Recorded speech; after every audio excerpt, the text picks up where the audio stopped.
camera started. This thing started. Yeah, yeah, yeah, yeah, yeah, yeah, yeah, yeah, yeah, yeah, yeah, yeah, yeah, yeah, yeah, yeah, yeah, yeah.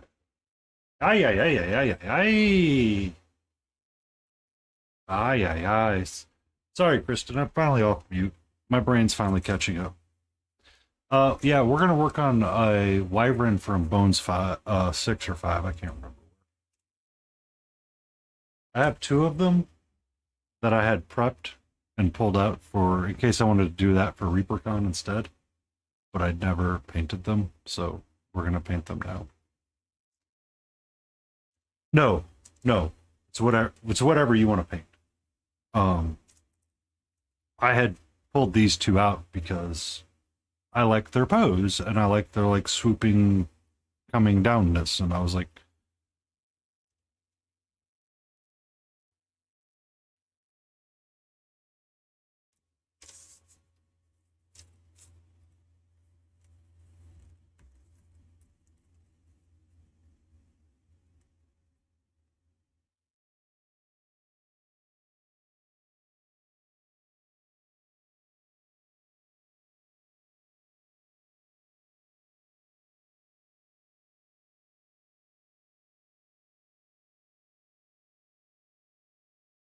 what the?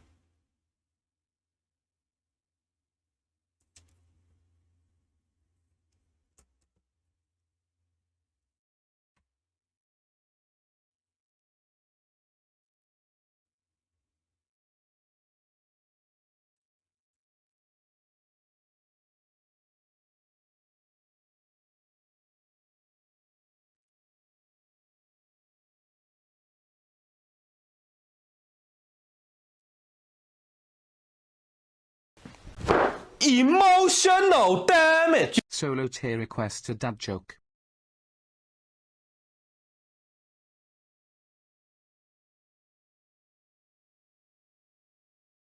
Don't interrupt someone working intently on a puzzle.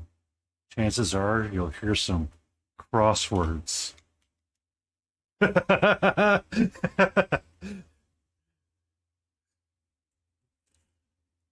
Yeah, it's set up as a redeem on my channel for people to get dad jokes. Yeah, because she has capybara facts, or I think me and Visit were talking last night is that he has his set up for cheese facts.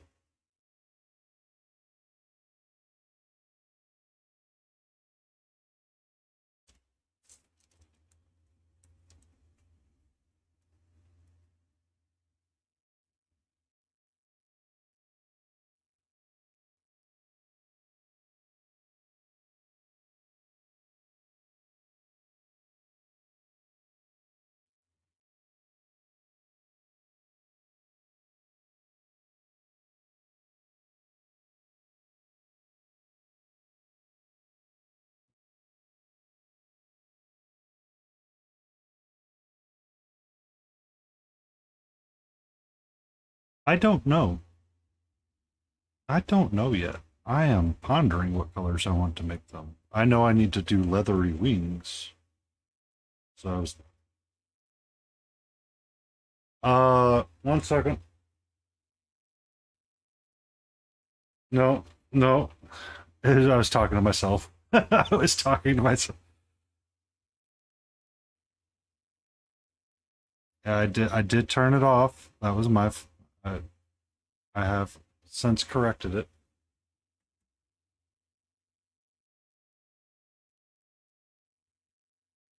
No, I have not corrected it.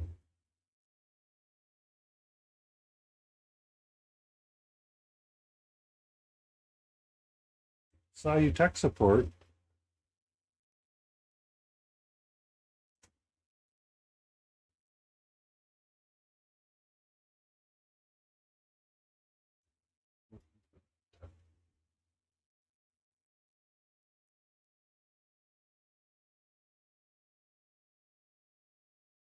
Why are you stuck on not safe?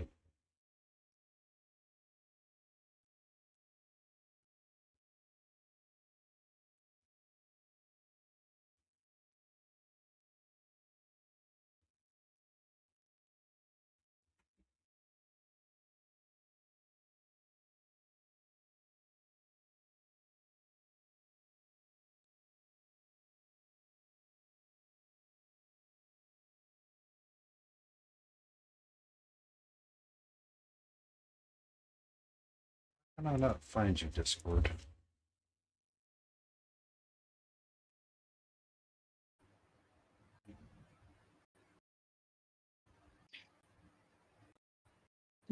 Oh, okay, there we go. I fixed it. It should be good now, Solitaire. Sorry.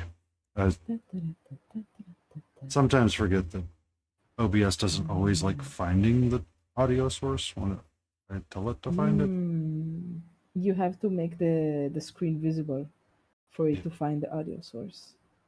But then when I make it visible, it's like, oh, the tab doesn't exist. Click off something and then click on something, and all of a sudden your tab magically exists. Like, are you on, freaking click serious? off. Mr. Miyagi, focus. Nobody would ever get that reference. I don't know why you would think that. Yeah. I mean, Wait, visit. You listen to clipping? Listen to who now? Clipping. What the hell are you? What are you saying to me? The reference that you didn't get. It's okay. Never mind. Never mind.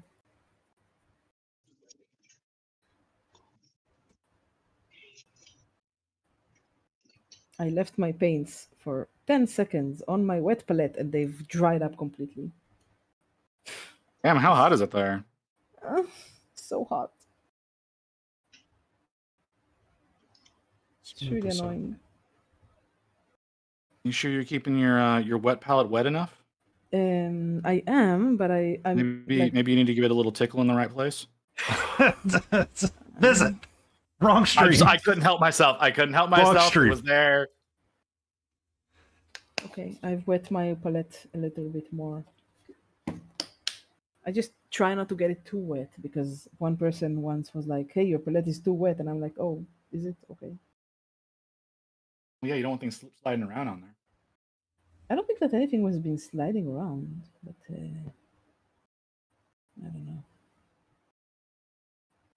I'm holding myself very tightly to not use any glitter on her body.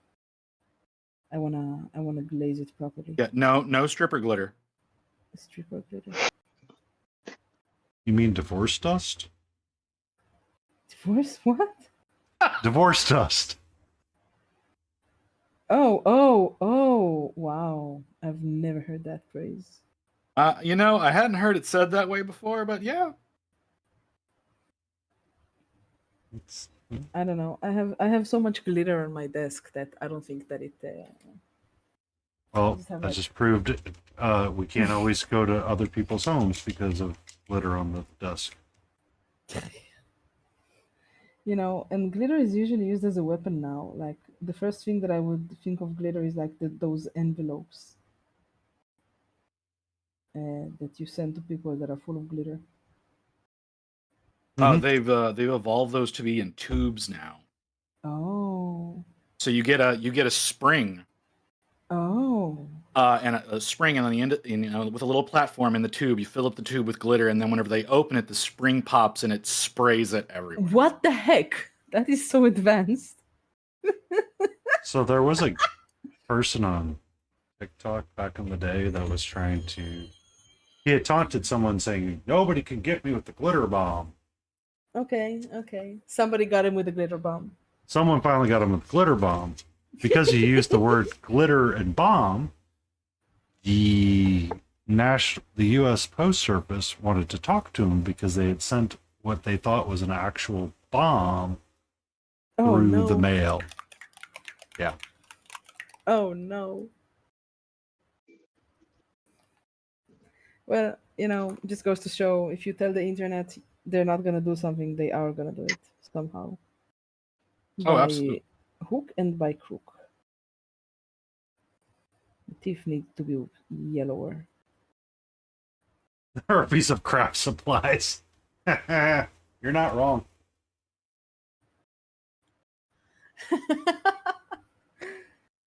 I just have I when I was in Japan, I bought I was living in their craft shops, like in their miniature and figure painting shops, and I bought a cute little vacuum, like a desk vacuum to pick up stuff, and it's been so useful. So after I use glitter, I just vacuum my table, and then that's Except it, for this time. done. Ah! Wow, that was so loud. What? Son of a biscuit. There was like a super loud shaking sound, a paint shaking sound. I Ah! think that was That was painting probably brush. me. Oh my it was gosh, you're not so there. loud. Oh, not Bear, you're streaming again. Let me put you on. There you go. I Not You're so Better's loud. been here for a while. but No, because last time I looked, he wasn't streaming, so I was like, okay, I guess he's. my doesn't want- phone fell, so I just had to. It's not a big deal. I put you back on. You should have told me though. Though it would be easier if you were also streaming, because then you would be square like the other guys. But you're rhomboid. Rhombus? Is that the word? Rhomboidal?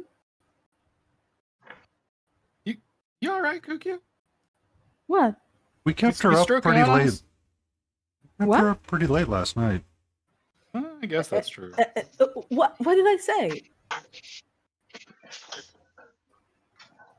You just kind of sound like you're having a stroke over there. It's no Are big you deal. are you gaslighting me? No.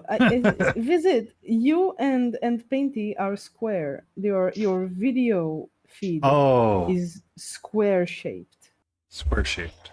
while the guy that's not Bear, who's sharing his phone from Discord and not from the Stream Together page, is rhomboid, rhomboidal. You know, not a square, like an rhombus? elongated rhombus. A rectangle? I say, why didn't you just say rectangle? Because I don't know English. You speak it all day long, though. Yeah, I work in it too, but like, sometimes I don't find the right word.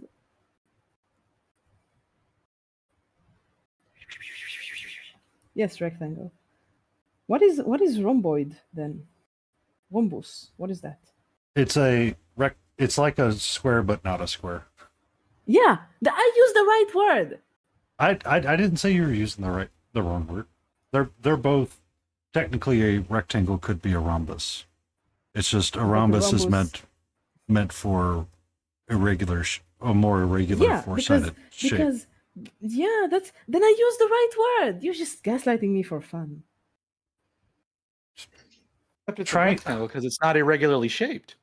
It is irregularly shaped. The y-axis is larger than the x-axis. It's not a square. It's not Yeah, it's it's not a like rectangle. A rhombus has 4 sides, but 2 are equal, 2 are not. That could be a rectangle too. Yes. I kind of like the But that is not indicative of a rhombus, though. Isn't it? No, Look, like Rex said, it's a pyramid without the top. Oh, like a diamond, like the sweet diamond. Okay. Apparently, they changed the geometry book on me, and I don't remember this. And actually, no, that's wrong. Rex, what you're thinking of is a trapezoid. Oh, a trapezoid is a rectangle. Yeah, right? 4 angles that are not 90 degrees.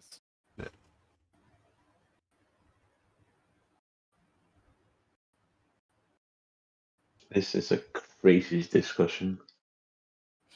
You weren't here last Welcome. night. Welcome to the stream. Hey, Is this your first you were time? watching us Because- last night, weren't you? Yeah. Yep. We are Insanity. We're missing Tejas, who's not joining us. I guess I don't know. Okay. who's Oh, yeah, smiling you- No one beagle. says his have- name that way. He told me his name is pronounced like the word dice, but with a T. No, Tice, not No, it's not. Different- It's not Thais. different person. It's Tayas. Tias. Okay. Tayas. I'm thinking of Smiling Beagle. I used his real name, which is Tejas. Oh. Tejas. Is he a painter? He is. Then he should join us. I sent him the link and I said, I'm going to be here. And he said, cool, see you next Oh. week. I'm like, okay. Oh, does he not? Does he not want to? Does he not want to paint with me? What did I do? It's not you. It was me. I might have. Oh. I don't know. Maybe the height is intimidating. The height? Yeah. You got that Lady Dimitrescu build? You don't miss a beat, do you? Oh, I am still getting video encoding errors. I have to figure out why this is happening now. Did you update your video drivers? Did you turn it off and on again? I did turn it off and on again. I okay. will update the video drivers and confirm that it's updated later. Yes. But apparently Twitch. Yeah, I would say you changed. should definitely do that not right now. Yes, Yeah, not that now. is not right now thing. I've done that once before, and I had to restart the stream. Yeah. Oh. Yeah, Well, you it's did. not that bad. But Yeah. because I was trying to update OBS Studio, or not OBS Studio, NVIDIA Studio. I still can't get Spout 2 to work on my OBS, and I do not know how to solve it. I need like a professional streamer's help. Oh, you what now? What? 1 second. Oh, you what working? Spout 2. What is that? It's something for it's a plugin for OBS that lets YouTube Studio work faster. Oh, okay.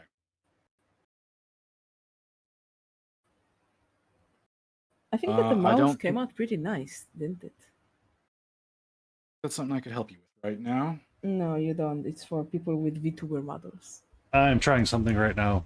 I switched up my camera well, to fuck be you too. not the OBS. Let's see if I still get it.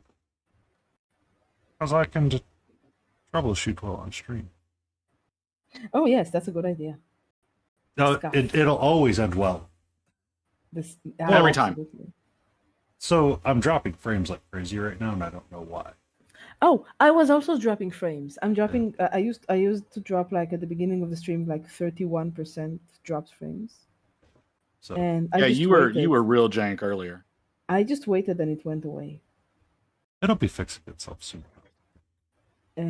But I did stop the stream and change the server, so I didn't exactly do nothing.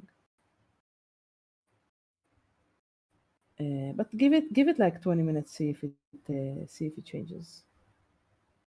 But to determine if it was the NVIDIA broadcaster that I was running the camera through, or if it's the camera itself, I turned off the NVIDIA broadcaster Oh, my painting chat is off. to simplify things. I see. Yeah. There we go.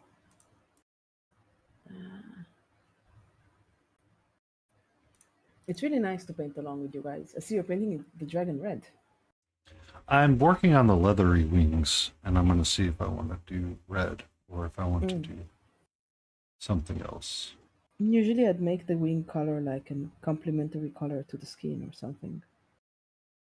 Well, red gives me the complementary color to blue or green.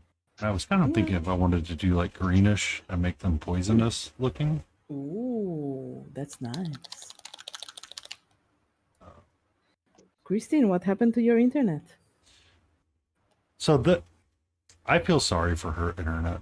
And I feel so like I want to call and complain to her internet company for her. What happened?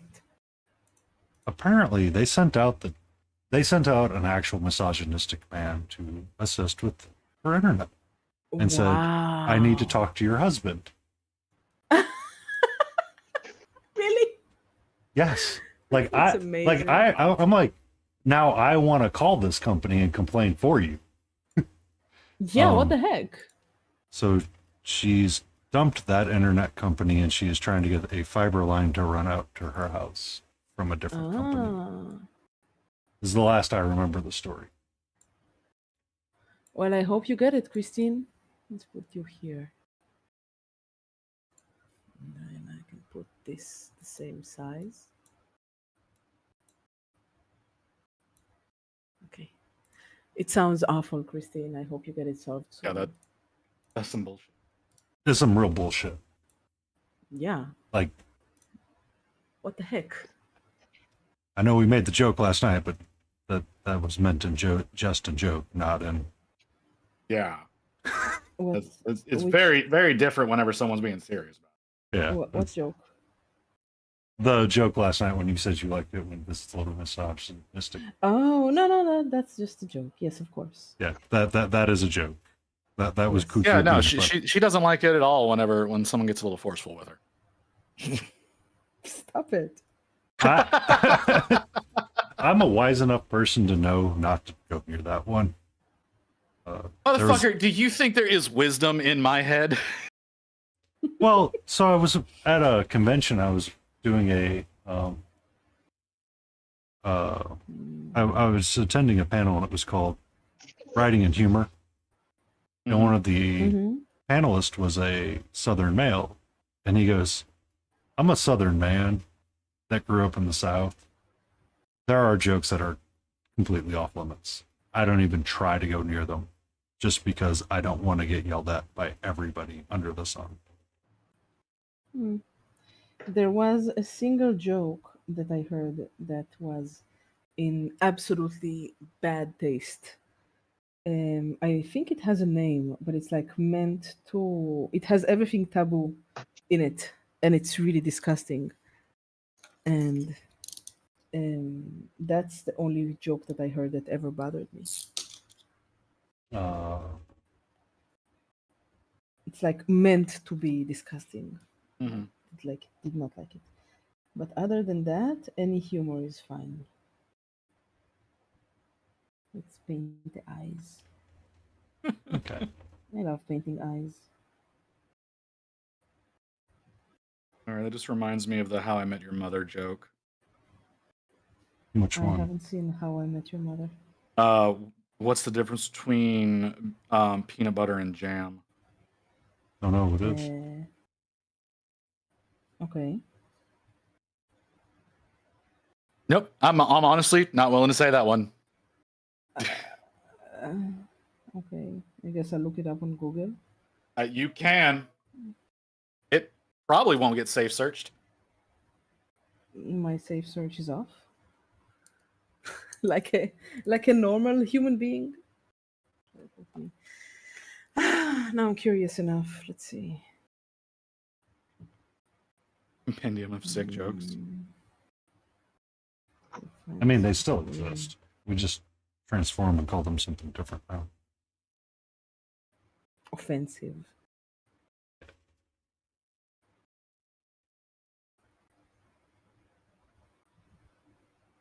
Oh. I don't know. I've heard worse. Oh, it's not like it's a horrible thing, but it like pseudo ended a friendship on the episode it was featured. So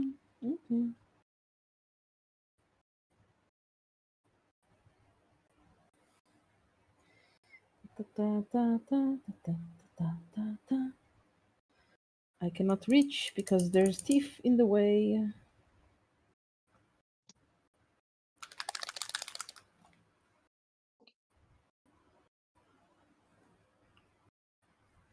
I only won't be able to find it on the UK internet.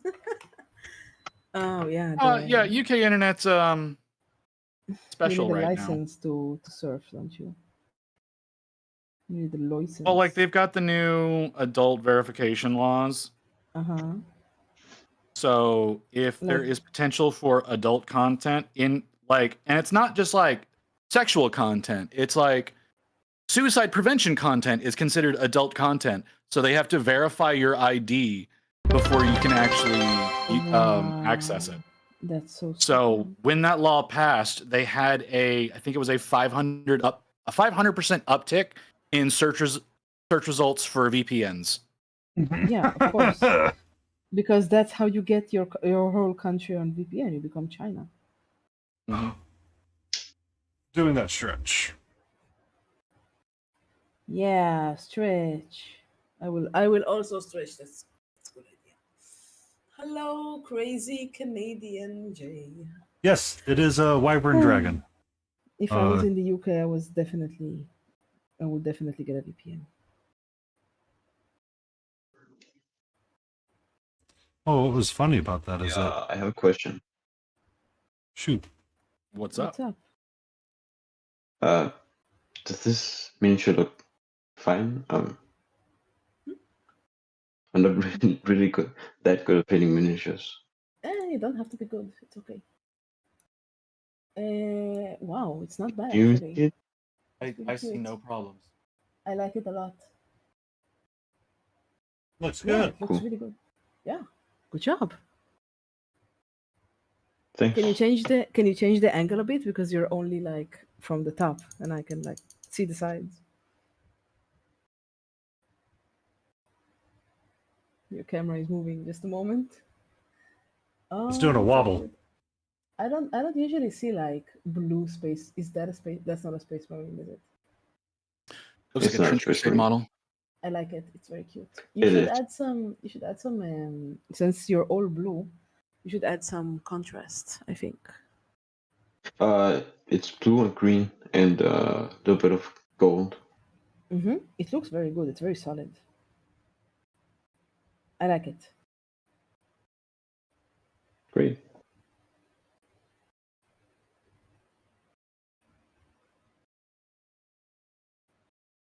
Thanks for the feedback.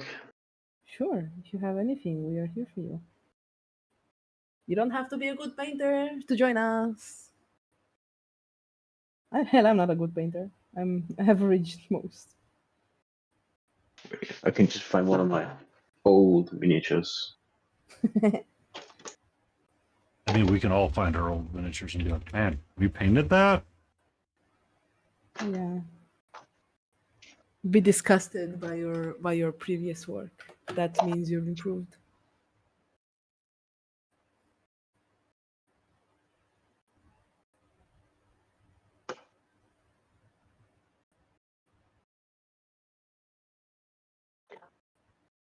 This is a very old miniature of mine. You are unfocused. Oh. Thin your paints. I'm joking. You know how to thin your paints. I thinned my paints. I didn't when I painted this one. It's actually not bad for a first mini, you know. Like for you have the things, right? Oh, gosh, there's so much detail in these gums. She needs to go to the dentist. Paint your things. Sorry. You need some help on the legs with your mushroom lady. What do you need help with? The marathon that is really. Put your Christine, put your model in the in Visits Discord or in mine, and I will try to help if you want my advice. I am not a professional. And she refuses to join Paney's Discord, so. Me? I'm already in Painting's Discord. What are you talking about? We've got it covered. Just tell us what Discord you put it in, and we'll figure it out. Yes. The first one who finds it can link it for the others. Blending is hard. I get you. How do you want to blend? That's the question. Do you want to glaze and do that like me, or do you want a wet blend? Do you want to layer, which is slightly different than glazing, but it's really just the same thing, just thicker? How about stippling? Do you want to stipple it, like I'm trying to do with these wings to blend in the colors? I'm just trying to get the darker shadows painted in before I go too hard on the stippling the makeup brush again. I'm really happy I can see your progress, Painty. I'm learning a lot.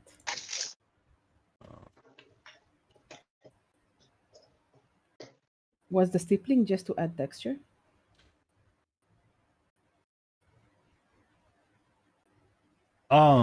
So it's partly to add texture and then help cover quickly and paint quickly and just slop, get it on there. I can always Yeah. glaze and modify later. Nobody knows Link the Island. Chinese dragon.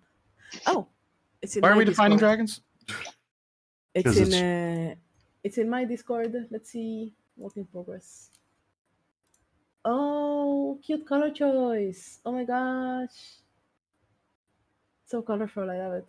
The legs are freaking great. Ah, it's so cute. Okay. Let me put it on the screen so everybody can tell their opinions. Here you go, guys. Right, here you go. Look at this. Hello, Transylvanian. So, what do you think, guys? How can she glaze the legs? Hold on, I'm waiting for Discord to stop being done. You can just look at my stream.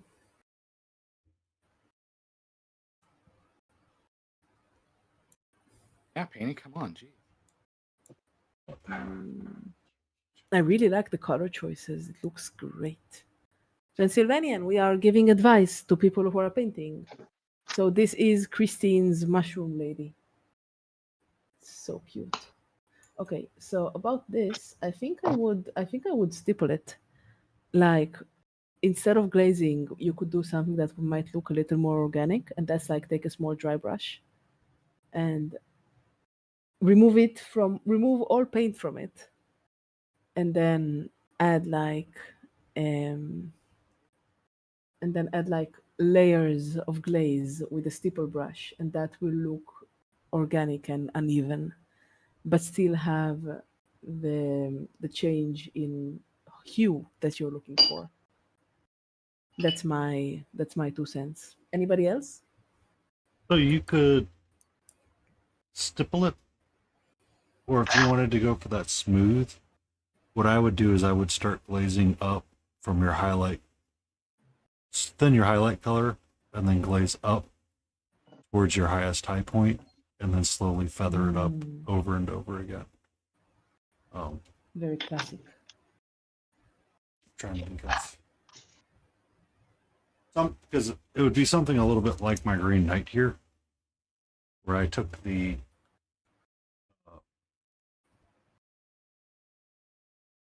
on the cloak, I have the dark shadows, and then I just start highlighting and pulling back my highest high. Sometimes I would use midtones, but use your like highest high and pull it. Start like in the middle and work. Was it 50-25 kind of deal? So highlight Christina, 50% of it, and then highlight 50% of the 50% highlighted area. Or some people. Christine, have you ever glazed before, Christine?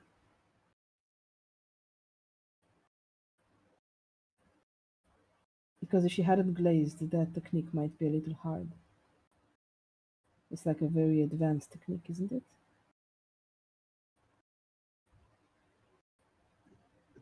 You could stipple with the glaze too. Yeah, stippling. I think that stippling with the glaze is the safest choice. Yeah, I'm not good at it either. I know. You want to get it like almost completely liquid in your on your wet palette. I So can show you my glaze, the one that I'm working on, the one that I'm working with right now. I can show you like how thin it needs to be. you want something really thin like that. Then when you're brushing it on, you kind of see how like it's red, and then where it's like either consistent, it's going to be that way, but as you add more and more over it, it helps build that red layer up. Yeah. Like a glaze should be like this. Do you see? You don't even see it on my nail. Yeah. You see like that little tiny green difference here? That's like your glaze consistency. It's most invisible. So when I put it on the mini, it's like this is the difference that it makes. You see, this is even slightly too much of a thick glaze. It has to be very, very, very soft. So like it should make a difference after 5 or 6 layers, and that's how you get smooth glazing. No, this is way too much paint. I'm not good at it either. It's okay.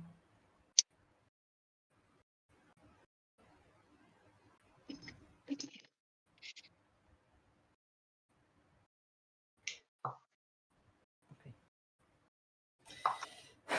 More pink. I was down too much or not enough.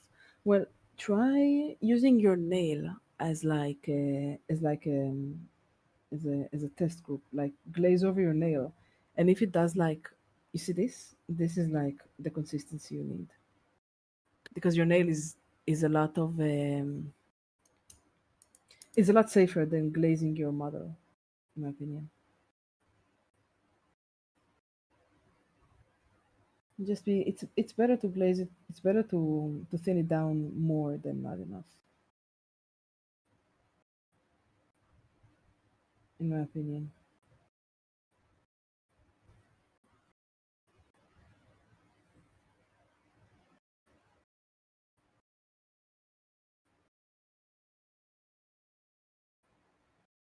Okay. All right, Kristen. Next. I posted a video link in the chat. That's one that's done by Duncan Rhodes. He kind of Mm. it's there's a section of that where he's talking about painting gem swords, where he goes over glazing color up.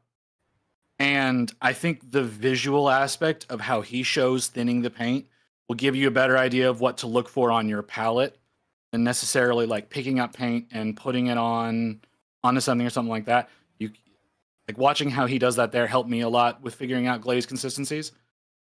So like that might be something that helps you as well.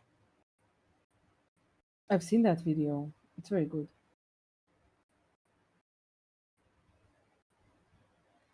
Though I still haven't figured it out completely. And part of the thing about whenever you're thinning down your paints with water, yeah, it might feel watery. Wick away the extra water on like a paper towel or sponge or whatever it is that you use to wick water away with. It'll leave a fair amount of pigment in there at that glaze consistency, which will allow it to apply a lot easier without it puddling on the model. Good advice.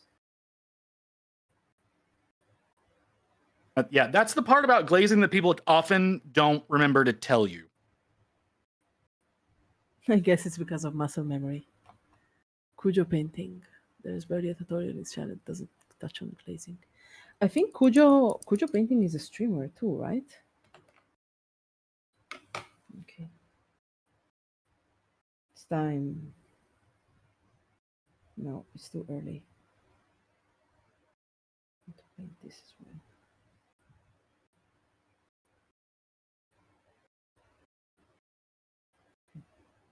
So, gold man.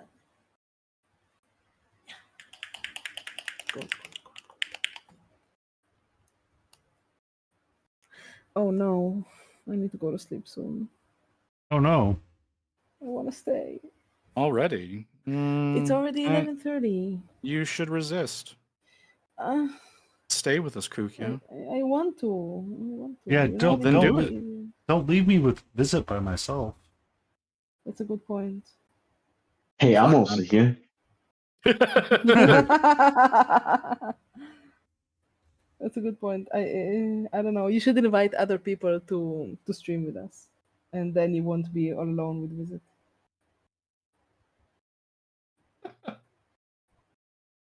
I know. I see how it is. I'm good enough for everybody. It's fine. No, you're too good, visit. That's the problem. Yeah, sure. That's what you're trying to say. Uh-huh. Now you're just trying to save face.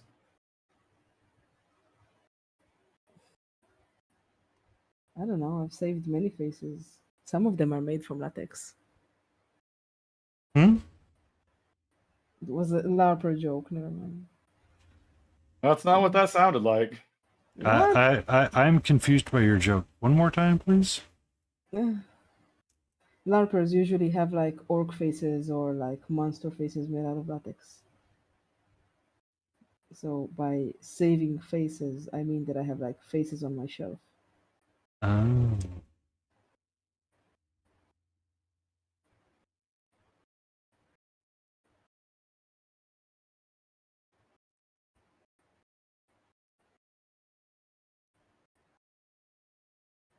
Wait, do I need a wet palette, or is this just a nice thing to have?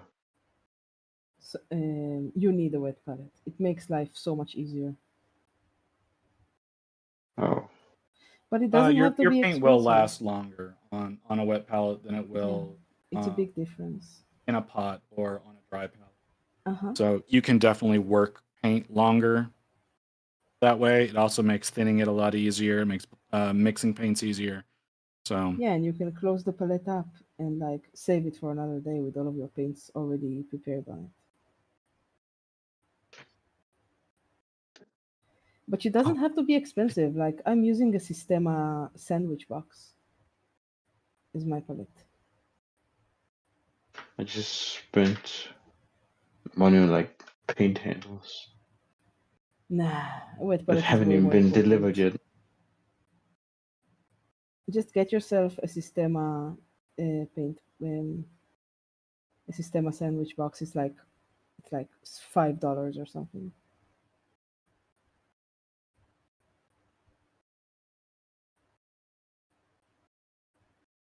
You will thank yourself.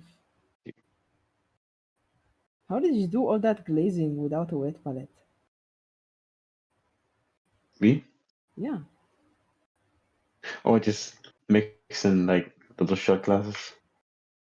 Oh wow. Impressive.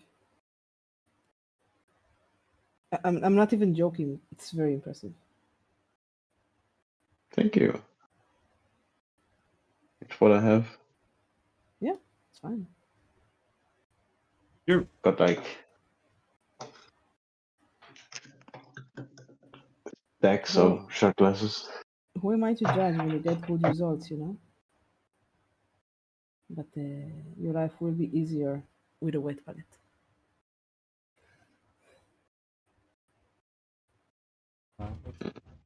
This is the last time I'm gonna be able to paint in a long time. Why is that? Education. I can just take my paints and just destroy a table. Destroy the table? What? I'm going away from home. Oh, okay.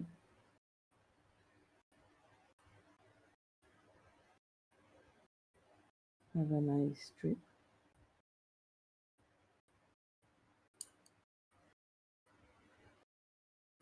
Okay, I really want to stay.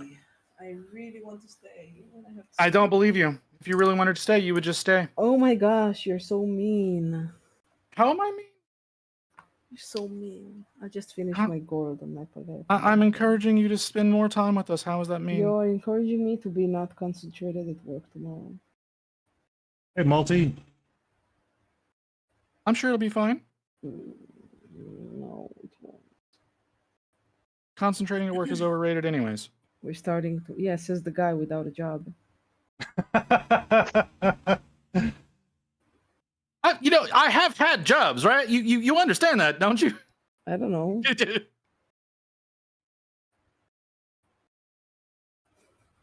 I don't know. I wouldn't know. You didn't tell me of any jobs. You just told me that you're not holding them down. I'm not right now because I got sick and I had to leave. I used to be the No. CTO of a fulfillment company, dude. Wow, that's pretty cool, actually. Oh yeah, that's what you wanted to do, right? Be like do like filming. No, you're getting me distracted from going away. I'm going away. I am doing no such thing. I can't believe you'd accuse me of that. Visit. Okay, Yes, dear? I need to clean my brushes, and then I'm going to brush my teeth and go to sleep like a good. Excuse me, madam. I believe Perfecto. you owe me planking. I do. I will. Good luck I in will. Apex. But first, I need to clean my brushes because they're very dry. I really need to get more brush soap. I'm almost out of my brush soap, and it's not connected to the box anymore. I thought you had your hair clay. No, the hair clay is for natural brushes after they're clean. But the brush soap is to remove the paint. I wonder if I can use regular. No, I probably can't use regular soap. It will dry the heck out of the bristles. My throat is so dry. Everything here is warm and dry. I hate it.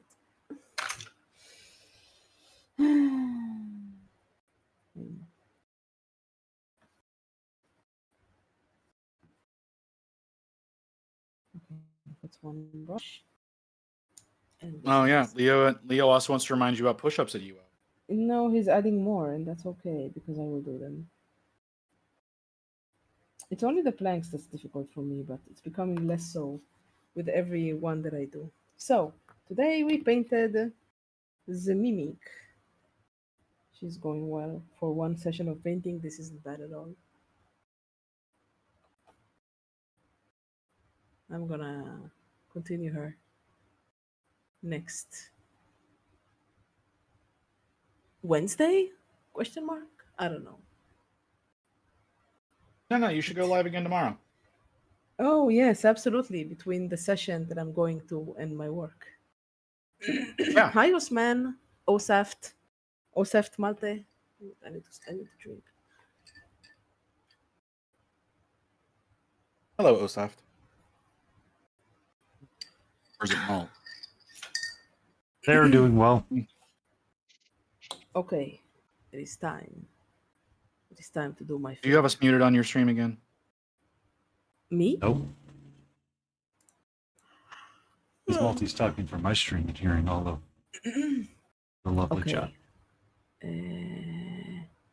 Right. Let's see what I have to do today before I finish the stream.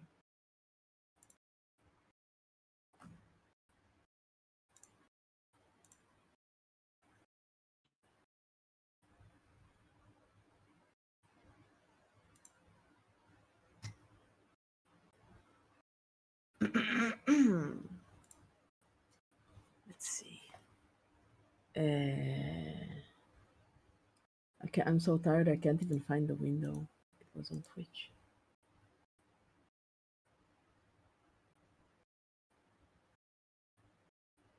Normally it's Malt. All right, cool. Okay. Manage requests. Yes.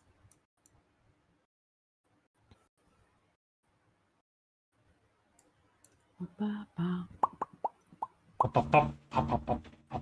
ba. There we go.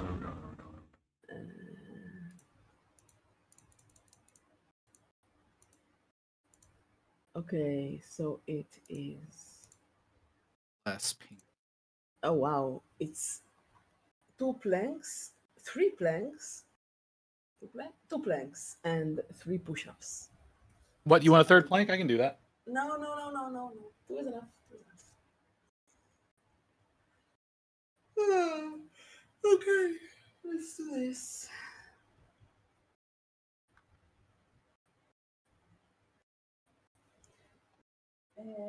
Visit. Yes. Can you hand me a minute? Let me know when to start. Yes, thank you. Where is my thing?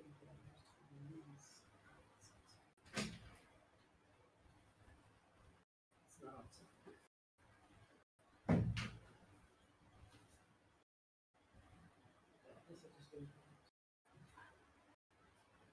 Yeah. Hey.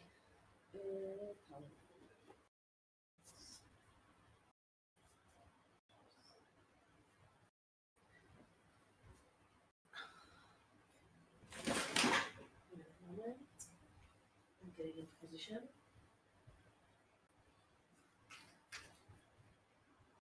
Okay, start.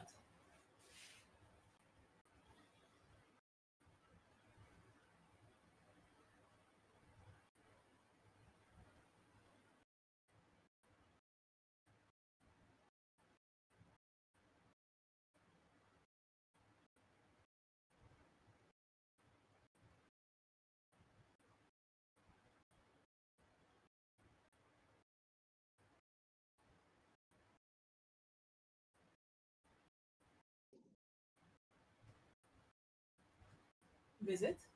Yes. Have you started? Yeah. Oh, okay. It was. Yeah. You gotta wait for it to finish. I know. How long are we going for this morning? 1 minute. But I have two of them to do.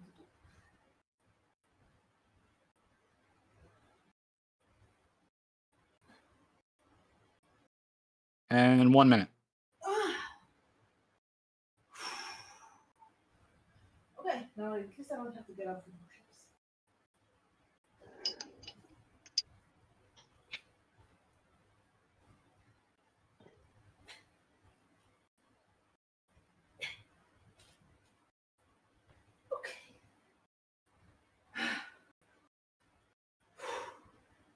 I should have started with push-ups because I have 3 of those and 2 of them.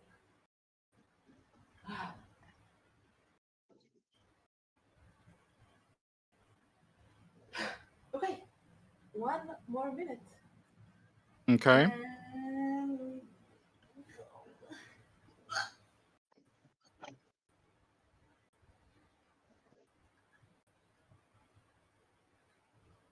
You know, if you broke this up throughout stream, it would probably be less torturous. yes, I know, but I was having fun and I forgot. I need like a reminder. I need like some kind of interface for this, but I don't know how to do it. And set up a sound alert for it.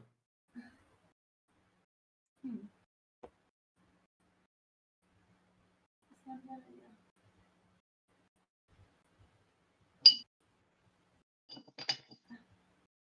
How long? In 10 seconds. Ah.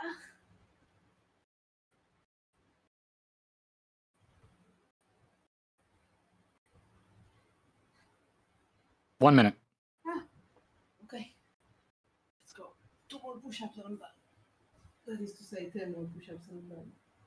I need to clean the floor. If someone would be so gracious just to hit Kuki with another plank. No. I can do that.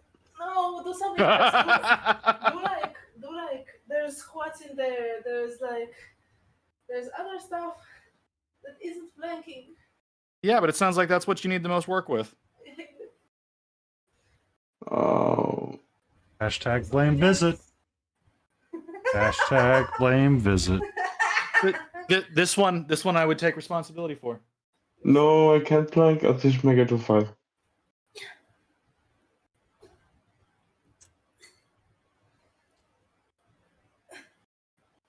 Okay, that was 5 more push-ups. What's the other 5 that you just added? I can't see my screen on the floor. What's up? Are you hungry? Do I need to go feed you? Cat. Okay, I'll go feed you. Okay. Let's see. Not there. You added 5 Bs. Yeah, what's bees? I don't have burpees. Forget about it. I don't do burpees. I do push-ups. I just had to do it fast. No, Try I have something 5 more fast. push-ups, but then Nap Bear asked me to do 5 bees, and I'm like, what? Do 5 push-ups. I just had to type it fast. Oh yeah. You're right. I will do the 5 push-ups, and then I'll end the stream, and then he can't tell me what to do. Oh, if only it were. Okay.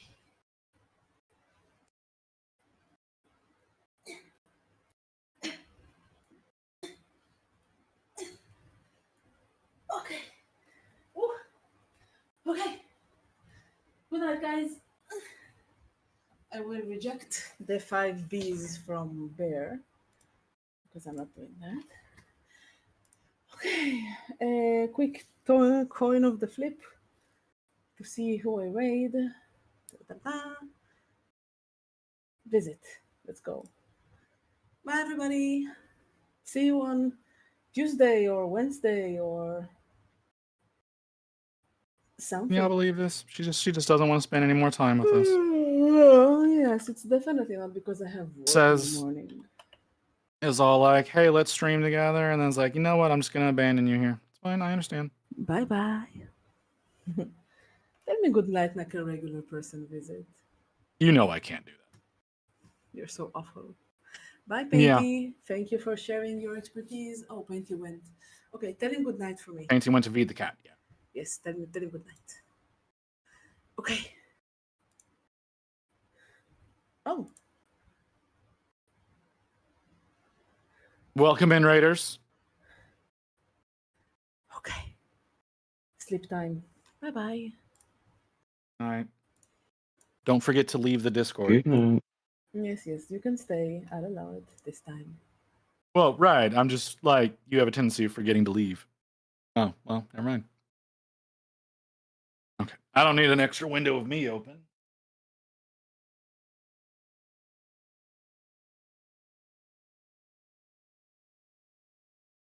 That didn't do the pumpkins. Yeah, well, she was doing everything she could to get out of having to do more exercises.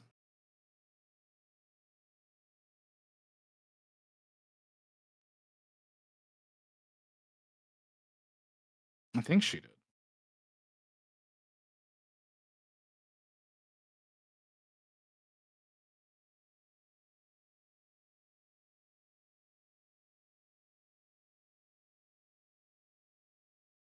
Stuck doing shoes. I mean, you don't have to do shoes, Leo. You're electing to do shoes. What are shoes? I think he's making a throwable shoe for his Oh, tits.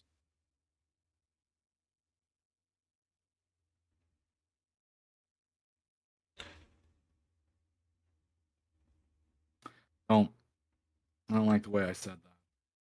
so is Leo a digital artist that does that kind of stuff? Leo is, as far as professionally goes, I believe is a localizer for video games. And he does art on the side sometimes. Okay.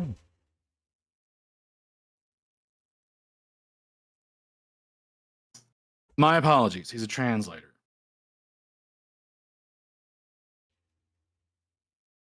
Not a lot different, but made a nice custodian at OC, but so far only narrowed down his fighting style and it's extremely based on it's of the abyss. Okay. How is it how am I okay, educate me, Theo. How is it different?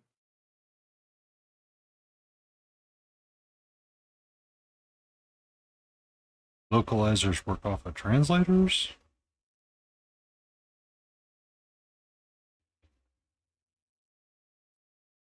I mean, other translators, they don't even speak the language. Oh, okay.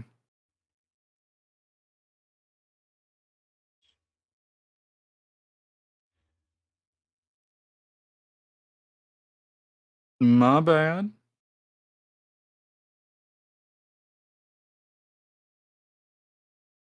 I have a brush thin enough to do. Maybe. Oh, okay.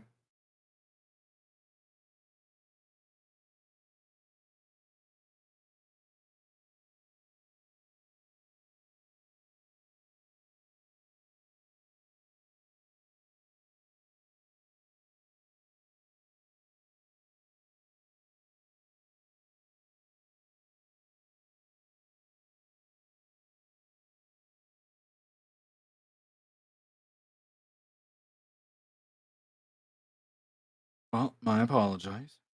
My apologies.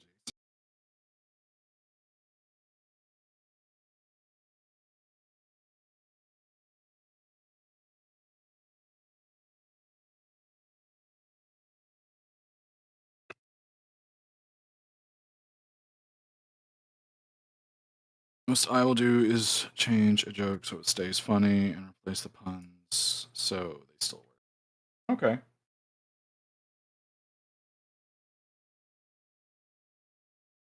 So kind of like when they did Demolition Man and they had the different types of food that survived the apocalypse. Sort of deal. Make it more relevant for where it was airing. Potentially. So the Apex game isn't going as planned. Had to twice and then see, sounds like you should get a new person to act as your backup. Is this one of your friends that you like to sometimes frustrate, Multi?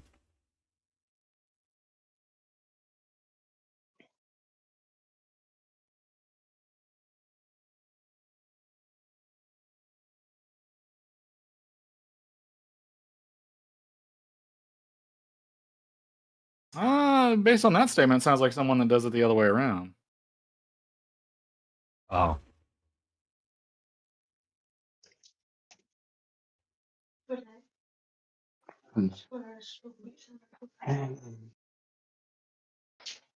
I was not expecting that voice to come through.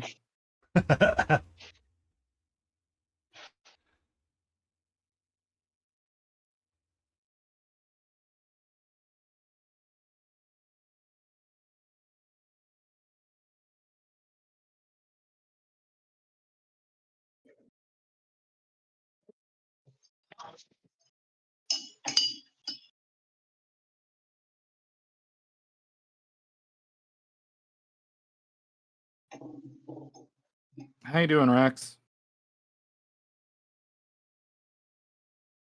what's Rex up to?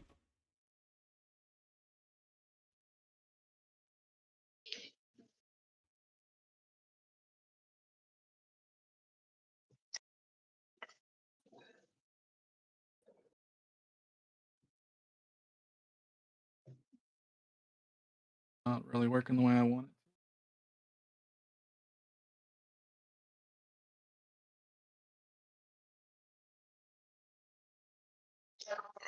I think I am too tired to do anything more, so I will, if I can. I will see you guys another time. All right, man. Have a Be good one. safe. Enjoy. Good night or good morning or wherever you are. It's a great You time too, man. zone. Be safe. See you.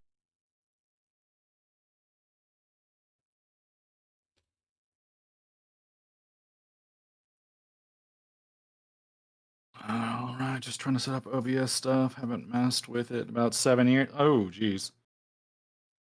It was an eye-opening experience to reset it up for me. Bye, visit. I'm still here. It was Napa Bear. That was Nat Bear that was leaving. Yeah.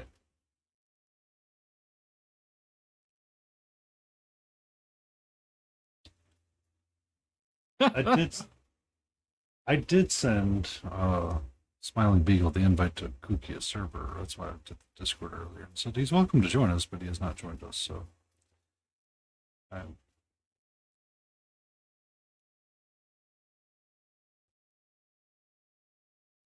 Well, it sounds like he doesn't want I know. to be bothered. Of course, the man also like streams like 2 to 3 times a day. So. He's only doing it once a day. It's just I feel like I see his name come up all the time. he streams Tuesday, Thursdays in the evenings, and Monday, Wednesday, Friday in the mornings. Probably why. Probably has something to do with it. Yeah, he's one of those that unfortunately got laid off during the tech playoffs. Mm-hmm. So he's just been staying busy painting. Well, at least that's something. Yeah. How's that for a leathery wing? Definitely looks leathery.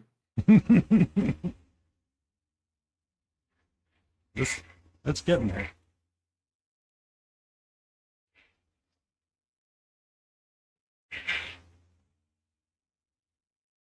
She does not like this landscaper. We have not, Multi. Last I sent up the flare, I was talking to a private agency to see if we could track down confirmation of life. And I have, because I don't know his last name, I can't give a very solid date of birth. There's not much detective agencies can do. So.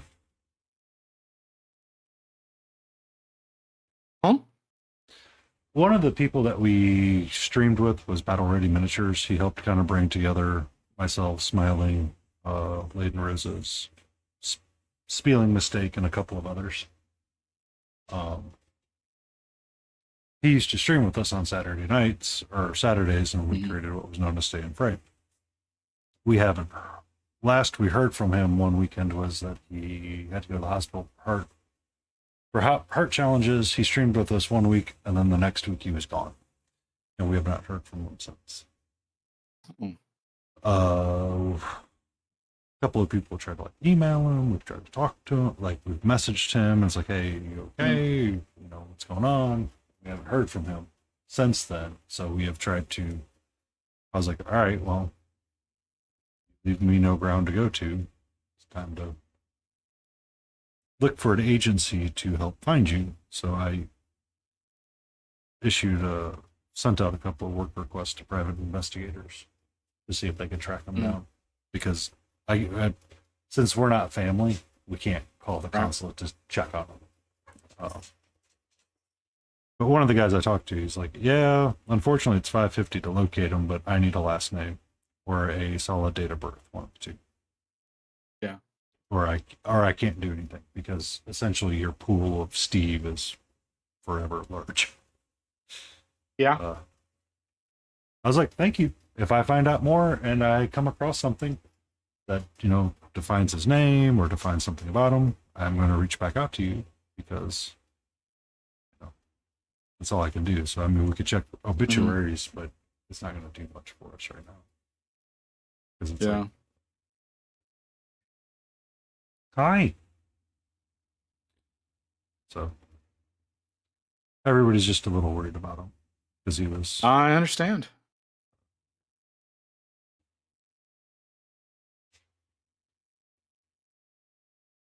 I imagine if my condition were to turn for the worse, Rain would update people on the Discord.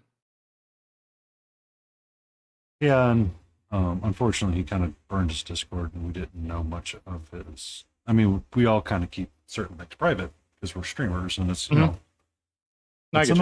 it's an acceptable thing to keep parts of your life private. Yeah. It's not. So we're kind of working off half of a piece of music here, and it's like trying to locate somebody off of that is troublesome and problematic. Yeah.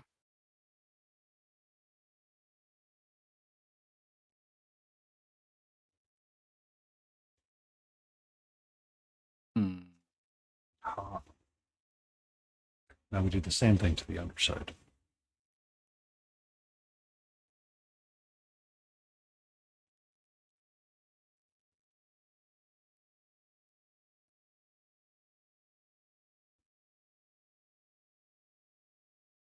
But we have ways of tracking down Beagle because Layden and him have traded addresses, and Karen is such a sweet people. Yeah, I don't think I've shared anything with anybody really.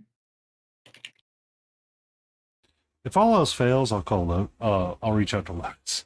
Like, have you seen this man? I mean, that's one way of going about it.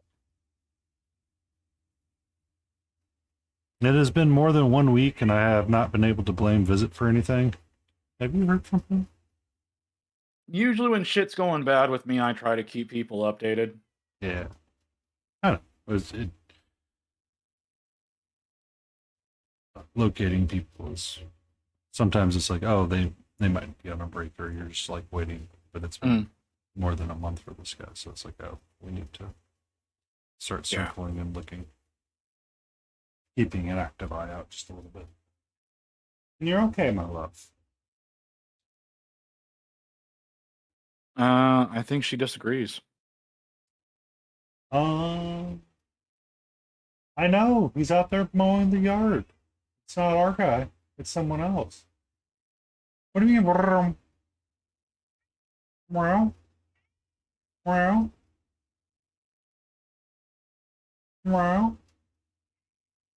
Wow.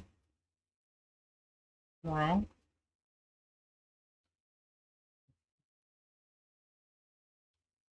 Yes. An entire conversation with Kat. It's fine. I understand. My cat likes to come in and yell at me too. Well, I fed her during my last ad break, so she's, between full and let me cause chaos. Or put her wet food down, really. Mhm. Can I help you with something, little miss? Or you just want to hang out behind my desk? When my cat decides to come in and yell at me, it's typically because she wants me to go sit on the couch with her. So there are times that I will go, like, to the grocery store, or I leave the house for an excessive amount of time. And she's kind of like, okay, he's not here for a while. I'm just going to listen and be chill. When I come home, I'll, like, eat or something and kind of be chill, quiet. And then she'll be like, all of a sudden realize I'm in the house. She's like, excuse me, where have you been? Where have you been? And she'll start me out excessively. And that was her earlier today. I'm like, all right, it's nap time. Come on. Yeah, my cat started yelling at me around 1 o'clock. I was like, all right, fine. I'll go sit with you. And I went and sat down with her, and she curled up in my lap, and I passed the fuck out. Yep. I woke up and I was like, all right, I'm annoyed now.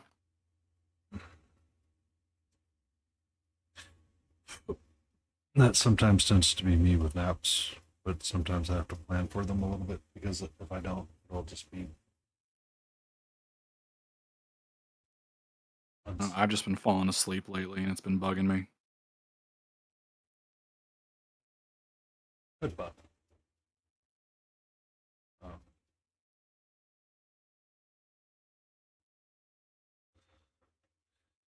I mean, it's hard because you wake up and you're like, I could have been so much more productive.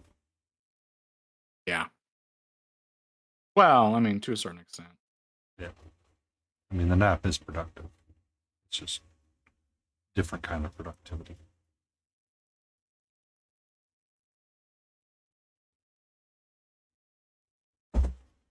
Like, productivity is kind of relative with me.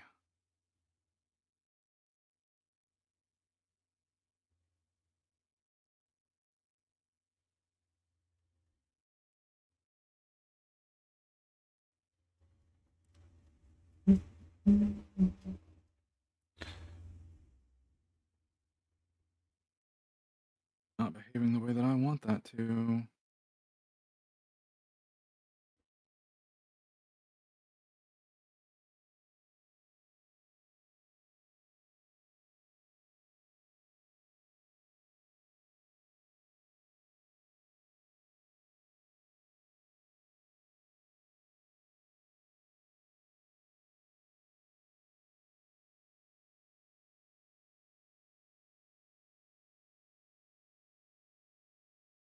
It's not working the way I want it to. What the hell's going on? What do you mean it's not working the way you want it to work? It's not behaving. I don't know exactly what the hell is happening. It's not doing what I want it to do. I don't know if it's a problem with the brush or with the paint. Feeling like it might be the brush though.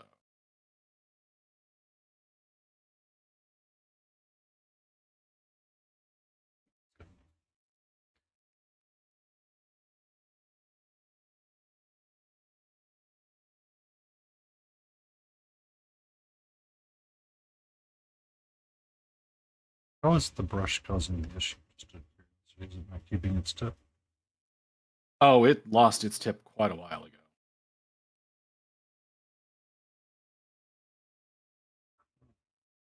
Oh, the trouble with synthetics.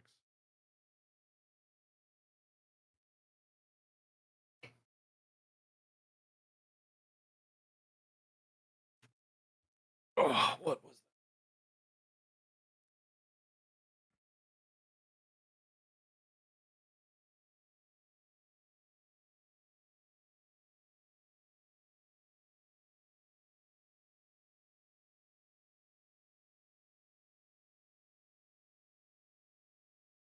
what's available to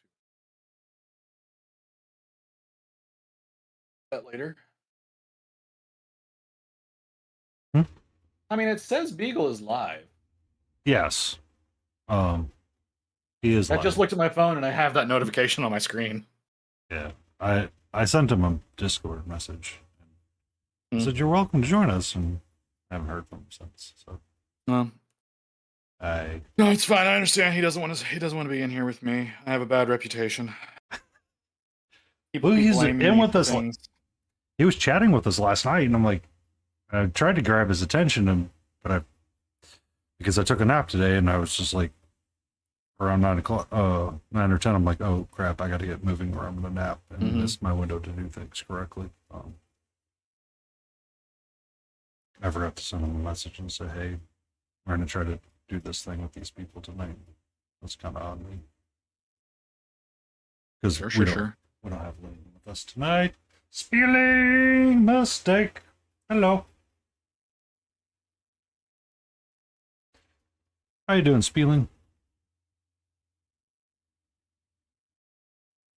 Spieling's also another VTuber. Oh yeah. Yes. Independent too. I mean, Did you make your Most- own most model, VTubers. Spieling?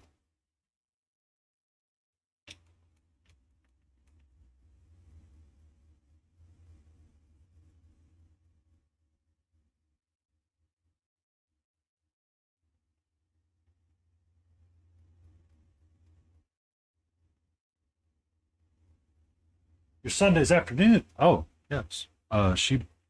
They created their own model. yeah. I created a concept for mine and then paid an artist to make it a reality. So are you gonna do a full 3D rig? Or are you gonna stay kind of on the PNG2 side? So I do intend on having a fully rigged model. It's just that, it's incredibly expensive. Mm-hmm. Because I think like going through the artist I'm already working with, I think it's going to be about $1,000 to get the full artwork and rigging done. Mm-hmm. It's kind of the tax of the VTuber. Yeah. I mean, that's how V Shoujo and a couple other places kind of got their power, unfortunately. I mean, to a certain respect, yes. V Shoujo was more of a marketing agency than Yeah. and like a marketing and management agency. Yes, they did like connect talent with artists, and payments were supposed to go through them, and apparently were not. Yeah, that whole shenanigans. I remember the Iron Mouse. Like, I watched some of the Iron Mouse stuff. And I was like, oh, it's sad. Oh, there's still stuff coming out on that. I know. Like it's fucking wild. Just how bad things got around there. But Michi ended up paying all the artists that had gone unpaid. So that was a little nice thing that she did. You ready to make mine? Eventually, I'll have a Blender-based model. See, I'm gonna probably get a live 2D model done up.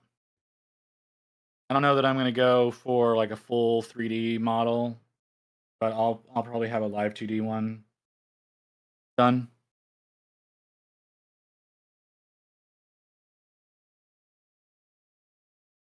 That's what my artist specializes in. They specialize in live 2D. Mm-hmm.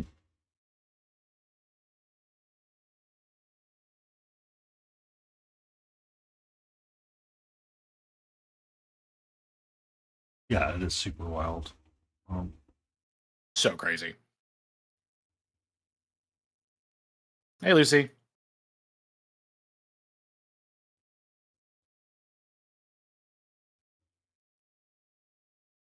There's something. What? Oh, Go back on the beach? You're not. So you're staying out of the goon cave? I'm proud of you.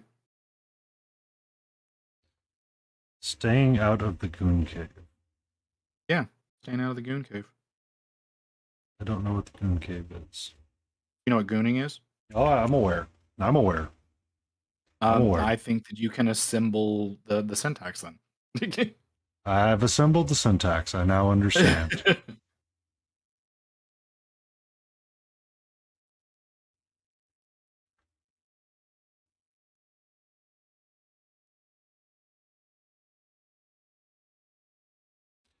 Glad that you get your Sunday afternoons back.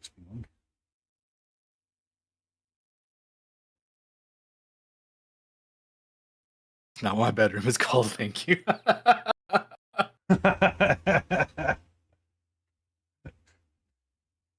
I don't know. What do you mean, Lucy?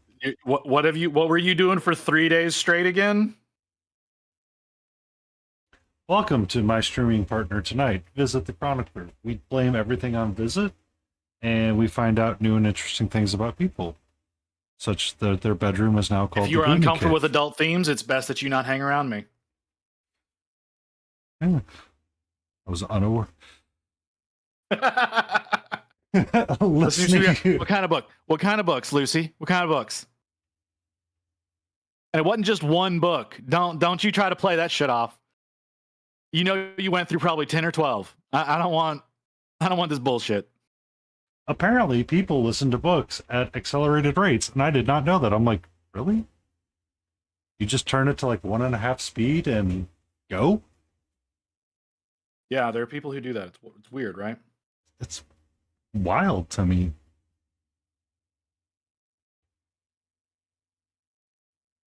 Yeah, apparently my sister listens to him at like 3 times speed. I don't see how you can absorb the content like that.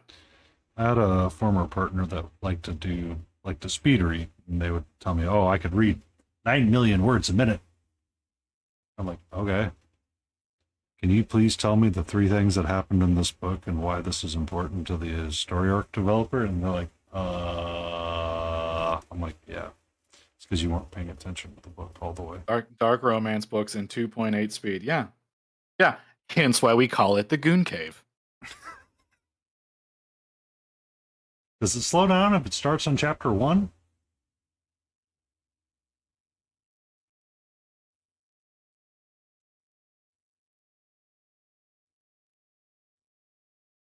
Sure. Whatever you gotta tell yourself.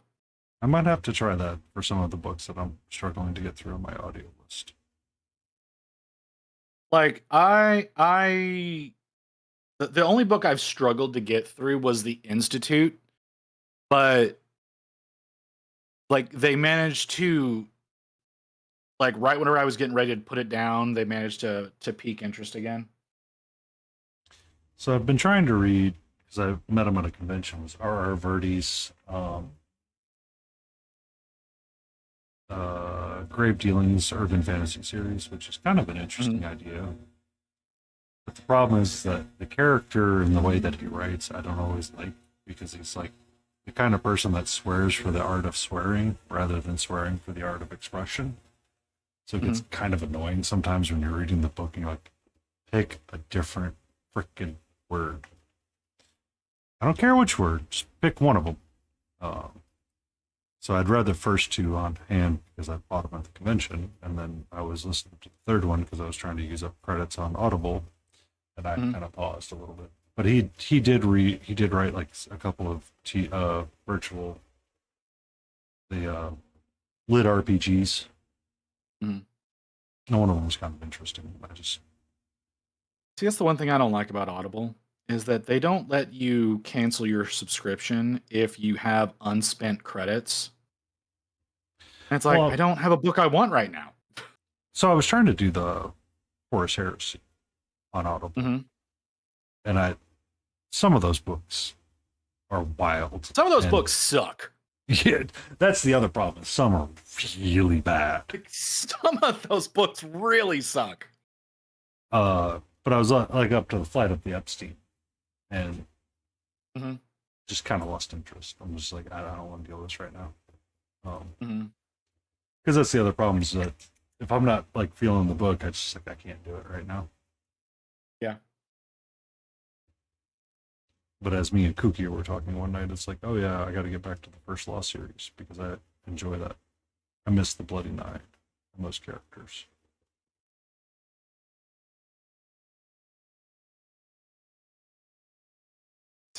don't have any like attachments that I have to anything like I like Jay Kristoff, or at least I like one series that he did because he will add footnotes into the middle of a paragraph. Really? And yeah, and I love that. Like he'll just randomly start explaining a bit of lore because someone happened to say something. Hmm. And I just found that to be really interesting. And the thing is he actually calls himself out for it in the book. Like, so the book you're reading is also a book that can be read in that universe. Mm-hmm. And so characters pick it up and they start reading it to like see what's going to be going on later on in the story. And so they're like, who the fuck just adds footnotes to the middle of a sentence? So I feel like he does that in all of his novels, and it's something he gets criticized for. But I mean, in today's literature world, you kind of need to do it that way. Yeah. Just to have like the separation of who you are as the author and like have your shtick be the thing. Mhm. Like, the running joke of Sanderson is that what was it? Butcher said at the convention one year is, yeah, I got on the airplane at the beginning of the day and, you know, got on the airplane at the morning with the Brandon Sanderson novel at the bookstore. I got off the plane 3 hours later and there's a new novel from Brandon Sanderson at the bookstore. Because that man can just crank them out like nobody's business. Mm-hmm. But it, you know, people like that because it's like, oh, I don't have to wait, 6 years for a novel, or I don't have to wait. Oh, there's another bitch like that for whatever reason Audible thinks I want to listen to. Nora Roberts. Audible for some reason thinks that I want, or that I'm interested in her novels, and I'm like, I don't want to read this. Your Forehammer book source is dried up, Spieling, and you can't secure another one? Heresy.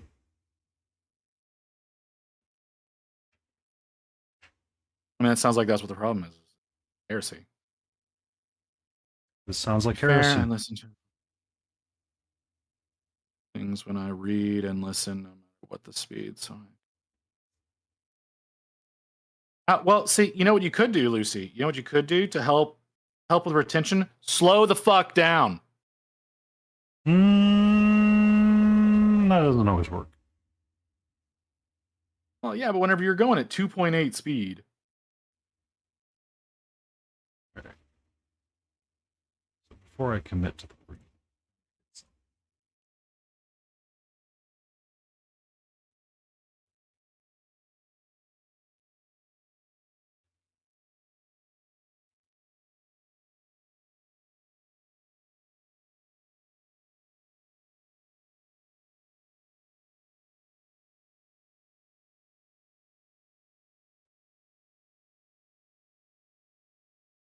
Who is it?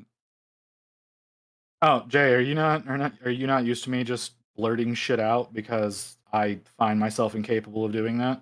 it's twice as more fun.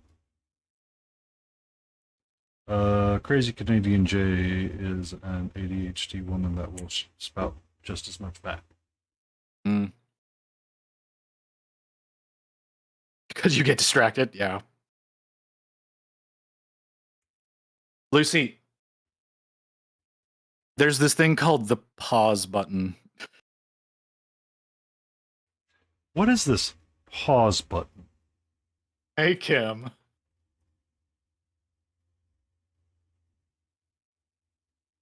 I think I'm gonna change that sound soon. I'm not feeling that one that much anymore. That's why I thought I was missing things, is that every so often Visit would be like, hey, so-and-so, and it's like, am I missing someone coming into chat? Yeah, people do sound alerts, and so I will greet them. Because Kim usually doesn't talk to me. They just they hit me with sounds and then disappear into the darkness. And Lucy always comes in throwing sounds down at me first before she starts talking. So That's why I was like, am I missing something? Is my chat broken? So That's Damn, Kim, what the hell, man?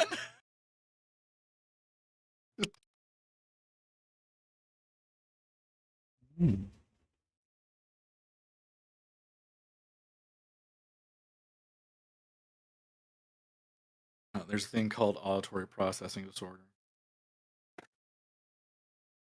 Yeah, I have a tendency of phasing out whenever other people talk sometimes, so I know what you mean. So the auditory processing disorder, I have that probably undiagnosed, but I do have something along those lines. So Oh, yeah? there's been times that like, so conference calls, or since we switched everything over to like Teams and virtual presentations and calls like that, Mhm. people will talk about, oh, I can do 50,000 things. I'm so much more productive. There are times I've literally wanted to scream at the top of my lungs, how and why, and please show me how you can do this.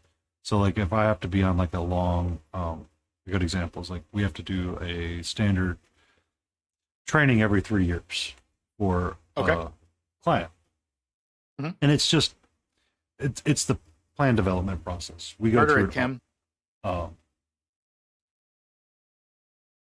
We go through it, we use it, we're constantly living it, so it's kind of like a waste, but for proposals, it's necessary. Mhm. It's 2 days on Teams in which you Ooh. sit there and you have to listen to these presentations that have been given like 4,000 times and technically have never changed. Mhm. So it's 16 hours of listening for somebody to go, okay, now we're going to go through our question session, or we're going to have a small little quiz at the end of it, and you're like frantically writing this down. Or what I found is you can turn on closed captioning, and you can copy and paste those into Teams, from Teams cool. into a Word document, and then send that out to your team when they go, okay, it's time for the test. Like, here's all the questions that they asked. Feel free to review it. Interesting. But essentially, you're sitting there listening for like these specific things, and then someone could start blowing you up on Teams, like messaging like crazy. Hey. There are times I get audibly and visibly angry with people when they do that. And someone's like, oh, you're just being like mean. It's like, I can't listen right now to anything you say. Or it's hard to focus on the call Yeah. when you are like, so we were doing a field plan review. Are y'all able to hear him on y'all's side? Because it seems like people are talking to me and may not realize that Painting is here. Am I like fucking up hardcore?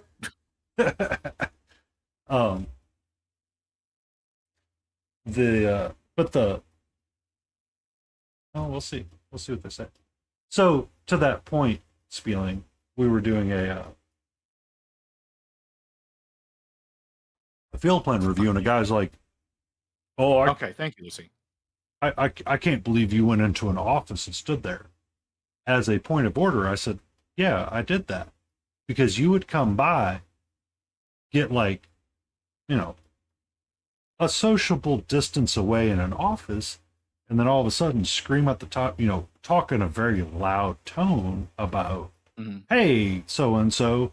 And he's like, what's going on? And he'd like just kind of like try to engage a conversation when you're like actively trying to listen to this field plan review that your client's giving you, in which you're trying to take, digest, and respond to comments that they're giving real time. Yeah. I'm like, I don't do that. I don't. I'm not that kind of person. I can't handle that kind of stuff. That stresses me out. And it just, so we don't do any cameras on this, Lucy. All of this is primarily cameraless. Yeah, I found like I said to Kuki earlier, like I was a CTO for a company for a few years. And there were so many times that people got tired of working with me because we'd get to the end of a meeting and I went, okay, so real quick, I'm going to sum up everything that was just said to me. And I do like a little 30-second recap. And they're like, yeah, essentially that's the gist of it. And I was like, okay, why did you waste my time with a 2-hour meeting instead of sending me an email? Mm-hmm. And they would just be like, what we needed to. And I was like, no, you could have just sent me a detailed email. I could have read that. It would have taken me 2 minutes and it wouldn't have eaten 2 hours of my fucking day. Yeah. Oh, well, I was like, yeah, let's consider how we're doing this next time. And if it needs to be a meeting, let's have it be a meeting. If it can be done in an email, if you can sum up everything that was discussed in 30 seconds, just send me a fucking email. And I will So- disseminate the information to my team as necessary. There was an interesting podcast, and it's still going on. It's called Radical Candor. Mhm. Find one of the early seasons of it. There was one that was talking about. So these two, the people that wrote the book, were talking about this one person at Google that they could never get along with. Mhm. And finally, the guy goes, "Why is it when I open my mouth, you immediately like dismiss me? Like, just does not just to, like he'll start talking, and all of a sudden this like Wait, so what's wrong with you now? I'm sorry. don't Lucy, what did you do to yourself this time? what did you? Please be careful in the goon cave." I don't think that was related, but it's possible. Oh, so we're Oh, talking go ahead. like Go ahead. I'm sorry. high up level CT, like we're talking like Google management level type people. So like Yeah. the 500 CTOs that you would have in a Google meeting. Mhm. And there was one guy that every time that someone spoke, he's just like, "I'm just dismissing you." And he goes, "Why?" He goes, "I don't need the details. I just need to know what the picture looks like." Because every time you talk about it, you go into like all of this detail that nobody cares about. Like, we don't need that at this level. Just tell me what it is we're trying to accomplish. Like, give me the picture. Like, we're on this hour-long stand-up call or meeting call or whatever it is for like these Google people to like do whatever it is they do. Mhm. He's like, all I need is what are we trying to accomplish? Like, just tell me that big picture story. Like, Spot's gonna run today. Okay. If I need more, I can ask you how Spot's gonna run, and you can kind of tell me. But don't like go off on a tangent. Hookra! Welcome in. We're working on our little sting. Wyvern. I'm seeing if I want to do green. We're experimenting. Because green is a creative color. But according to Johnny Jeans Minis, it is not. Yeah, it's amazing how many times I'd be sitting in a meeting and there'd be times where I'm just like, okay, why are we here? What are we here to discuss anything of new substance, or is this a review of shit that we talked about last week? Well, this Yeah. is because this is about this, and this. All right, someone email me whenever I give a shit. Like, I don't care about any of this, and would drop the call. Well, and that's the point, is that you need yes, we have Schnarky. I have Visit the Chronicler with me, and he is a lovely Oh yeah, PNG hi. Yeah. He's a lovely PNG tuber currently working on his rigging for his live model with someone. Oh, it's so expensive. If you're having tech issues, we talk to the SciUtube helpline, and then we blame him for it all. fucking. That's the thing, is like one day I'm hoping that like I'm big enough to where I can actually sit in with like Sayu or something like that. And just like just pick up the call and just be like, "Hi, Sayu, tech support." And he's like, and him just be like, "What?" And I'm like, "I'm sorry. In the painting community, I do what you do for the gaming community." Oh, just be like, the number of times I've been compared to you. Which is funny is that Which is hilarious because so many people in this sector are tech people. uh-huh. Thank you for the follow, Pukra.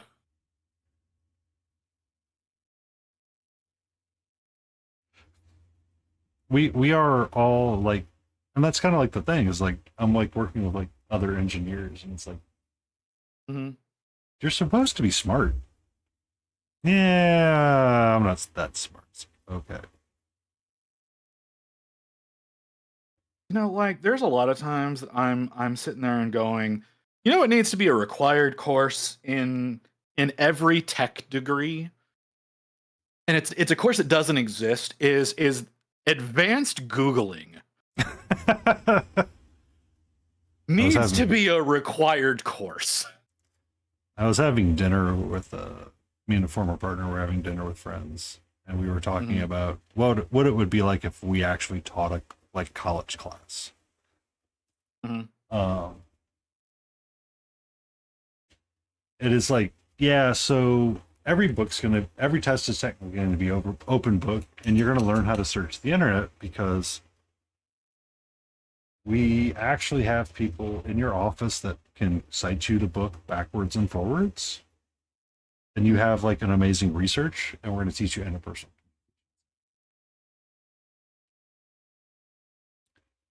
Common sense is such a loaded term sometimes.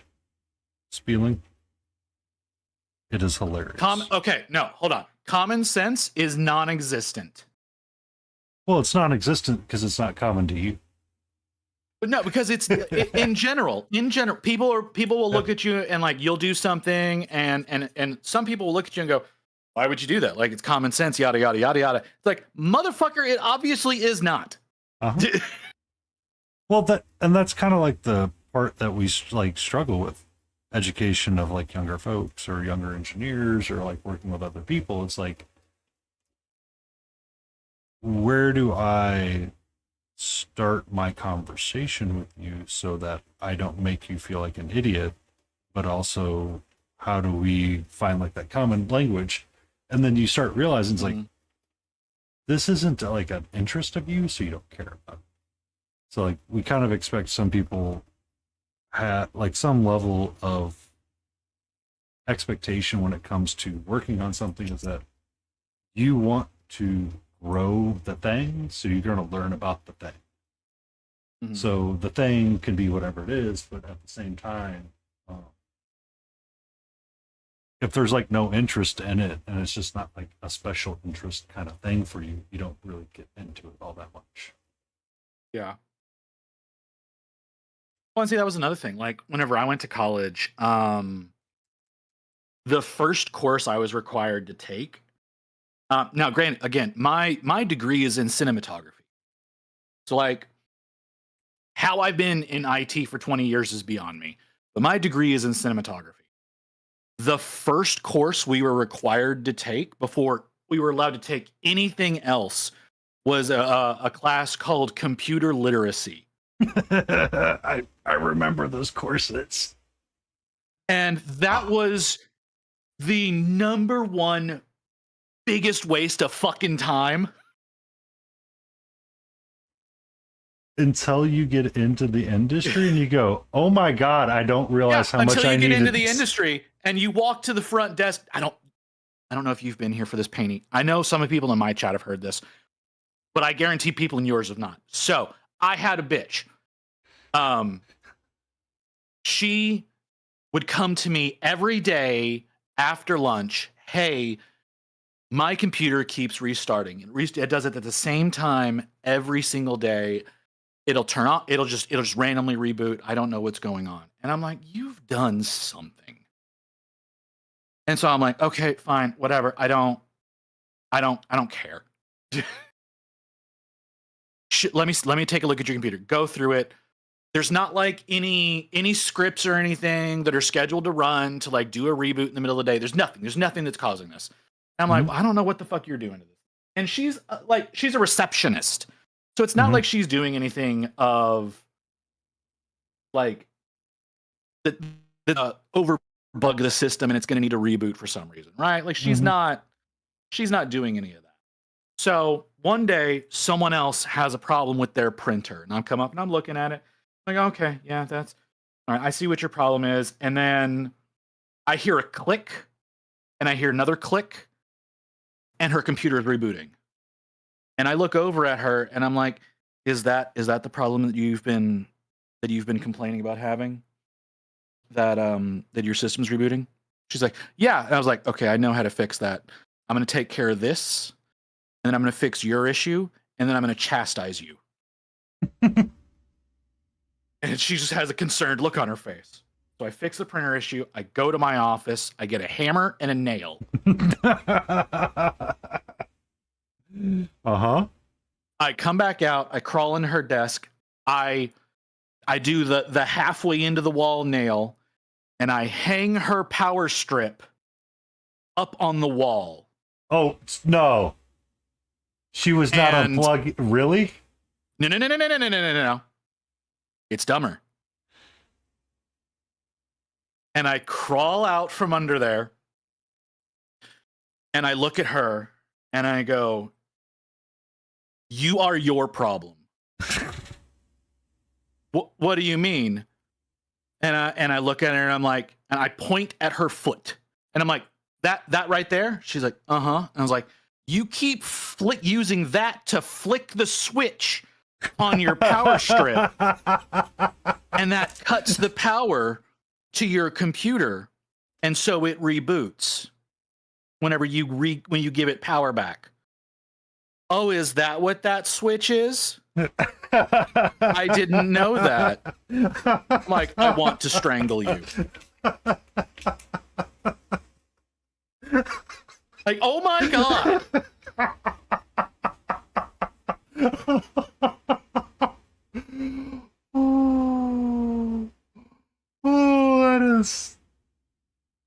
That is, oh my lord. So yes, whenever I got out into the field and I saw how incompetent people really are, I was like, oh, that's why that's a class. And it's not an effective class. No. All right. Yeah, you ever had something that dumb? So I've done that to myself, and I realized what I did. That's the thing. She didn't know what she was doing, and but she knew she was hitting the switch. Is the thing. It's not like she was accidentally like flicking it. She knew she was doing that, and apparently couldn't comprehend what the switch on the power outlet would possibly do.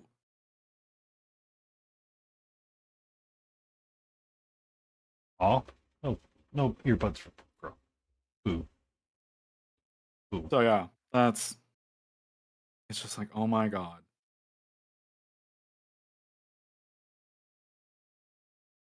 Like, I understand, like, computer literacy is a thing that needs to be taught, but like, But it has to be effective. Like, well, and it needs to be, it needs to be the even more basic shit that people assume people know. Right? Like that's how I feel it needs to be, because like there's so many people. I have one woman. hold it on. was constantly Read what Spieling just said. as a storage folder. Oh my god. Interesting. That's a different one. Okay. Tell us your IT horror stories. Okay, so well, there was this. Okay, and so I'm not picking on women. The problem with this company that I worked for was there was about 150 employees. 7 of them were men. That's it. There were literally only 7 men in the company. So like a lot of these stories are of some incompetent woman, because that's what most of the company was. Mm-hmm. But I had this one person. Oh my god! Like she comes to me every day. Hey, it's not printing my labels. Okay, so I'd go out there, because again, fulfillment company, right? Mm-hmm. So shipping labels are very important to the business. All right, sure. All right, I'll come and I'll look at it. Okay, and the first day it was okay. We cannot get the old version of the software anymore. Okay? We can't get the old version of the software anymore. So you're going to have to not do it the way that some of these people do it. And you're going to have to start doing it the way that everyone's going to be moving to do it in the future. We just haven't rolled that out yet. But unfortunately, because of work we've had to do on your system, you have to do it this way.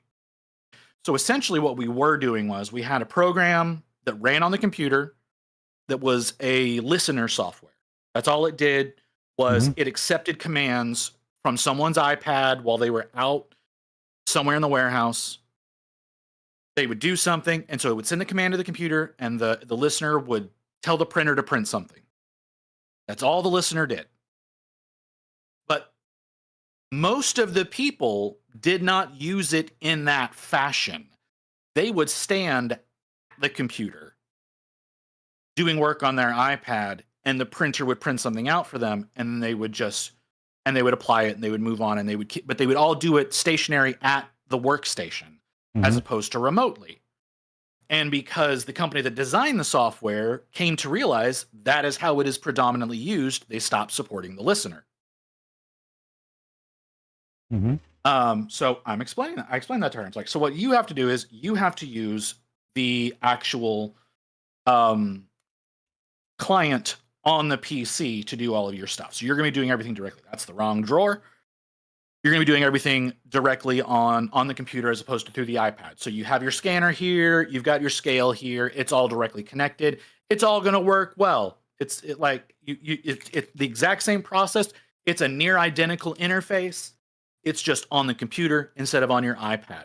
And she came to me every day for 3 weeks because she couldn't get it to print from her iPad. And I explained it to her every day for 3 weeks until I went to her supervisor and went, if she comes to me one more time with this problem, I'm recommending that she be fired. That is both sad and hilarious at the same time, but I understand it because so I don't do IT support. Well, you're an engineer. No, you don't have to do support. Oh, that's not no. That's not your requirement. Hold on. I need to sip my tea for this one. Oh, geez. So, the company I work for employs what they refer to as like a digital champion.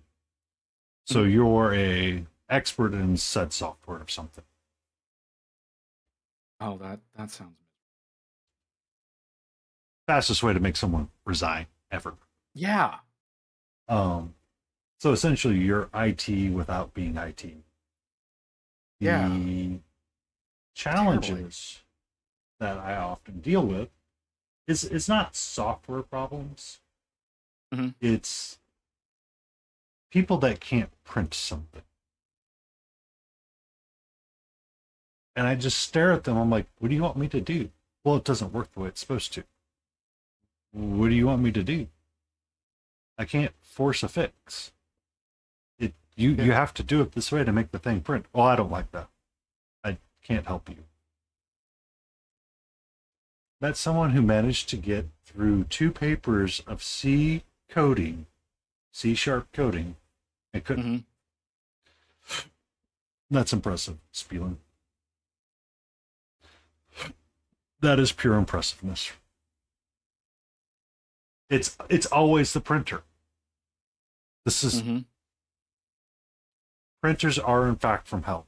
They were sent to make you just hate every life choice you have ever made. It for whatever reason, everyone thinks that they need to reinvent the printer every time they release a new model. You mean and the it's next? I found one printer that worked really, really well, and they produced the shit out of it. And like it does black and white. That's it. That's all it needs to do.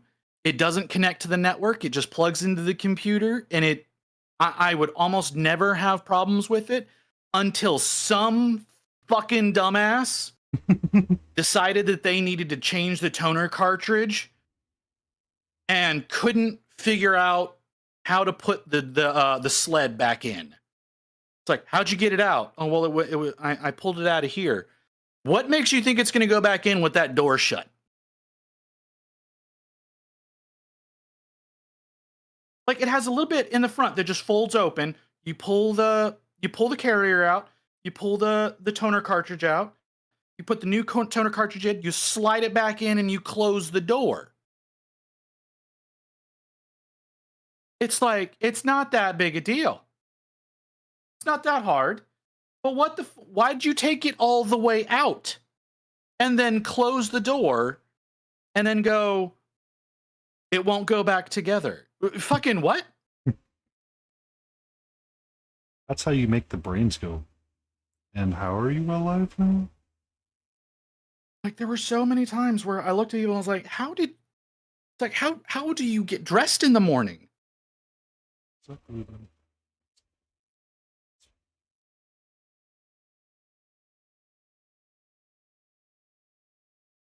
Or, how do you get dressed? How do you do the thing? Because it's like, I understand that this is complicated, but at some point, you've had to use a computer in more than one ways.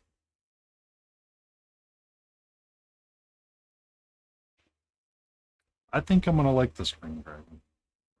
Oh no, Lucy, we got to the point of people's inability to charge things that I made it as dumb as possible for them. So, like I said, we had iPads for everybody. What they were using it for eventually was they were using it to pick orders. So, like, the iPad tells you what items you need, where those items are. You go to that spot, you have a little Bluetooth barcode scanner attached to it. You scan the item. The iPad goes, yes, thank you. Here's the next place you need to go. Super simple process. And so, me being the trusting individual that I was, decided it was like, or we had some people who were just such a pain in the ass that it was like, all right, fine. Here you go. You've got iPads in your area. There's enough for all of your people to be able to use what they need. I've set you up a little charging area right here. You do that. All of the iPads have little names on them. All of the barcode scanners have little names on them. You match the names and you're good to go. It got so bad that people couldn't figure out you have to plug the iPad in for it to work the next day. Or you have to use the scanner that has the same name on it. That I went, okay, I'm confiscating everyone's iPads. I'm going to set up a locker system over here. We've got these lockers here now.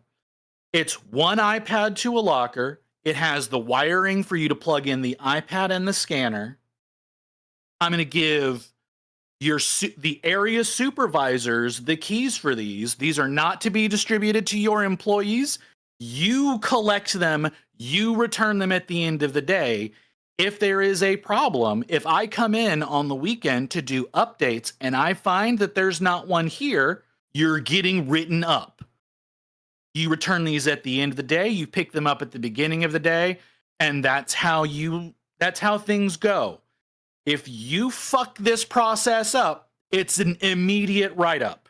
And I still had people who couldn't keep their shit charged. Really? They would come, they'd open the locker, they'd put it back. Like, the number on the locker is the number on the iPad, is the number on the scanner. And they would put it away, but they wouldn't plug it in. And it's like, no, you're not getting keys for any additional ones. You fucked up. It's your fault. Plug it back in. You've got one person who's down. COO comes to me and he's like, hey, I've got a problem with, people not being able to work. It's like, just hand him the policy for the iPads. He goes through and he's like, why are you handing this to me? Read it. Read it and tell me if you can understand it. Okay, reads it. Yes, yeah, I understand this. Your employees don't. It's like, so clearly you need to educate them. It's like, What's the problem? I don't know. They can't follow the policy of charging a laptop. They can't figure out whenever they return it to the locker that they need to plug it in. I guess they think someone's going to come and inspect it at the end of the day after them to make sure that they've done their job. Oh, it's like, so if your employees can't do their job, it's their fault. I don't care anymore.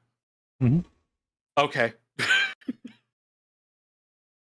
But I mean, that's like, it starts to turn to the question of, responsibility for your work and, the quality of your work. And like what we were talking about earlier is that when you're hyper, like when you want to learn and you want to improve something, like, then it's your pain.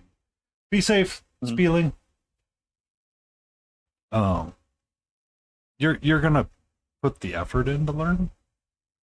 But when you're like there and it's like, I don't care, it's just my job. It's like, you can't treat it that way. You have to like put the effort in to make it be successful, or what's the point? That's Like there came a point where people would come in and they'd be doing something. And like and anytime anybody came to me with something stupid that they had been trained on or that they were supposed to be trained on, I would pull their supervisors into meetings. And it's like, this is becoming a common problem with your department. What the fuck is going on? yeah. They won't learn. They won't learn or you won't teach. What? It's like, these are simple concepts. This is simple shit that they need to be able to do to perform their duties. If they are incapable of performing their duties, they need to be replaced. If you are incapable of teaching them, you need to be replaced. What's my problem here?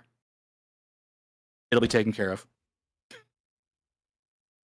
And I mean, And eventually we stopped getting stupid questions.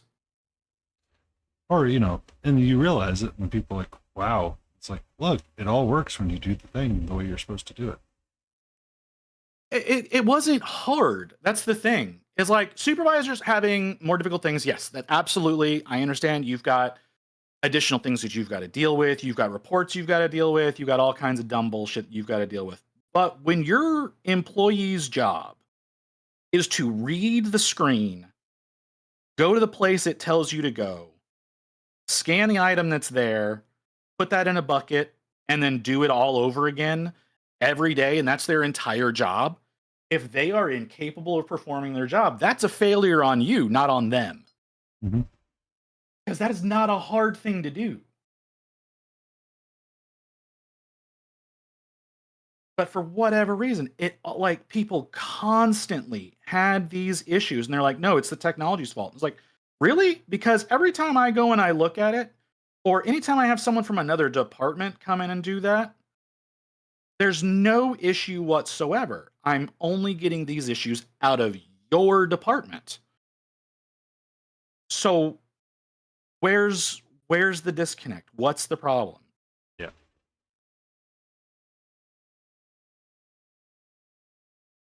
And it's like, yeah, it sucks to like have to sometimes be the guy to go, if you are useless, you are not needed.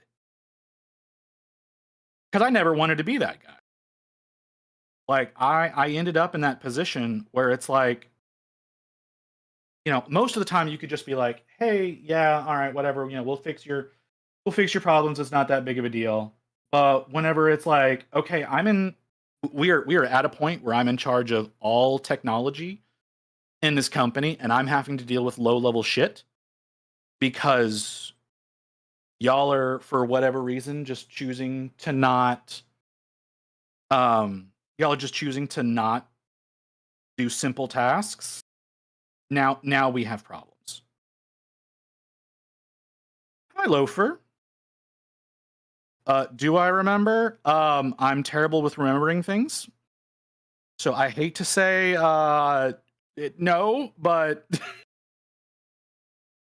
you had a tangerine. Would you like one? What? That is an impressive problem there,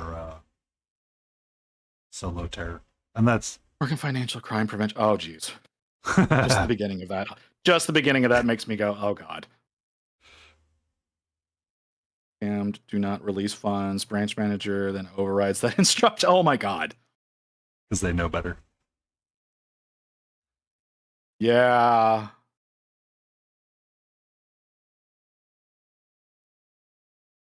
Yeah, that's.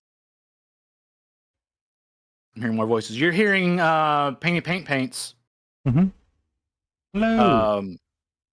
Who is the little blinking pink orb at the bottom of the screen? Yes. Yeah, I've always wanted to know. How do you guys get that Discord overlays to look so nice? What do you mean? So you tend to have the avatars. Oh, you mean like what Kooky and I are doing? Yeah. Like how? Where is that overlay stuff coming from? That is. What is this? Oh, Lotus is back. Hi, Lotus. Hi, Lotus.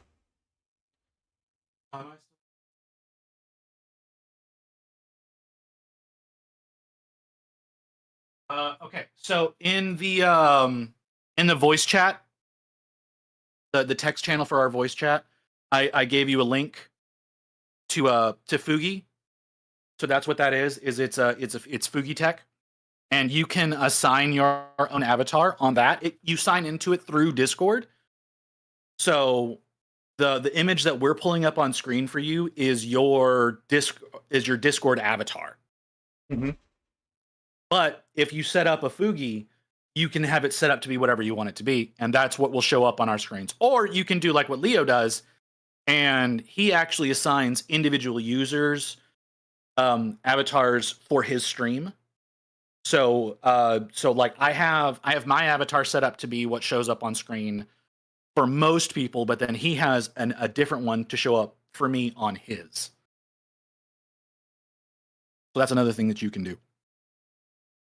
Most people don't take the time to do that, but it is a neat little thing you can do. You ever had a tangerine? I have had tangerines. I prefer caracaras. Check the text chat again.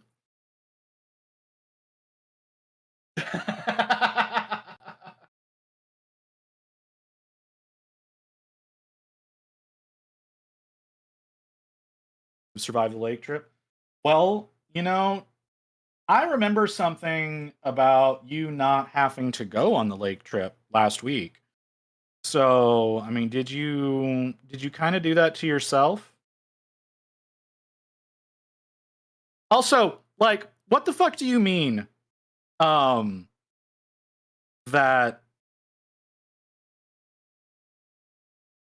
there was too much bacteria in the lake, and then there wasn't.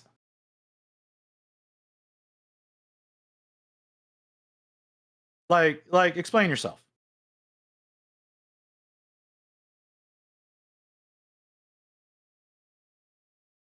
Well, PNG, I also have blinking versions. Oh yeah, and that's another thing is like you can set it up for like your speaking version, your non-speaking version, your deafened, and your muted icons as well. So like if you what is it? Froggy Lock actually has hers set up so that whenever she's deafened, it turns her avatar around. So that it's to indicate like that she's not paying attention. So people don't try to talk to her while that's going on. So it's a neat little thing. So they close the lake part down due to bacteria levels in the lake. Right. Colorful. Look, man, like colorful languages. That's gonna be a thing around me. I most of the time don't even realize I'm doing it.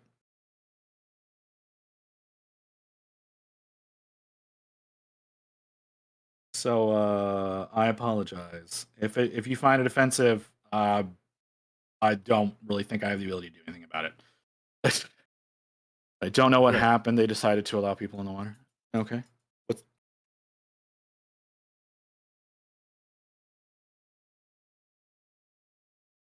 Oh, and then you copy these as individual browser Yeah, sources. you can copy the group over, or you can copy individual people over if you want. Just set up a browser source. You could just, I think you can just drag it over from the page, and it'll set it up for you with dimensions.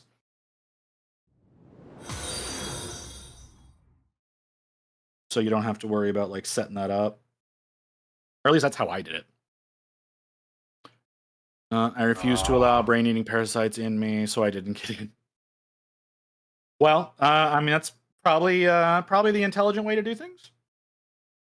Probably, possibly. I don't know. Aha! Aha! Aha! So yeah, there you go. Aha! Thank you for that, Leo.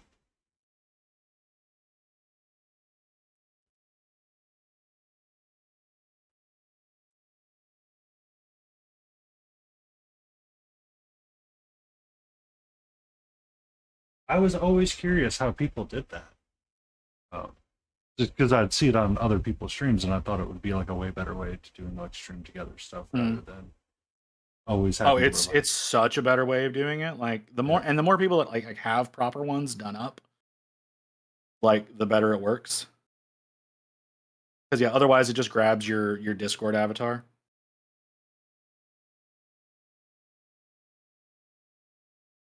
I learned so much. The things you can learn from VTubers. It's it's kind of fun just because I kind of like Leo's React a lot better than mine, and it's a lot more sensitive than the way that I have it set up on my side. Because I mean that's all mine is. It's just a simple React.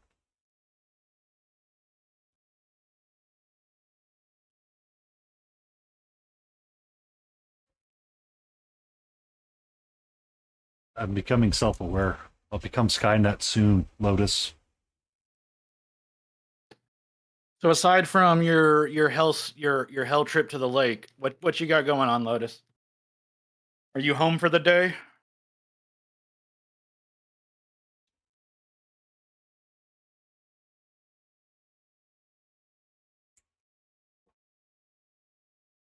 Because if you are, I think you still have time to go live tonight.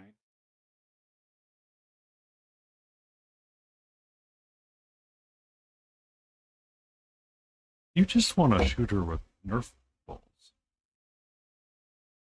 You know what? I hadn't even thought about that until you said it. Mm-hmm. Oh, setting up your printer? Yeah, that makes sense. No live today.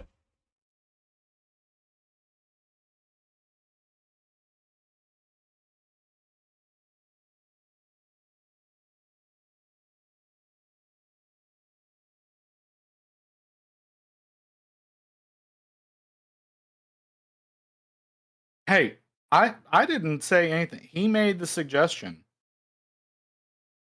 So Well, I'm just learning proclivities of people that I'm around. is that right? Is that what you think that is? I am hyper attentive and aware of many things and pick up on all sorts of cues weirdly. So you could tell me something really weird and there's a chance I will remember it, and then one day randomly ask you about it and you go, the frack? You have no proof of that.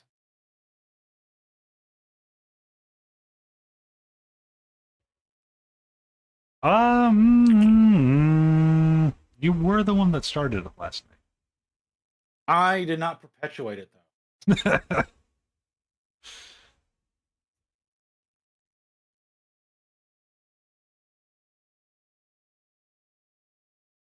Wrong.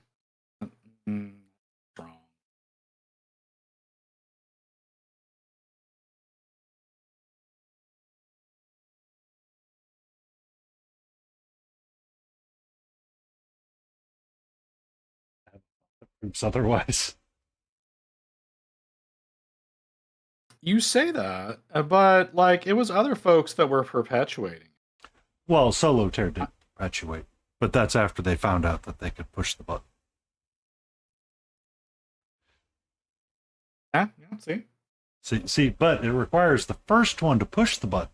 We didn't know the button Well, that is existed because until after you pushed Stroop it. came in and he was all, "Hey, I've got a new surprise for some bits."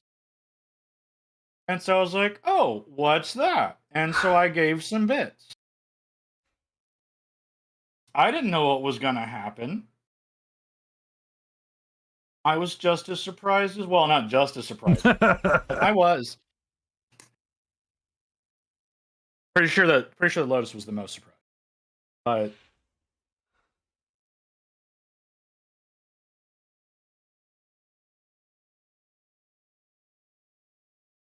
So that story, Lotus.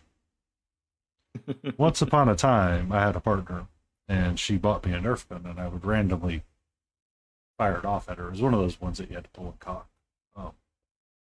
Not in the weird way. But it got to the point, she's like, why? You've had it for all of 2 seconds. Why would you attempt to? I'm like, why not? see, Rain got me a little Nerf gun that does the balls. You have to like pull and cock for each individual shot. Mm-hmm. And the original reason that we got it was so that I could play with the cat, and not so I could shoot the cat. The cat likes to chase balls, so it would be shooting it off, and she would go and chase the ball. She does not like the sound of it at all. So if I fire it off, she runs the other direction typically. So we used to have a roommate for a while, and there was a period of time where my desk could see their bedroom door when I was sitting at it. So there'd be times where he would be getting up and getting ready to go to the bathroom or something, and I would just sit there whenever I hear him getting up, and I'd fire a shot off whenever he would come out into the common area. And he found that to be very annoying. But Navarro, thank you for the follow.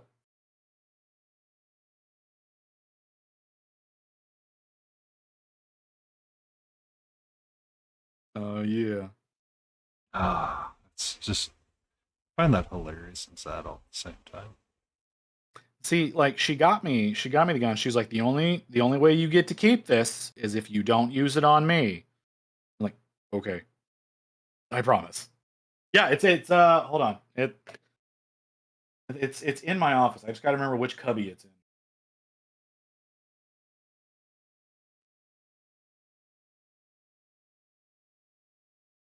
There it is.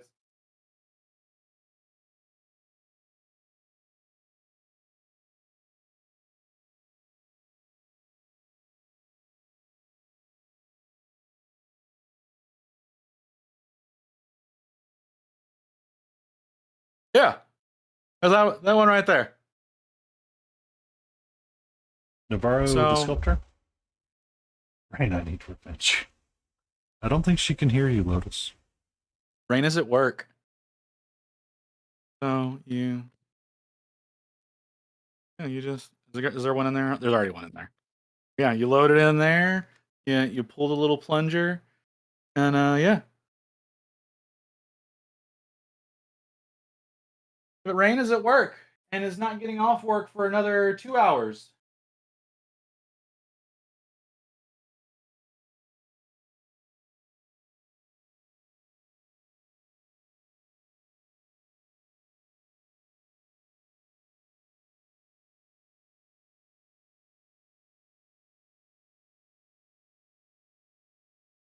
I don't know why you're looking to attack me here, Lotus. I didn't do anything.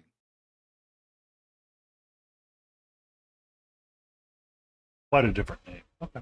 Welcome in, Navarro. I hope you're having a great day. Where? That feels wrong.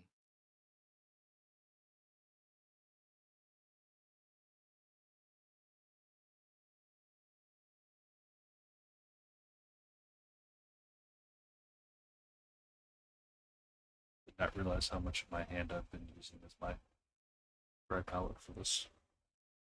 Part of the reason why I use a glove. Eh. I've used to work on cars and diesel motors. I am not super concerned about it.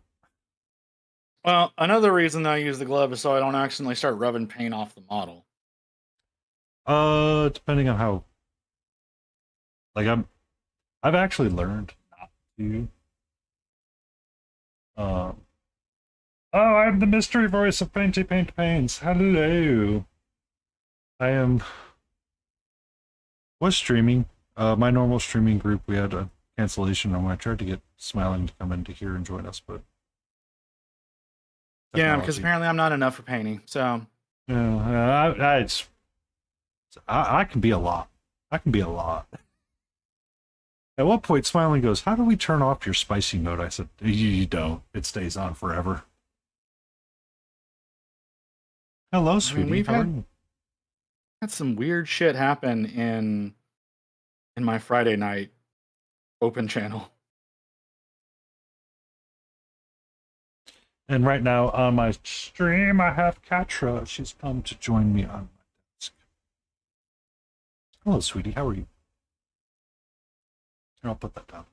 Move that to the side. What's up? And also, Lotus, like, why do you think Rain would just immediately help you? This is like the 4th model I've painted for her this week. Because women stay together. That is factually untrue.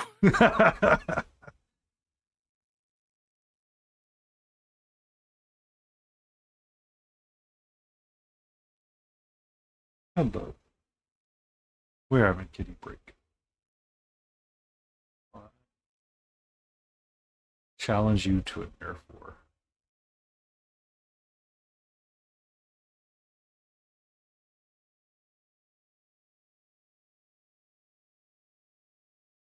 Yeah, I believe there was a reality show where they did one of those survivalist things, Mhm. but they legitimately separated them out between men and women. Mhm. And within a week, the women were nearly dying, but the men were like catching alligators and cooking them up. But there was like nothing but infighting in the women's camp.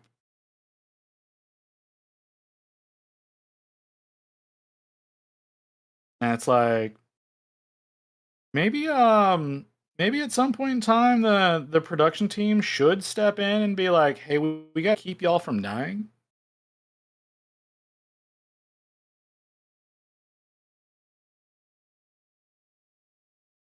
You got Rain a gift? What gift did you get, Rain?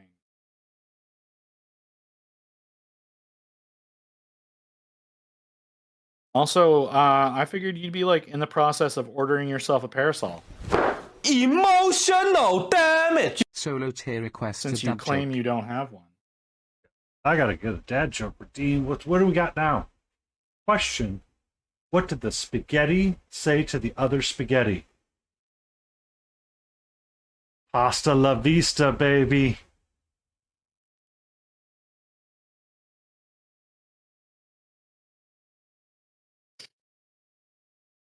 You know, Jay. you said you hated the sun. You said you hated the sun. You were out in the sun. You clearly you're wrong. You need a parasol. That's right up your alley, Jay.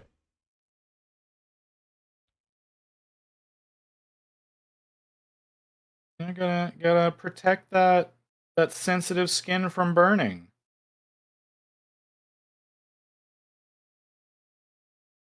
No, don't wanna tan too much. To keep your pale complexion.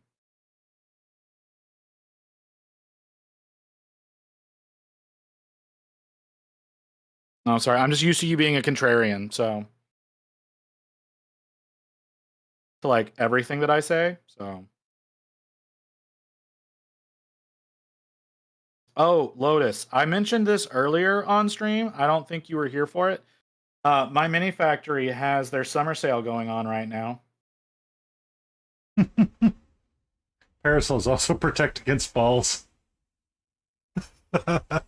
You could have a shield.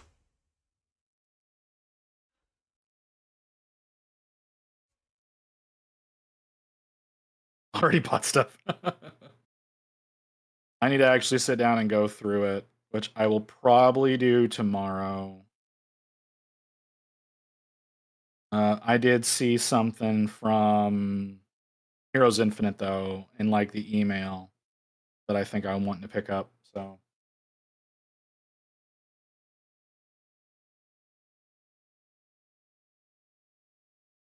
I need a dark gray.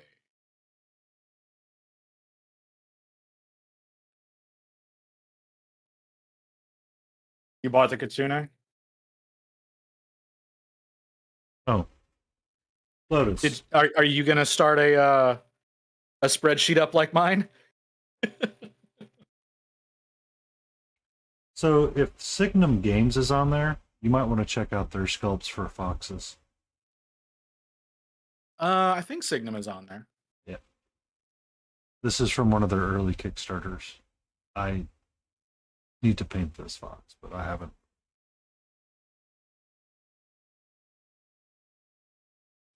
I'm pretty sure Signum is on there somewhere.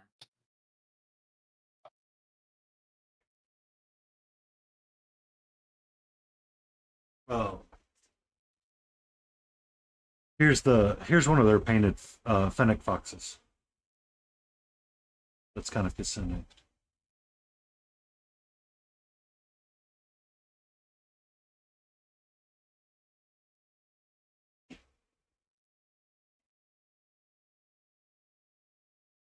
See, there's one Kitsune model that Parabellum has. Mhm. They have a limited edition one. I don't know if it's still on the website or not. But she's absolutely beautiful, and she's got so many little foxes with her. And Partner it's of mine. Yeah. what? I was gonna let you finish. Yeah, it's like it's for their new Uroni faction. So they've got a couple of models that are like the default version, but they've got a limited edition one, right? That's like I said, I think they still have it. That was really pretty that I know Lotus was wanting to pick up. I don't know if she actually has her. And then of course there's always like Walter's code to get a discount.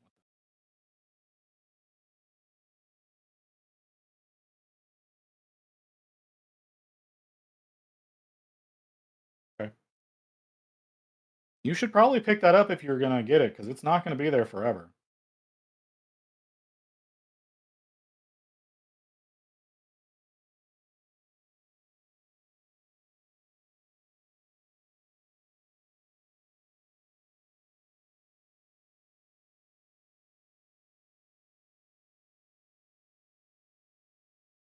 Oh fuck.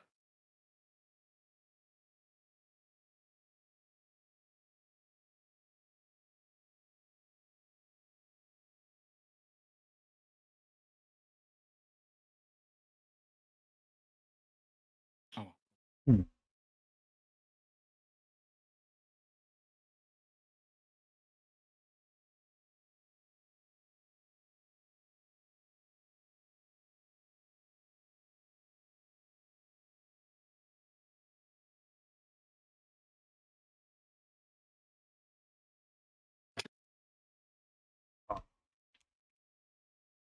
Ow.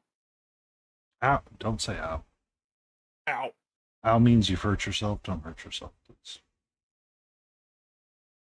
You don't know, it could be something else hurt me. That would be a ghost in your house or your cat I mean, cats do have teeth and claws. and claws. But it's I mean, it's possible. usually when the cat comes to hurt you, it's time like there's a lead up conversation. Not Like, necessarily. well, mine will randomly claw at my back. Like she's found like the waist to try to get my attention. Mhm.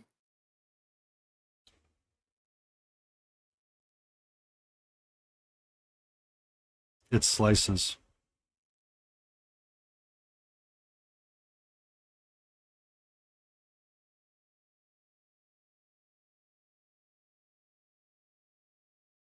It's fucking Frosty.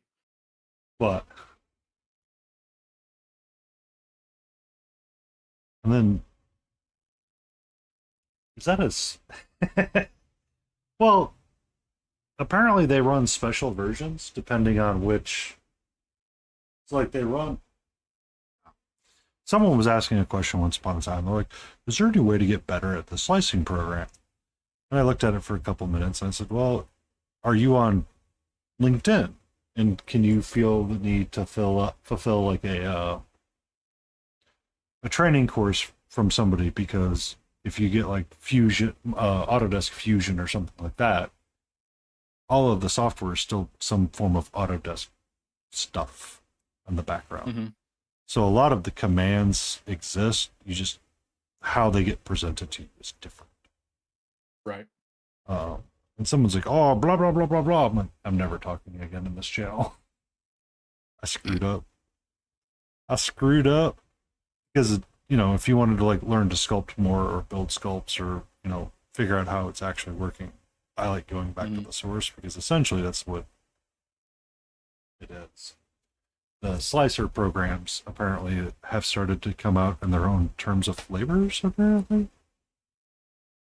And they're all rehashed versions of something or a simplified version of something. Mm-hmm. Yeah, I use an older version of Chitubox. And I definitely like it over the newer variant. But that's mostly because the new version like completely fucked over my settings, and so every print started to fail whenever I was using it. And then I went back to the old version. No more problems. So it's like, all right, I'll just use an outdated version of the software for now. As the CTO of the Twitch painting community, how can you allow that? Mm-hmm. Well, considering that there are still several companies that are running on Windows XP. I know. I know. Or even better yet, whenever you've got Southwest Airlines that's running on Windows 3.0. Oh, don't remind me. Like, that's just kind of what happens. Hey, the new version's not stable. Cool, don't use it then. All right.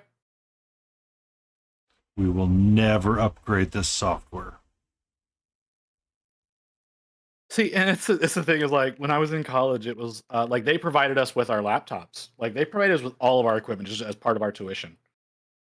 And so there were times where it's like, hey, don't upgrade to the new version of Mac OS because we don't know if it's going to be compatible with this version of this one random software that you use. Mm-hmm. Okay.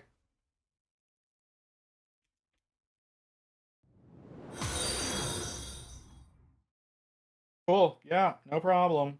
Thank you for that follow, Spook. That's not even my department, but all right. So I work with outdated software because we're contractually required to for some projects. Yeah. And it's like, why are you there? We're still allowed to use it, right? And it's like, no, you're not. So it's getting to the point where, you're like, so like deprecation of software you talk about, it's like, okay, it's going to be like 3 years beyond. So Microsoft is going to announce its end of support for XP. Cool. Or Windows 11 or 10 or whatever it is. I think it's 10 that's ending in October. Yes. So a lot of software companies sometimes follow the same suit. Adobe would do it, or AutoCAD, or Autodesk, or Bentley, all that stuff. Yeah. So you still have people that are like clutching on to like Autodesk 2019 because they believe it was the best version known to man. Autodesk is like, about that. We're done supporting this, which means you now have a security risk because you have an unsupported version. So the company's like, well, to work around that, what you can do is, for now, what they're wanting to do is utilize virtual collaboration desktops or virtual desktops, which actually works a lot better for most things. But because, people are like, well, it's not on my physical computer. It's like, and? Neither is Facebook, but you still use it. Well, I don't use Facebook. Pick whatever random thing you want to use then. Pinterest, Google, whatever. It's technically not on your computer. You still use it. Yeah. But it's not on, but I mean, it's just faster. I don't like to do this. Okay. Okay. Yeah, it was great sometimes when you're looking at like customer service people. All right, you're going to be logging in this way now. Oh, okay. Like, yeah, and you can just do that from your home PC if you want to. Like, if you don't want to come in one day, you just want to remote in, you can just do that. Or you can do this. Oh, it's going to put all that stuff on my home computer? No, you're logging into the server. Yeah. Oh, but wouldn't it be faster if it was local? Technically, no, because I've got about 3,000 more cores on my server than you have on your PC. So, And our interns that came around this time really liked using it. A couple of people I know have started using it more frequently. Like, wow, this is actually faster and better and easier, and I don't have to worry about stuff. It's like, yep. So much easier. So few problems. the last time I used Autodesk was in like 2005. I have to open Civil 3D every so often, so I have to deal with Autodesk. Because I have to deal with data washing and data transfer, data whatever. Because yeah, things are things. Oh, I get you. Like, it's just that was that's back when I was taking architecture in high school. Oh, I'm sorry. It was actually pretty decent because the person who wrote the textbook was actually our teacher. So that worked out really nicely. So it's like, hey, this thing that's here in the book. Oh yeah, sorry. This is how that's done now. Oh, okay, thanks.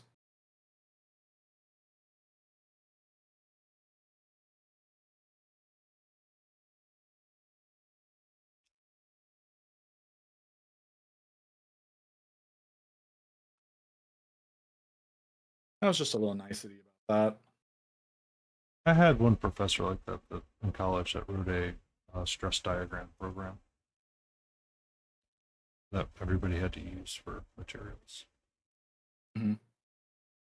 And it was not super nice sometimes to talk to him. It's like, I don't understand. He's like, well, I'm trying to trick you up in your exam. It's like, well, what's the point?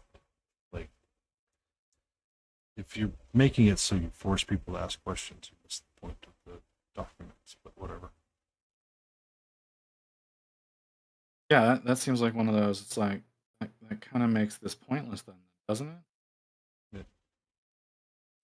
Because I mean, that was kind of like one of my early lessons into specific software for industries. Is that they're not written by the best people, and you shouldn't always trust them.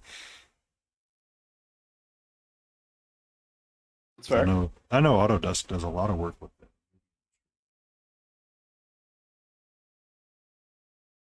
The script.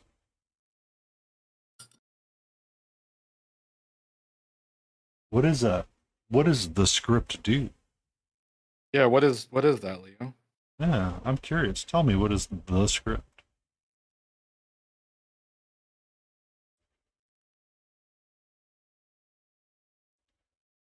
Is it that thing that corporate tells you you're supposed to use whenever you're on the phone with customers? Is it the script he would teach from? Oh, so essentially he had a physical script that he read from every day and was like, and today we're on page 38 of the script.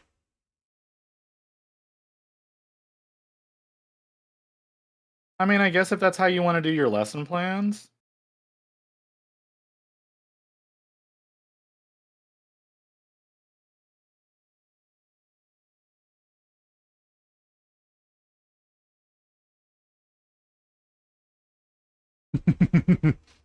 Cato's name is called Catra, Lucy Jade.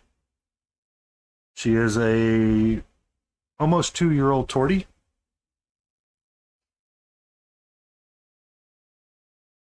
On Sunday, tomorrow, there will be a channel point redeemed by somebody. I don't know who, but they will redeem to get her a cheery treat, in which she will sit pretty on the camera for a handful of moments and minutes while I slowly press the treat out, and she will get to lick it and eat it, and everybody gets to see her happiness.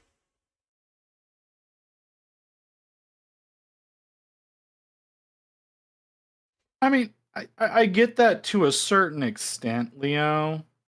Like, yeah, books can be outdated, and depending on the field, that can become books can become outdated very quickly. But I mean, most of economic books kind of fell out of, like, depending on what dumbasses in power fuck up something. Anyway. Yes, Lotus. I have a 20,000K channel point redeem, so she can get one of those long tube treats that cats go crazy for. She really likes that treat, and in order to not have her weight blow out or have problems with her weight, I set it on a 1-week cooldown. Cooldown comes up on Sunday, and it will be used on Sunday by somebody. Feral Unhinged will loves to see it. I know No Mana likes to redeem the treats. Calablone likes to redeem the treat, and Laden Roses. I'll have points ready to go for it.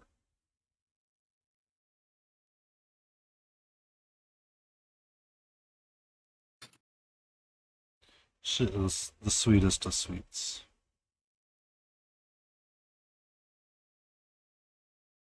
Yeah, the Churu is kind of our cat's reward for going to the vet. Yeah, so because she's free fed, I don't have many, so she's not like super treat driven all the time. Right. Like if I shake it, she might come or she might not. Around 8 o'clock or 9 o'clock, she will start being a little bit more insistent of my attention because it's nearing her time for treats in the evening before bed. I've tried the puzzle toys when I'm doing like a long stream or trying to be, a little bit more engaged with stream, and she does not always care to play with the puzzle depending on the treat that gets put in there. So.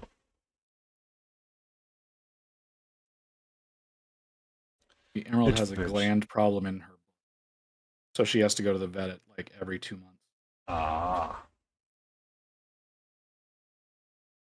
She knows when she comes home, she's going to get a churu. Oh. She's better behaved. That works. Sometimes during ads, I will turn on I will put the camera down towards the floor and point it towards the floor, and we'll play with the laser pointer, depending on what our spicy moves at levels at.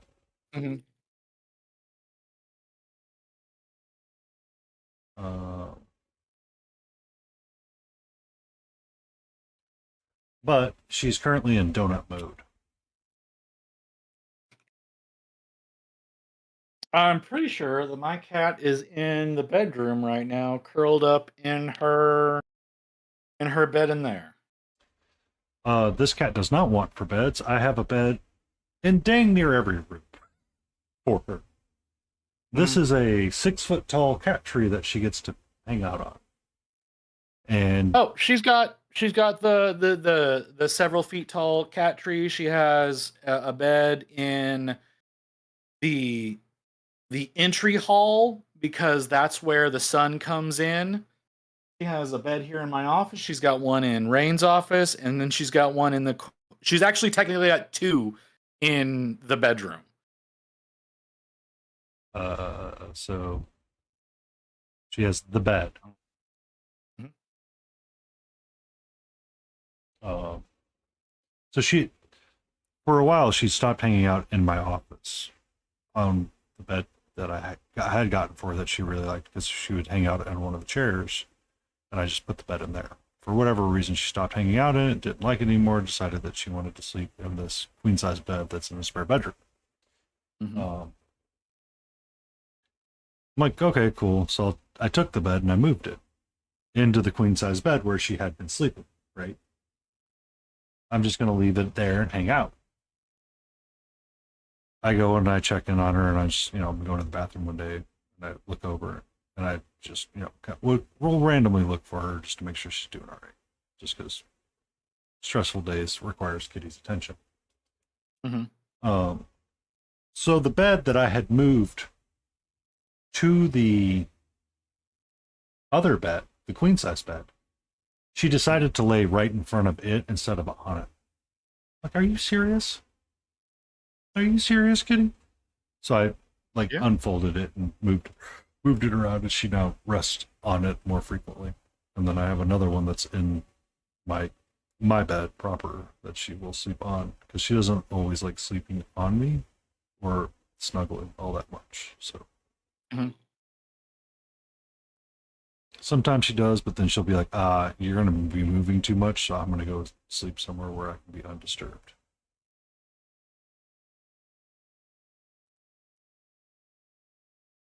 Yeah, Emerald can't stay in one spot for too long, it seems.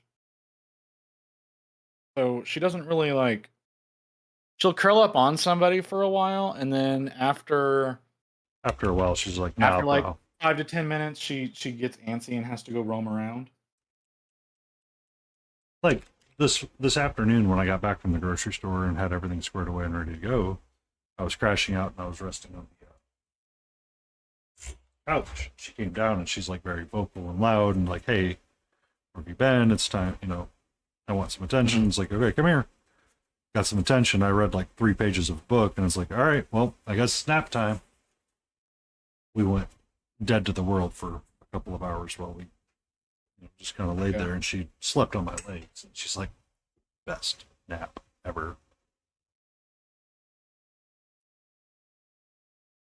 Yeah, no. See, even if I like sit down somewhere and fall asleep, she'll stay there for a little while, and eventually she'll wake me up because she's leaving. Mm-hmm. She can't sit on a person for too long.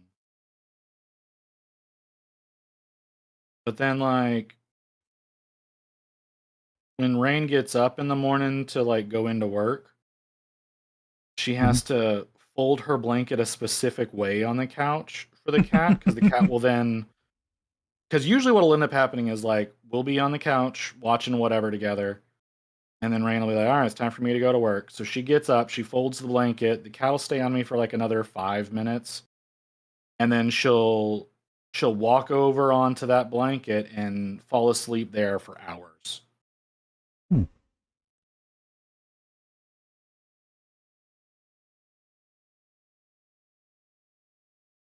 And it's just like, all right, it's cool, I guess.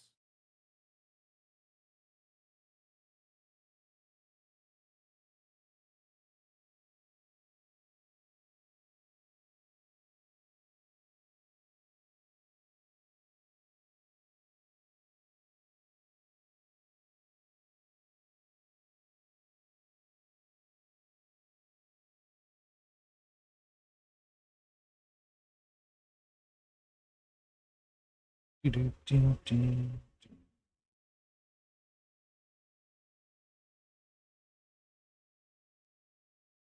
to get all the darkness pieces redder.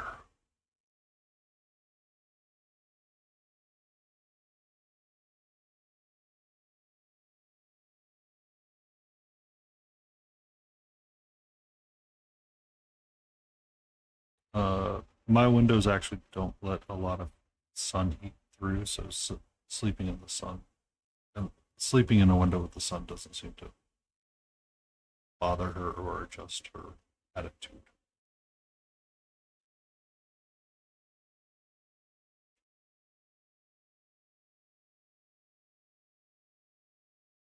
Oh, that doesn't seem to be a problem for our cats. It varies for each cat. Like my previous cat loved sleeping in the sun and would chase the sunspot all day long if she could.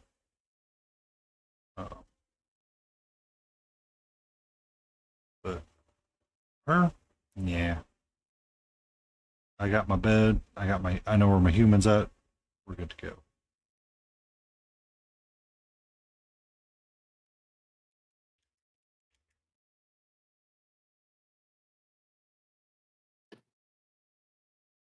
Probably not how I want to do this. Okay. Still getting the encoding errors. Interesting. That is weird.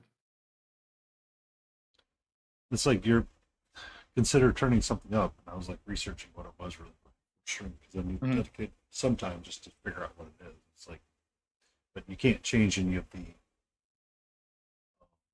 stuff right now. Like the constant bit rates or variable, like video rates on stream. Mm-hmm.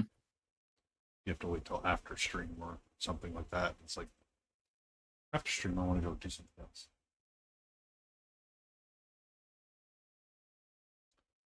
She'll probably be there for until I walk away from this desk, or she decides it's time to play.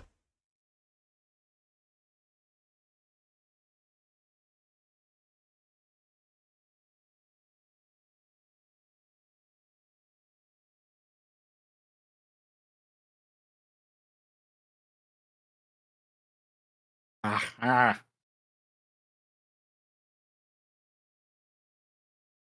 My nose started twitching.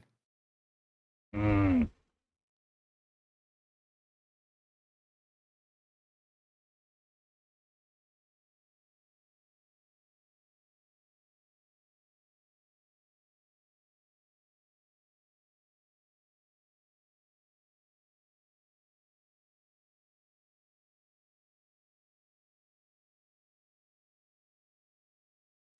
Okay. Refresh that.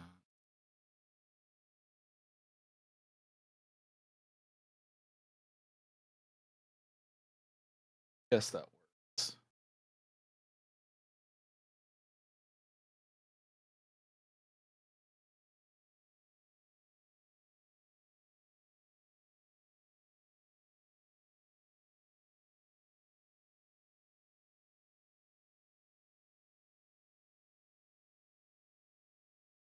Ooh.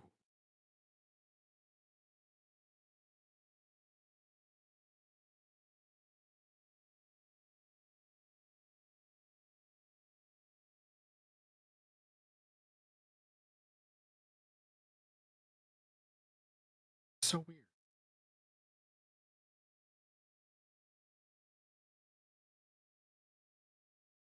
So what? Huh? You're like, so No, I was just asking, like, why does this look so weird? Paint is doing something very funky.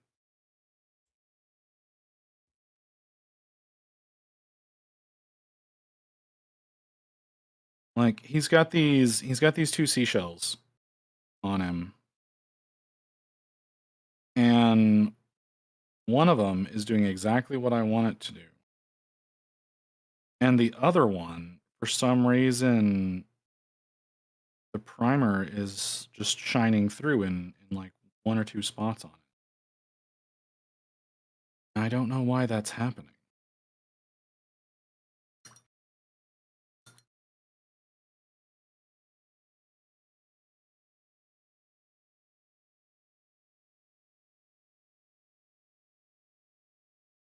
No, I don't think it's 3. not 3. You mean not 3? Not 3 spots.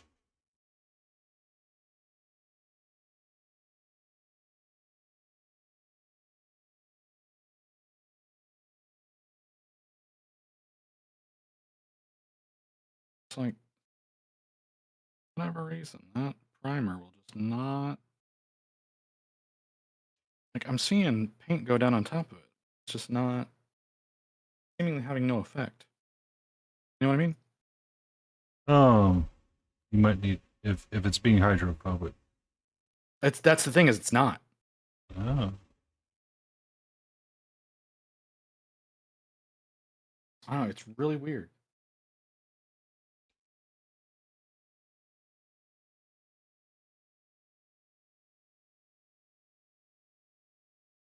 Like if it was being hydrophobic, that'd be one thing. I could deal with that.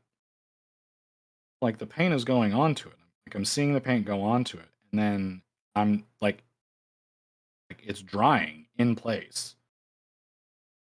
And whenever it dries, for whatever reason, there's still like visible primer.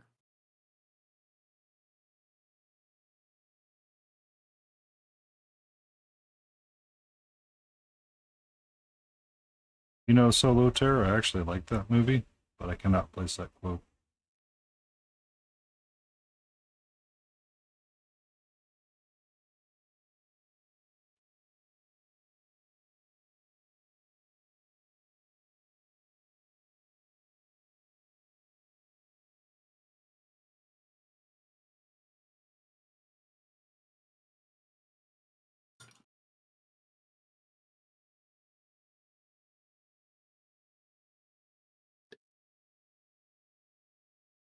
It has been so long since I've seen that movie. Oh, I got you. Three seashells. He doesn't know how to use the three seashells.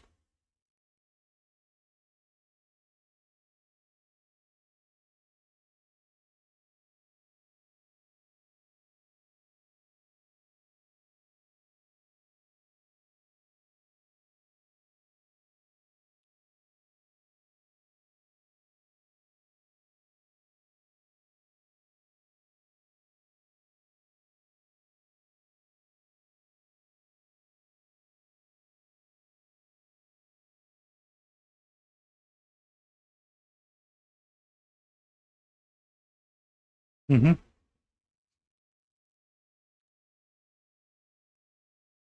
Which, to be fair, I never understood the three seashell reference, and then somebody said it was just a random thing that was written in a sci-fi book, just to mess with people. Of course. Second part of the Thunderhawk. Yes. What color are you going with your Thunderhawk? I'm trying to place your army. I'm not of it off the top of my head.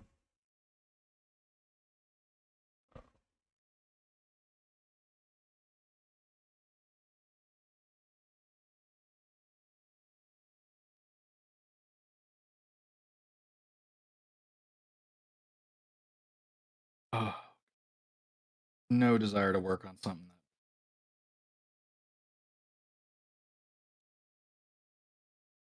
No desire to work on Thunderhawk or no desire? Something that big, just in general. I don't know. Sometimes when I'm painting big, I like to use like an airbrush to start something and then work from there. I need a proper place to like set up my airbrush before I can do that. Yeah.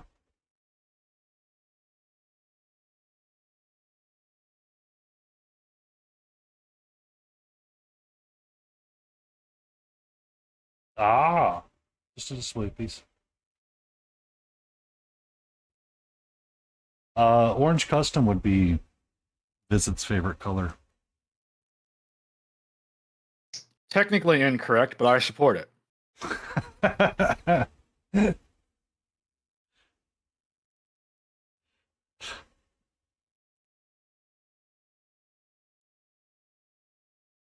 No, I went with orange for my avatar because it worked out a lot better. And I would look less derivative of Heavenly Father if I had gone with my favorite color, Which is green. oh.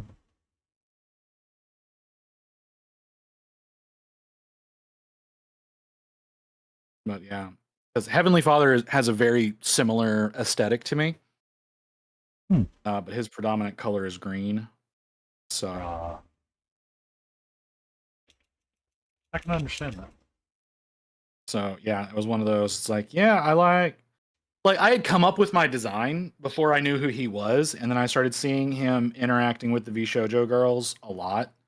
Mhm. And it's like, oh well, I guess I can't go with my original thought. Yeah, it's hard. So I shifted over to orange because it still works pretty well.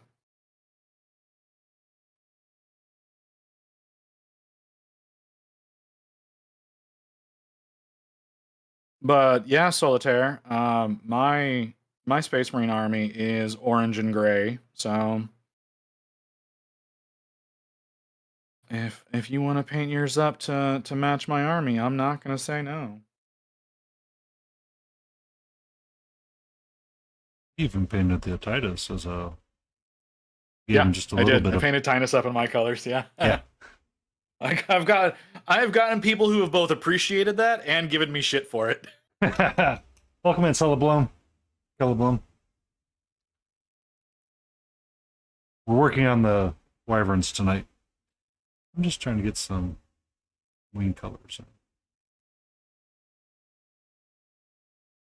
We're probably going to go with a green tinge on them. Yes. I've had these guys primed for a little bit now, and I decided this. I wanted a break from thinking too hard. Me no want think now. Me just want paint.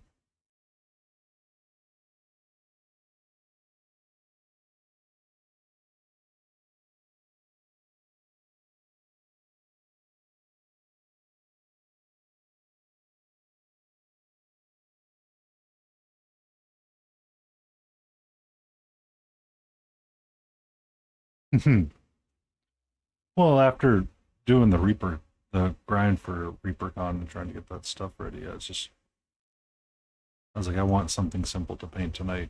I don't want to work on that Cloud Giant because it's just, I want something different. That makes sense. Completely different. Looks like I've settled on the basing for my vote chain to be Cobblestone Temple.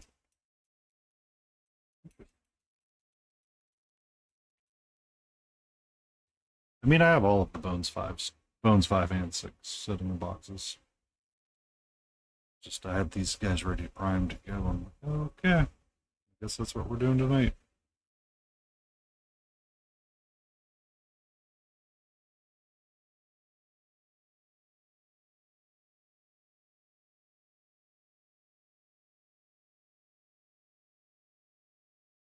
And his underside looking kind of pretty. Just needs some more dabbing. Some more dabbing. I am live with, is it the Chronicler? Hi. I did check out your stream this morning. Oh, I was there for parts of it.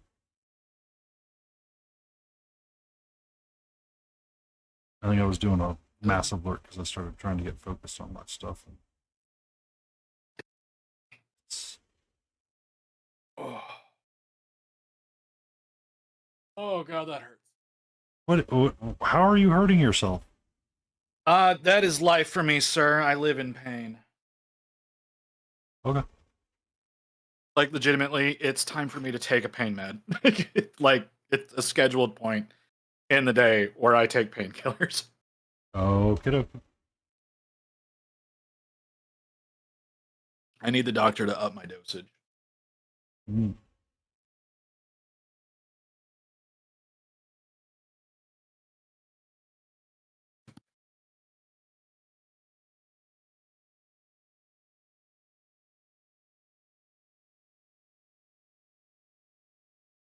Okay.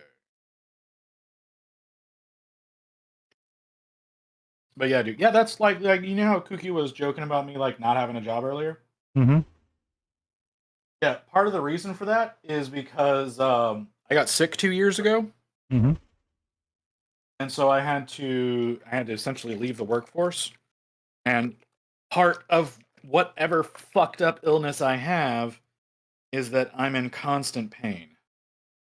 Just off back. So yeah, like me saying, "Oh God, that hurts." Like that's just life. That's just life. That's just normal for you. Yeah, unfortunately. I understand.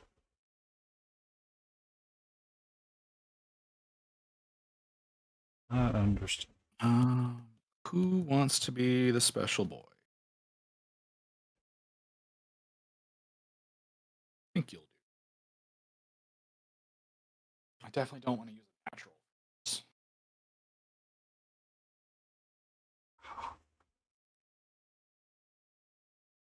Right? Yeah. Oh.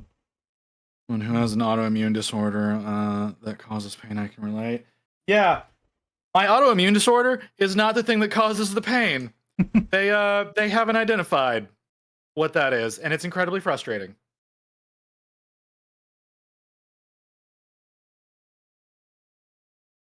Like right now, I'm supposed to be going in to get an MRI on my brain, but insurance is being so fucky that that's become a very difficult thing. That's not good.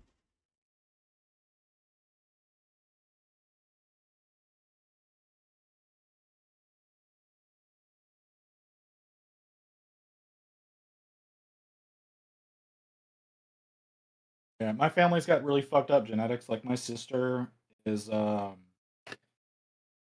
what happened with her was she got a really rare tumor Mhm.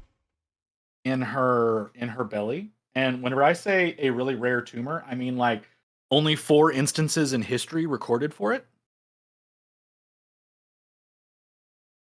And so while she was pregnant with my niece, she went through I think it was 18 different surgeries in an attempt to take care of it. And the way that they ended up fixing it was just horrifying. Okay. Mhm. Essentially, what it was it was about the size of a kidney. Okay. And it was a pocket.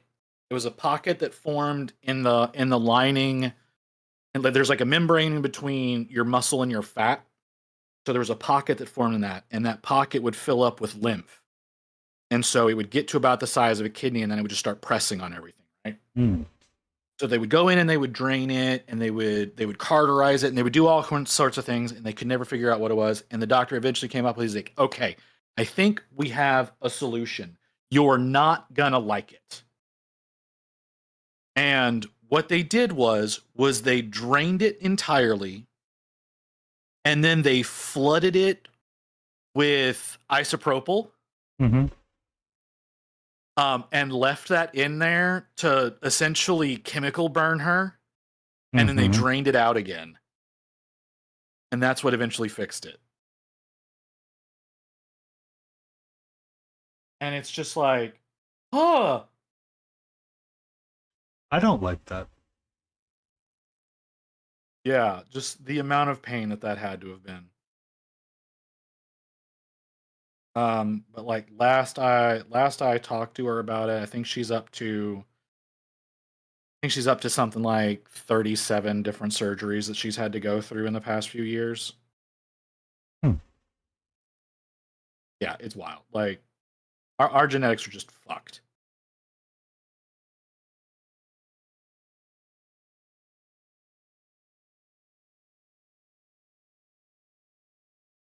Oh.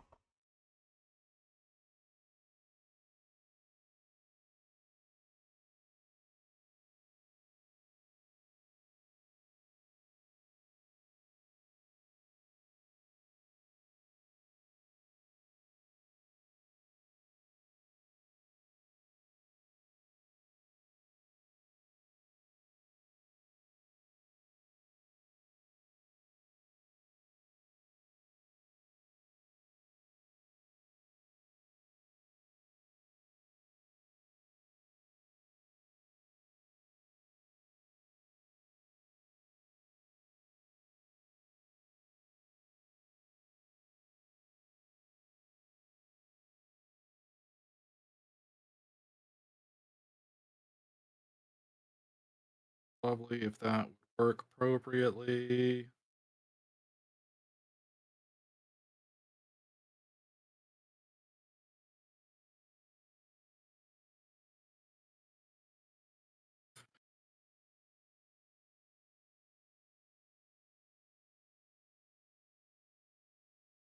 I picked the wrong brush. Pick the wrong what? Wrong brush.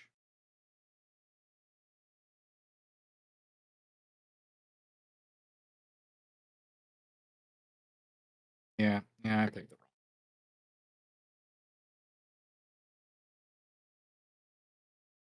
Something a little bit bigger.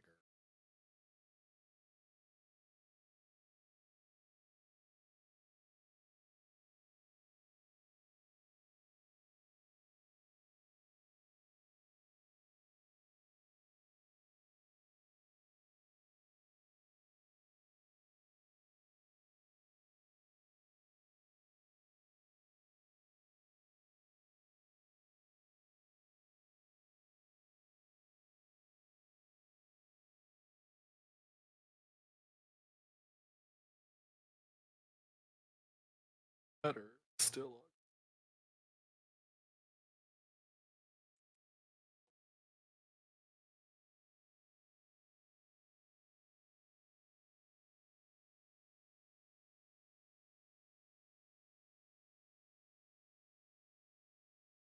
Twitch, why are you broken?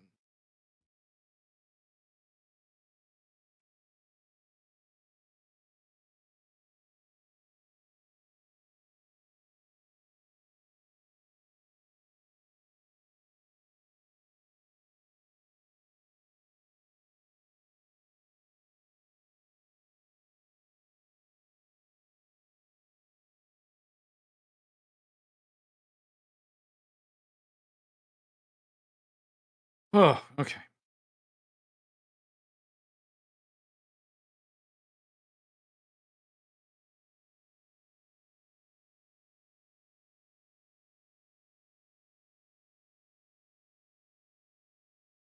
So did you finish your piece for Reaper?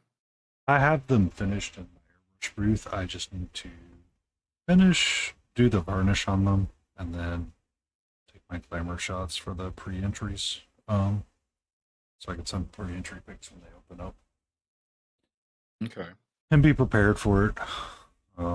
That's part of what's like part of causing like the internal stress. It's like some of the unsolicited feedback I got. It's like, there. It's like, no, just do it. Just do it. Just send it and be done with it. Just send it and be done. You're not entering to go for gold. You're entering to have fun. At all times. Did you enter into Golden Frogger? I did not. I thought about it, but at the time, I just dropped the ball on that one. I probably will try Golden Frogger next year. They redo it. I went for it. Boy, was I disappointed. So I did the Reaper, not Reaper. Me and Smiling were talking about this. Apparently, Smiling's entered the mini painting on Reddit, and the second time I was like middle of the big pack.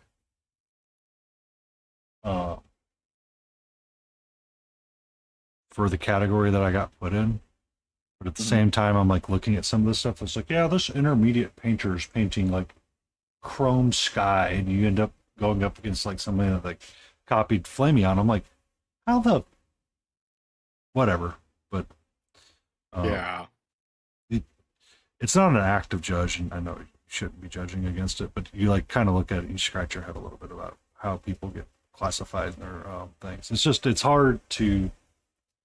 Yeah, like when someone does that chrome paint job, like what Flameon did, it's like, motherfucker, that is not intermediate. that is anti-intermediate.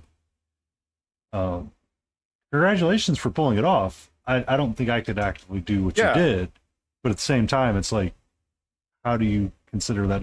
It's like, well, everybody does it now. It's like, no, they don't. No, they don't. And see, that's the thing is like, is that was one of the things in Golden Frogger is she was like, if we feel like you should be in a different category than what you've put yourself in, we're gonna move you. Yeah. And so it's like, yeah, you shouldn't be doing like true chrome paint jobs in an intermediate ever by any stretch of the imagination. Yeah. And yes, Leo, I agree. I did improve a lot. I was disappointed in myself that I wasn't even able to pull an honorable mention. Yeah.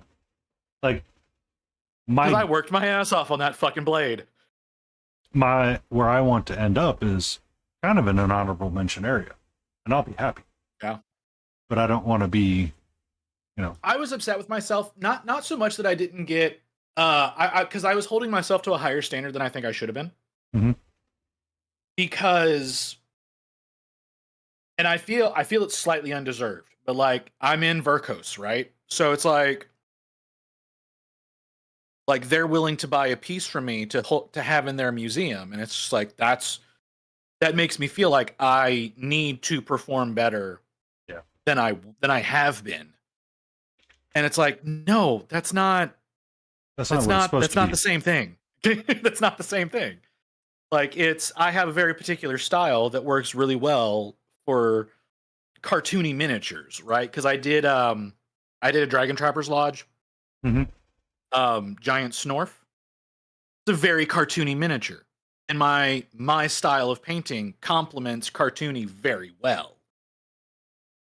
And so it's like I just have to remember that's what I need to lean into. I need to lean more into going for cartoony than going for realistic. And I feel like, and anybody who wants to correct me on this, feel free. I feel that there is an unwritten rule in miniature competitions that they want to see realism, not stylized. Does that make sense? Thank you for that follow, Agor the Beast Guy. So, yes, it does. So, largely, when I see people talking about like realism, it's like we're trying to paint realism on, because I paint primarily 28 scale. Galen and Puss, and when you're doing a bust, are much larger. And something that Painting Vic said that I never quite understood until I had actually done it is try to paint a bust once, and you will be surprised about how much you learn from just that painting experience, right? Yeah. Because painting a bust, painting 75 millimeter, painting anything but 28 changes. Well, like you see, have you seen my yearly model? Yes. When you do the melody. Yeah, when I do the melody, like the first year I did that, I learned a lot. The next year I did that, I learned a lot more. Yeah. And yeah. Every time you get to do something like that, you get to improve and improve and improve. The thing is that when you only confine yourself to one scale, you never seem to, like, your growth is stunted to the scale that you're painting, right? Mm-hmm. But when you paint like a 32, or you paint like a melody, or you paint a bust, and you go, wow, this is a little bit easier than I thought, or I'm understanding how to thin the paint to make it work, because I only have this much of a wing, but if I was doing like 75 millimeter, I would have like a bigger square, and you can get that beautiful triangle that you see from like heavy metal or somebody involved. Like you start seeing how it works out a lot differently, and it's very eye-opening, and it's very. No, I understand. And I at the time I was like, oh, that's silly. Like I look at the Camelot Legends of Camelot that I bought from Big Child before they went out of business. And to a certain extent, yes, Navarro. Yes, it does. Sometimes it does matter, Navarro. Like Cal was mentioning, she paints primarily, or they paint primarily bust. Mm-hmm.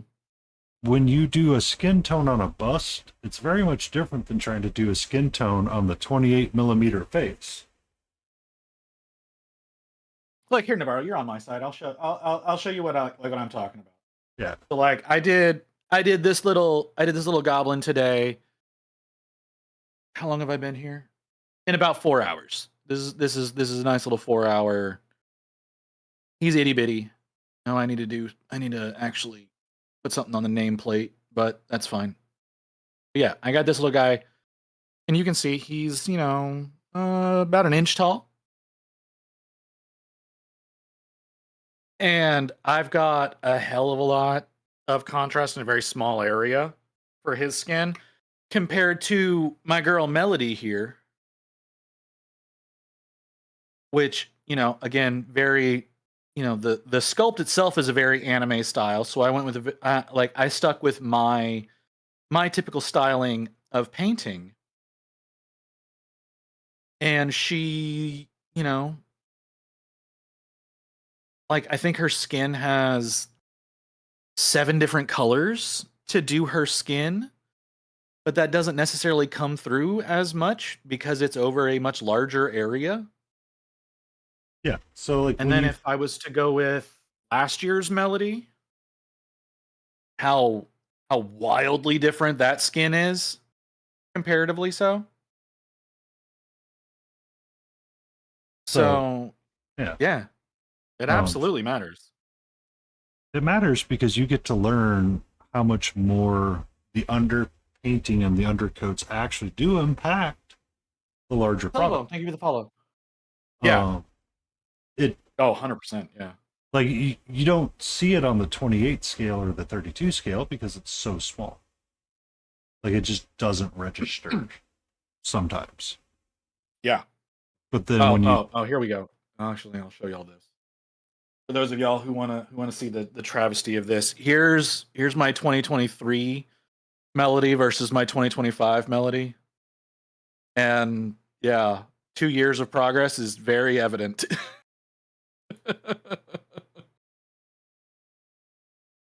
Which I'll be straight up, like painting on stream has made me evolve as a painter so much more than the 4 years prior to it.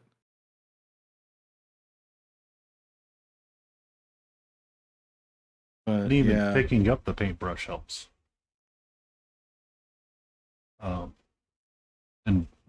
actively thinking about it and like picking it up and doing it, and then you get on the streams and you get to talk to like Pookie and you get to talk to like all these people and you're like, yes, and then things do happen and click into place. Yeah, I mean, and like, I'll admit sometimes on models I'm like, how the fuck do I do this? Whenever I'm working on Melody, I do not take input on what I'm doing, and like I kind of snapped at Leo whenever I was doing that. I didn't mean to, but I was just frustrated because people were just there was a lot of unsolicited help coming in. Yeah. Whenever it comes to Melody is a purely what I am capable of in the moment. Not like I don't want, like whenever I'm working on Melody, I don't take any advice from anybody. I work on her using what I know. If I get confused about something, I will sit there, I'll stare at her, I'll try to decide what's going on, and I'll make decisions from there. There are mistakes on that model that I would like to change, and I'm looking at it going, I'll do that next year. Next year's version of Melody, I'll make those corrections. So sometimes when I'm painting like a model and futzing with like non-metallic metal, I'll just paint it and be like, this isn't right, but you know what? It ain't worth sitting here fighting over it, so we'll do it next time.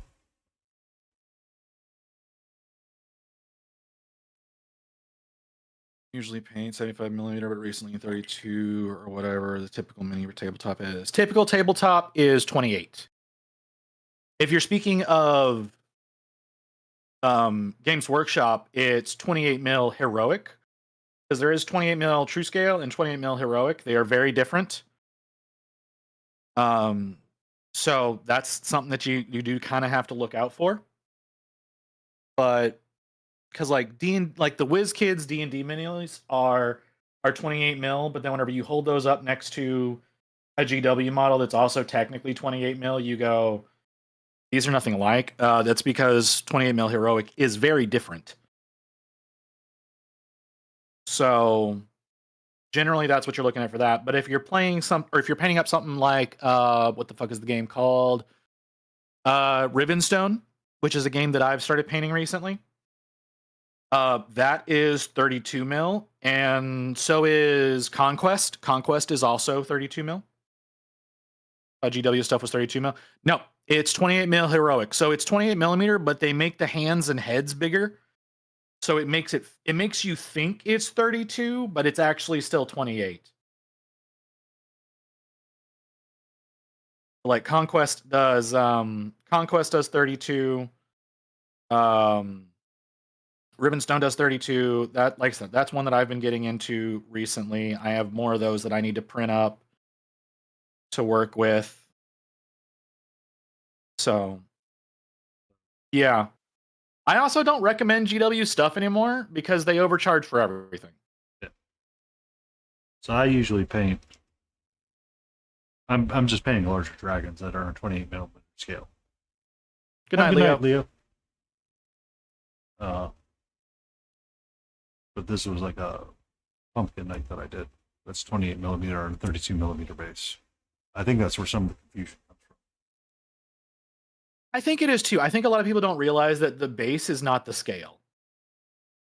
Because a lot of GW models are defaulted to 32 mil bases, but that's not the scale. I mean, the scale works better. So the 32 millimeter base worked better for the 28 millimeter heroic because it gave them more room to do things. Yeah. Rather than it be. Well, it also is like Space Marines are they're bigger than humans. So they fit better on a 32 mil, whereas the humans tend to fit better on the 28 mils. Actually, I really like how that looks. Give him a little nameplate. Kind of wish I had gotten all four of them with the little nameplate, but that's my bad.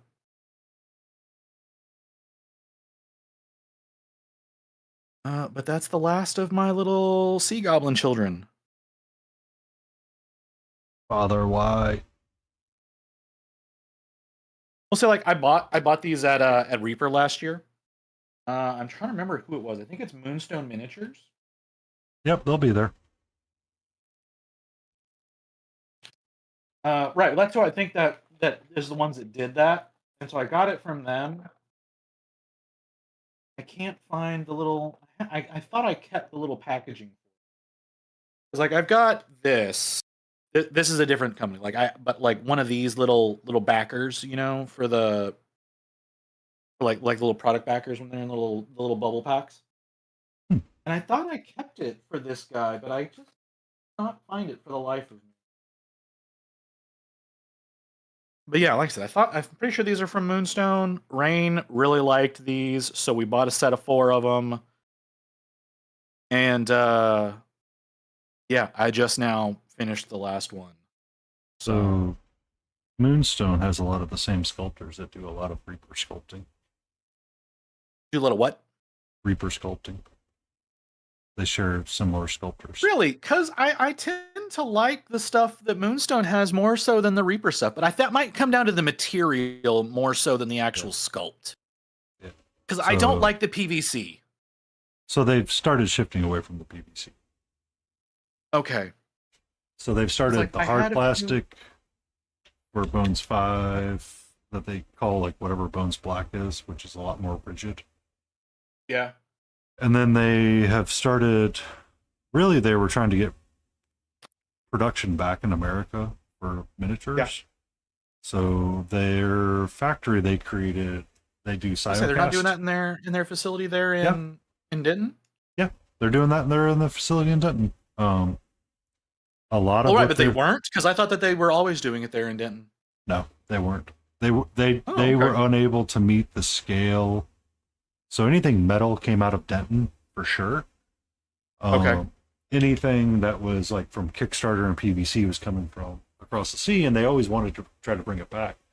So it was Reaper 6. They actually did produce a good chunk of it in America. And they produced a lot of that stuff early on, and they did it in what they call Bones USA, which is essentially Cyocast. So they would 3D print and they would have their sculpts made and they would use it for the master mold. Because they've started 3D printing some of their monthly figure giveaways. Yeah. So when you spend like the $40 or whatever for a figure or the whatever that is, it's usually a 3D print. Or I think the current relief for Texas is a 3D print as well. Okay, I've been hearing very inconsistent things in regards to COcast. So Ed really liked it back in the day, because it was essentially an easy way for them to, because the mold, essentially they could vacuum seal the mold as they injected.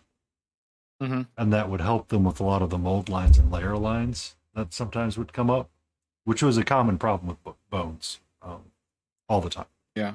Like even these guys right here, there's some gnarly gaps on these wyverns that drives me up the wall to fix. But with some of the USA stuff or the Cyocast stuff, it's a lot better and it's not as bad.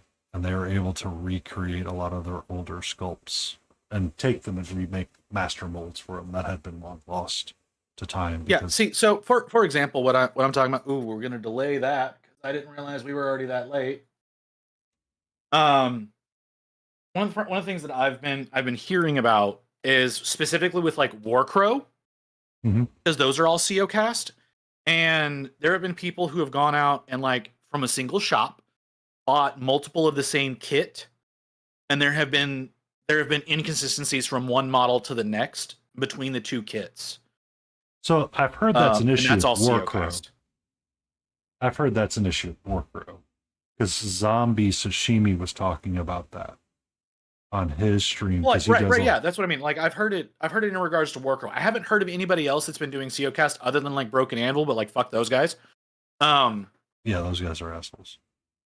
So they were the first ones that I heard about trying it out, and before they went and fucked everyone over, I was really curious, really excited about the idea of COcast because like it is so like small factory friendly, but at the same time, you know, you have situations where it's like I said, you're hearing about Warcrow where they're having like the inconsistencies because like you'll have like mold slips and stuff like that that'll end up causing like voids in like exposed areas of miniatures. And it's just that's why I say I'm like I don't necessarily know what all to trust. Are you gonna do the factory tour when you're there at ReaperCon? Probably not. If you can run across John and talk to him, he can give you like a lot of rundown of it. So I mean, like everything, it's what I've kind of learned is that it's all about the people that making it and using it, and that's why it's like some of the inconsistencies of some things. Like some of the Broken Anvil stuff wasn't bad. I shipped 2 boxes over to Layden and her sister, Fabulous Skies. Simply because I was going to paint it, but I was like, I can't paint this. Like, there's too much drama around it, and it because I got the Dungeon Delvers stuff from Broken Anvil from back in the day. I was like super excited because it had like the mouse folks in there, and it was kind of like a Bob Rodolphe type sculpt. And I love the mouselings that come out at ReaperCon because they're so much fun to paint and they're so expressive. That's the one. Because that'll probably be COcast as well, or it might be a Bones 3D print because they're like, yeah, it's easier to do it that way for us. Because I know they've started 3D printing a lot of stuff as well. But yeah, I mean that makes sense. Yeah. like I said, I was hearing different things from different places, so it's like I don't know. Yeah, What it's hard to tell think which one's about true. Theocast right now.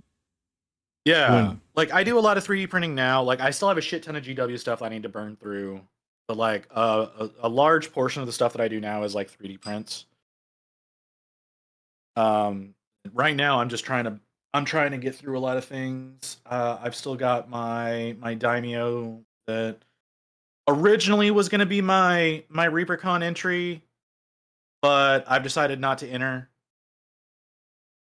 Just because I wasn't really excited about the model whenever I was getting deeper and deeper into it. hmm So I have to figure out something. Yeah, that like that's what I'm hearing too, Navarro, is that like it is there's an RNG element to it. Because I was thinking about picking up a box of it because there's one shop in the area that I'm aware of that sells it. And so I just happened to be there one day because I was on that side of town. It's like, oh well, yeah, they've got this. I've been kind of curious about it because I've heard really good things about the orcs, and for some stupid reason, I paint orcs really well.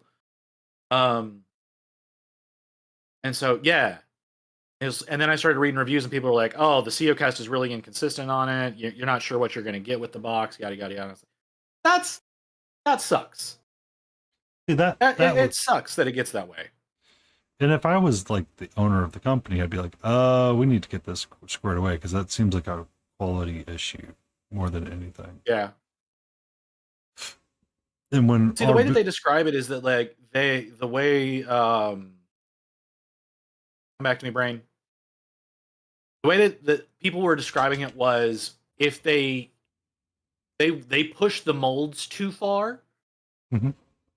and so they start deteriorating, and that ends up being the issue. There is that they end up pushing their molds too far, or further than they should, and so that's what ends up causing the problems. I'm like, well, how many reliable um, injections should you be expecting between uh, from one mold to the next? Because I know that the Broken Anvil, I hate bringing them back up, but like I know Broken Anvil was doing essentially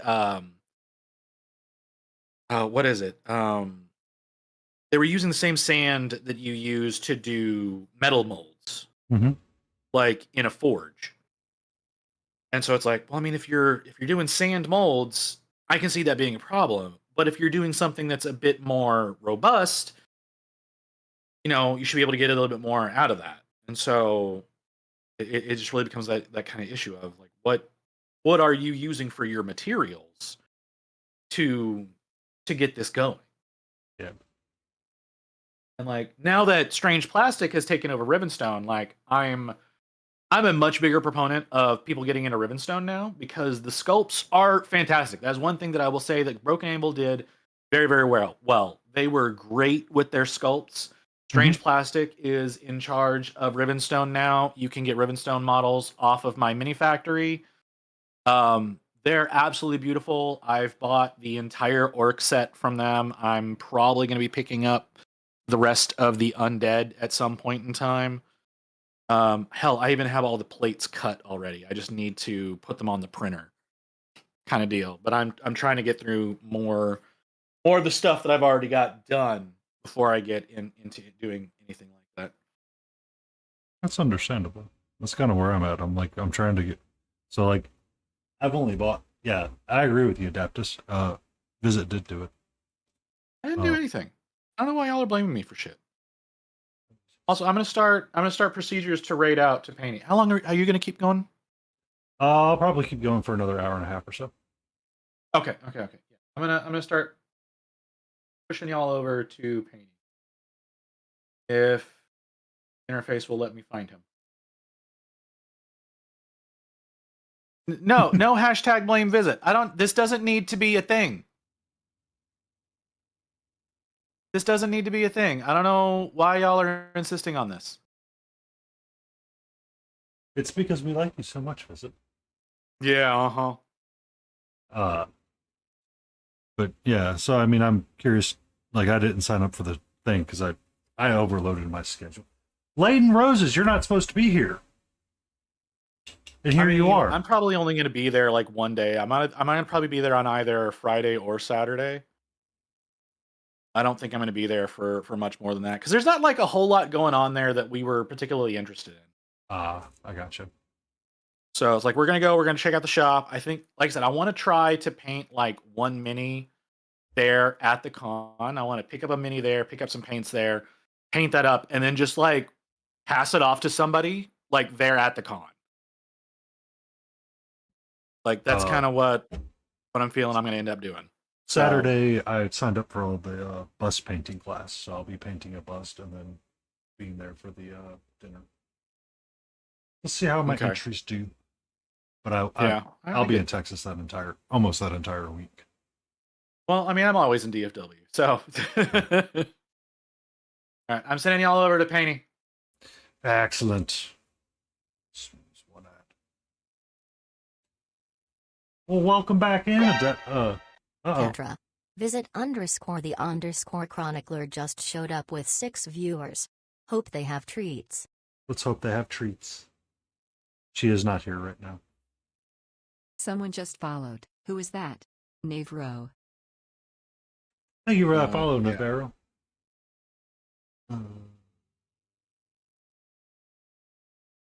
Yeah, like I said, I was originally planning on doing the Daimyo for the competition. I decided to pull out because it's just not. You're not feeling it. I'm not feeling it. Yeah, like I like the idea of the way that that Reaper does the comp. It's just I don't think it's for me. Not this year, at least. Not this year. I really held myself a little too high with Froggy. With Golden Frogger. Yeah. And like I overly discouraged myself when I really shouldn't have.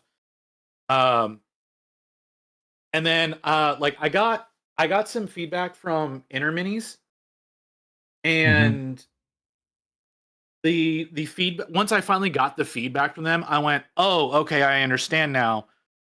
Y'all don't understand, or y'all aren't able to read my model correctly from the photos, because one of their criticisms is like, you don't have like the face needs to be the highlight of the model. I don't necessarily agree with that, but okay. And the reason for that was because the particular model that I had, it's just like, it's one of those assassin fox masks. So there's not actually that much detail to it anyways. And I'm like, I disagree. I feel like the feature point of this model is the blade, but okay. And they're like, but you don't have enough contrast in the face. And it's like, oh, okay. So you did not actually look that closely at my photos, because the shadows that I put on that mask, or that are like in the photo, are painted in. It's like nearly black on one half of the mask versus nearly white on the other half because of the way the light is hitting it. But you read that as the lighting in my photo is casting that shadow, when that's simply not the case. And that's so the hard. My photos did not read. Yeah. And so you judged it as inferior to what it is. Okay, there were other things that they said on there that I 100% agreed with. But that was one of those that was like, I do not agree with that statement, because there is a shit ton of contrast on that mask, and you are reading that as an actual shadow.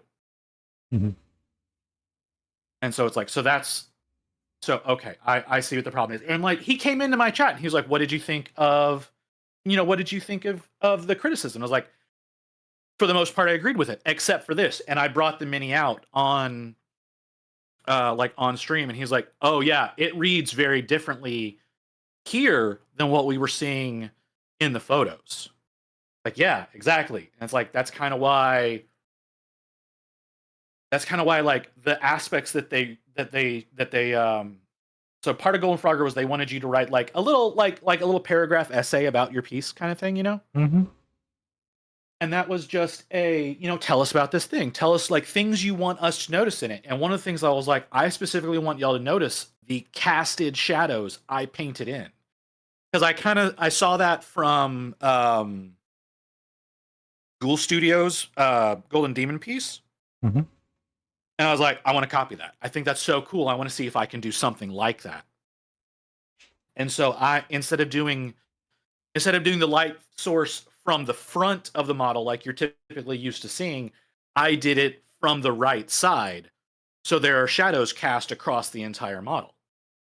I was like, that was something I was like, I think I did a really good job with painting in the casted shadows. And I feel like they did not read what I said I wanted them to look at, because in the criticisms, there were zero mention of any of the shadows that I painted in.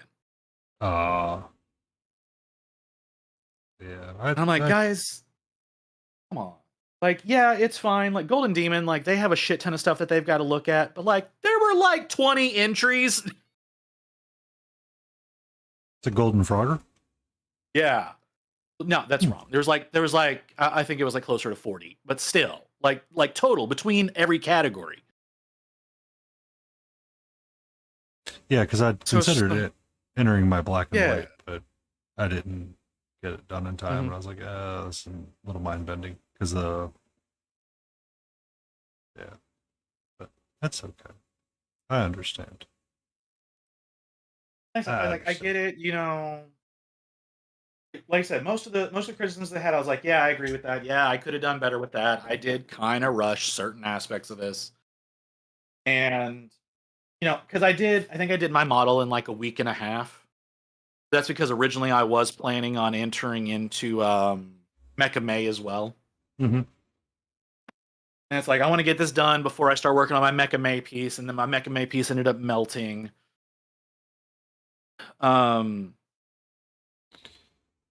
So I ended up not doing that. And it was like Mecha May piece melted, and then I did so poorly at Golden Frogger, and I was like, you know what? Maybe I need to hold off on competitions for a little bit, because I've done well, because like the thing I did just before like working on my Golden Frogger piece was I had been working for like a month on my Resin Beast piece. Mm-hmm. And you know, that one took me weeks. That one I actually worked really fucking hard on. And again, like the recognition that I got for that one was, you know, like, oh, Verkos wants to buy your piece to put in their museum. Super fucking cool. Did I place at all? No. Was I like even in consideration for placing? Not one fucking bit. But I got you. That's kind of like that's kind of the part. Yeah, it was just hit after hit after hit. It's just kind of discouraging. So it's like, I'm gonna back off competitions for a little bit. When my parents were visiting, they saw my hobby room because they never really looked into it. Like the door is always open, and like the spare bedroom that they usually sleep in is right next to it. So they kind of never walked into the room. But finally, Mom's like, "Oh, you're just when you go to this craft show, you're just going to want to throw everything away because you're going to see how good everybody else is." I'm like, that is the defeatist talk that I cannot deal with anymore. Because she does a lot of the quilt stuff. Yeah. Like she has one of those Gamble machines and Cricut machines. She's got everything. Yeah.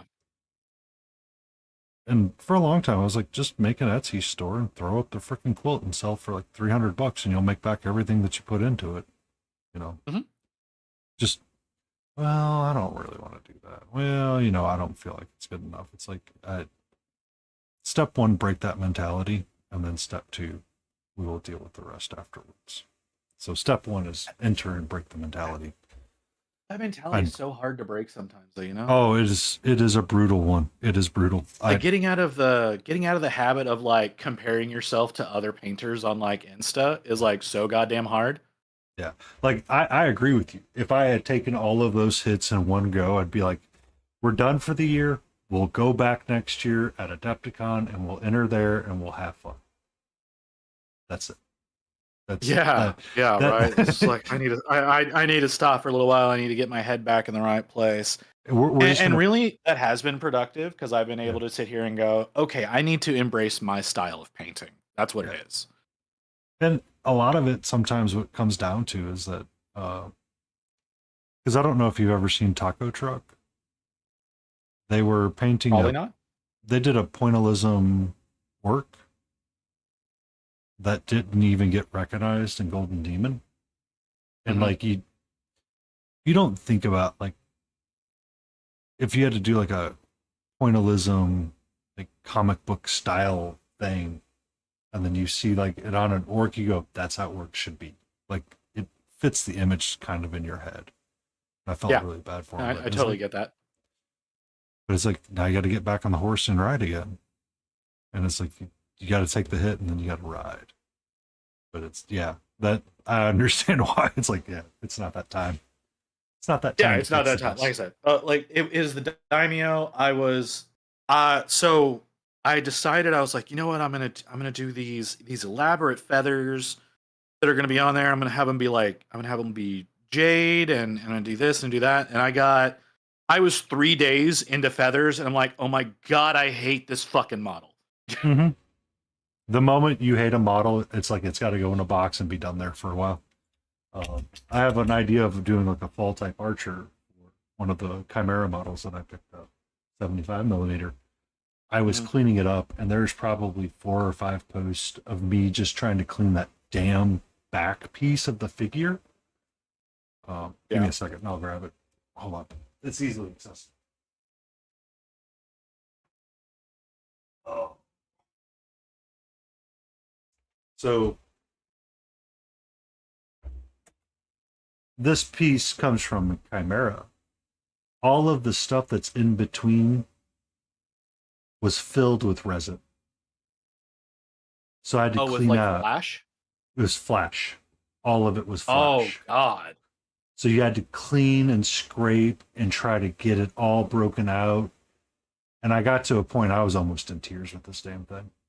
I was literally almost ready to cry, just trying to break out each of those pieces of flash. I believe scrape it. And scrape it out and scrape it out. And it's just like, you know what? This piece isn't going to be entered anywhere. It's going to do this. It's going to go in a box. And it's going to stay there. And when I'm ready, I will deal with it then. Yeah, I've got so I have like my main countertop that's my work surface, and then on the back half of the desk I've got like one of those big like wooden monitor stands. Mm-hmm. And that's where, so it's like, all right, you're going back here. You're gonna sit on the back of the fucking desk. I can see you. I can be like, oh, I should work on that, and then I can remember how much of a pain in the ass you are, and you're gonna sit there for at least a month. And it did. And I started working on it again yesterday, and I was loving the fucker. And it's like, because I was doing the non-metallic gold on all his filigree, and I was like, all right, I'm enjoying this. I'm really liking how this is turning out. And like, got his helmet most of the way highlighted up. It's like, yeah, all right, this is cool. And then I looked at his vest with all the fucking feathers on it, and like, and you're going back on the back of the desk. Yeah, and it's just like I can't handle that right now, and it's like, it's like, no.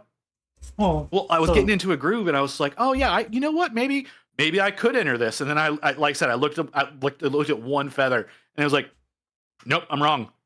So you're going. This is the Green Knight from Big Child Creatives.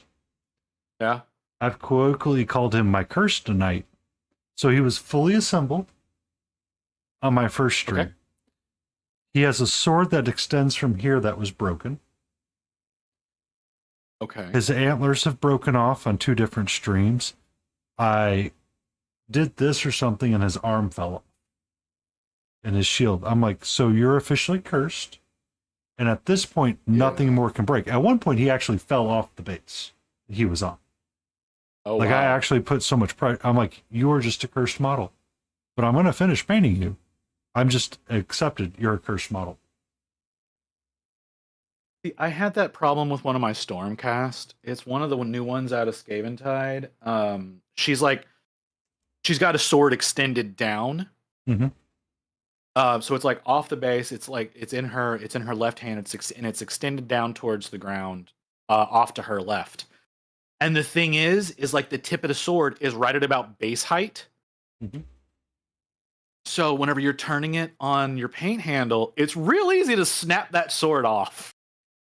So I found the sword finally, and I was thinking I was going to have to resculpt it out of green stuff. And I just kind of looked at it every time differently, saying, oh, I'm going to learn something different with this figure, or I'm going to try to do something different with this figure. But man, it's one of those that once it starts going downhill, you go, I either accept you're going downhill completely, or we're doing something different. See, I haven't had any of those models yet that I'm just like, you're gonna be finished, but you're a piece of shit. I haven't had any of those yet. Well, I take that back.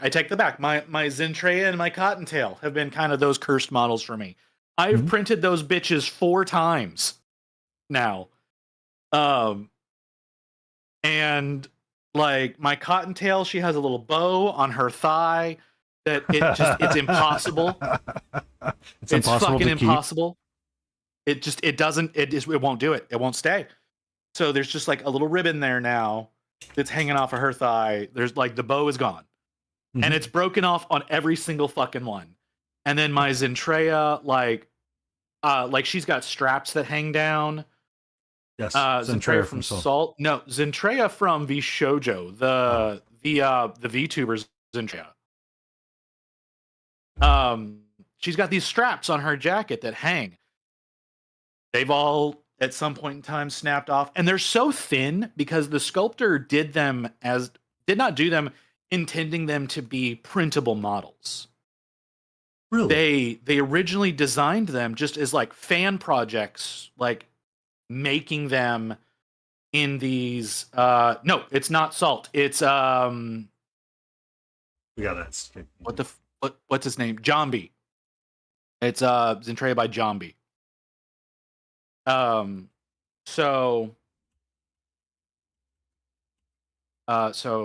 you're in ads. We can wait. No, that's actually not the spelling either. No, I was trying. No, it's fine. I was on their page the other day. At least I put spelling behind it to indicate that I don't know how to spell it. Yeah, no. I'm gonna post it. I'm gonna post their Oh, you don't allow links. Hey, I turned off the auto mod from Nightbot. Yeah. That the links one is taking me a moment to get used to. Because sometimes if like Mark UK's in stream, he will go ham on links, and I'm like, dude, please stop. There we go. So that's their X account. And like the Cottontail is like the first one on their profile. It's that Cottontail model. And then there's this Zentreya like way down. Hey. Hello. We're working on the color green right now because it's a creative color. But yeah, they pinned the Cottontail there. And so yeah, so I've printed those up, and like it's just a nightmare. It's an absolute fucking nightmare. And they were nice enough to share those models with me. So oh, they got buff. Okay, well I'm back from ads. I don't know if anybody else is.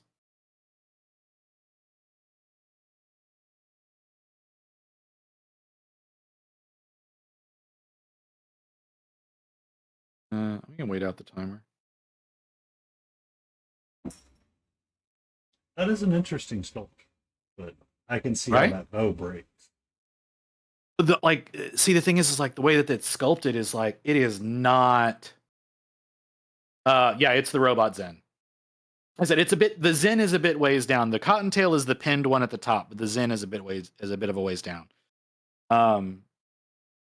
So yeah, and like I said, the straps on her jacket, like they break real easy. And the last time I printed Zen, or the time before last that I printed Zen, I got her almost fully assembled, and then I found a support that was in the wrong place. Or rather, it was too thick. For where it was and how it should have been, because I guess the settings just kind of fucked up. And so whenever I went to snip it off, her entire hand popped away. So it's like, cool, I get to print a whole new version of this. And so I've got her in pieces. I need to finish getting her cleaned up. Same with Cotton. I need to get her finished. I need to finish getting her cleaned up so that I can get that assembled. My Cottontail, I've given up on the bow. Like there's a bow on her thigh. It's never gonna. Just fuck it. I'm not even gonna try anymore. But it exists. Yeah. The rest of the model looks great. I have to do a little bit of cleanup because the keystones that they put on her get in the way of actually assembling her for some reason. But, that's fine. Whatever. I can take care of that. I haven't fully cured the resin yet, so it's still pretty soft. So I'm going to get her assembled up and I'm going to get her painted. I'm going to try to get the Zen cleaned up and put together and try to get her taken care of. They are not going to be yearly models because it has been a trial just to get the bitches printed.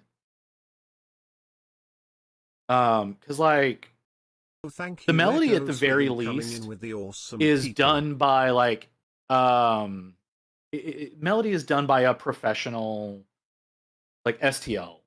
Thank you for that Right. raid, Echo. Trying to remember desperately who it is. I want to say Print Obsession. I'm double checking that right now. Print Obsession. Yes, the melody is by Print Obsession. Be safe and enjoy your dinner. So, like, she is designed to be printed, whereas these two models, they were not designed with the express purpose of printing them.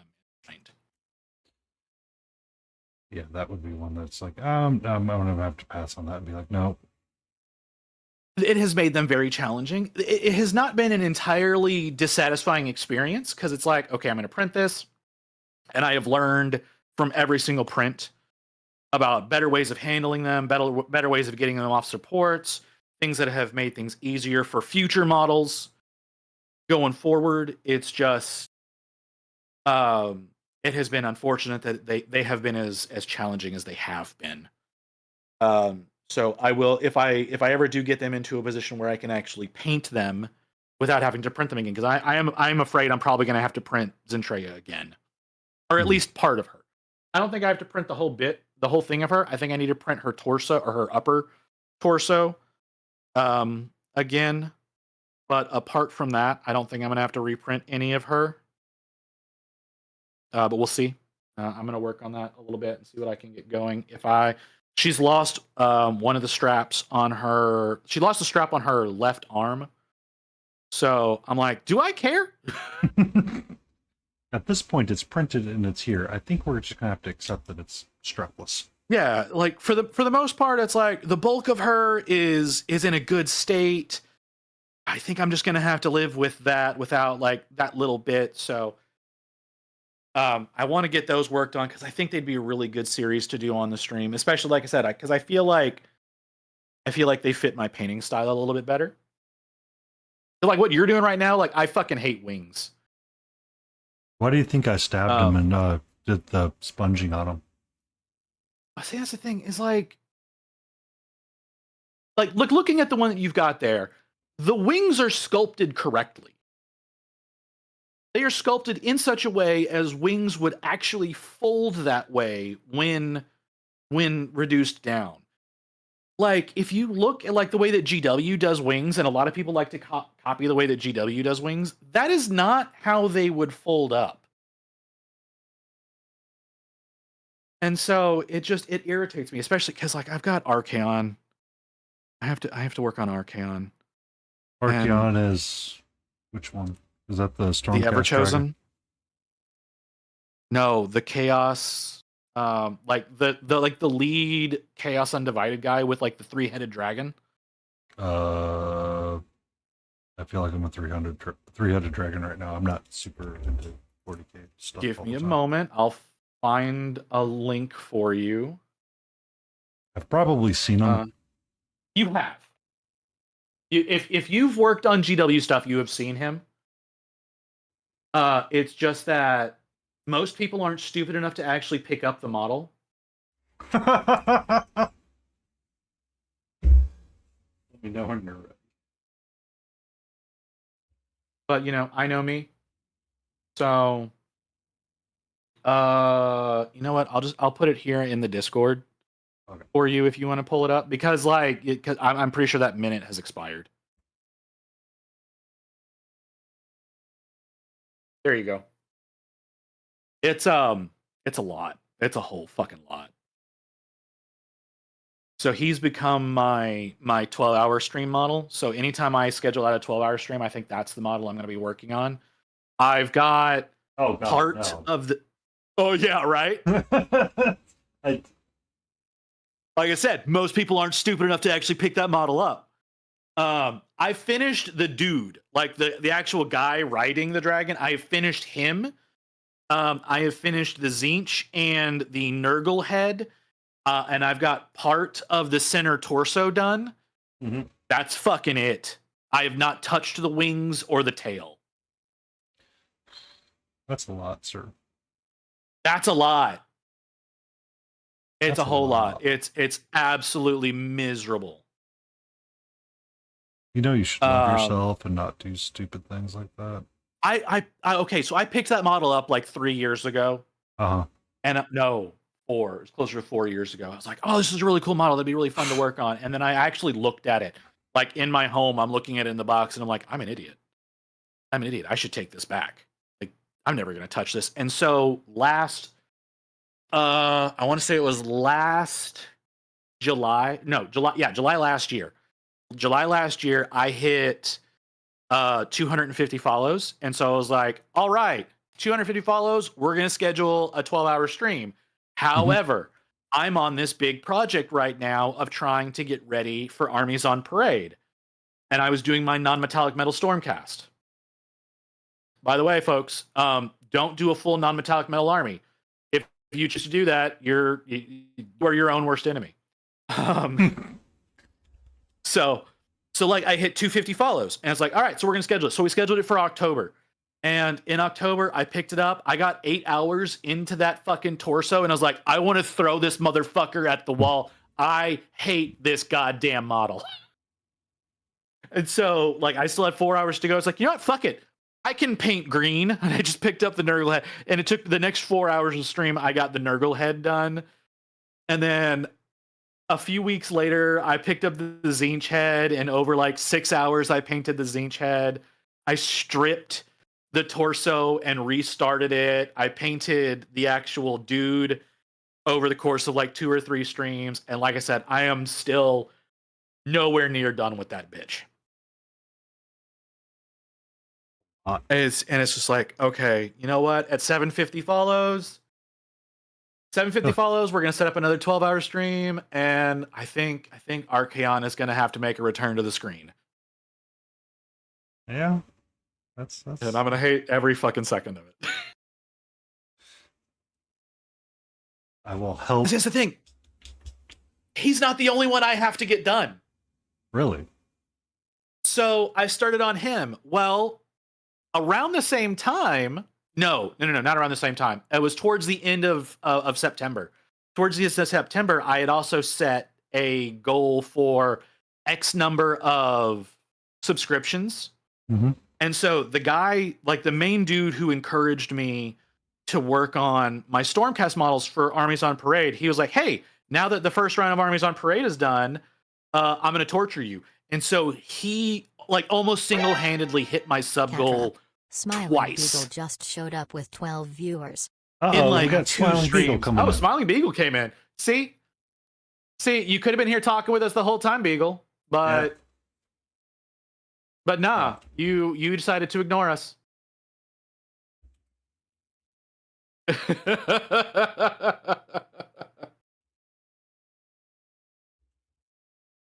But yeah, so like last fall, I had Archaon, Gazgul, Sinessa, and no, it was just those. It was Archaon, Gazgul, Sinessa, and then I want to say it was in February. No, it was in January. I hit another goal, and I started working on Kairos Fateweaver.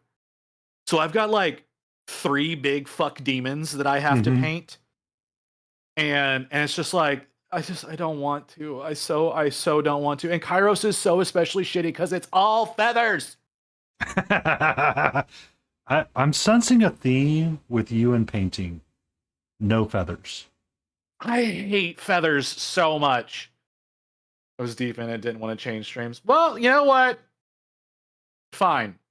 I guess that's acceptable, Beagle. We I find guess that that's acceptable, Spiegel. Thank you for the raid and welcome You know, in. How was eyeball soup? you know, I get it. You don't want to hang out with me. I get it. You're down with Painty, but I'm too far beneath you. I understand. It's totally understandable. Like everybody feels that way about me, anyways.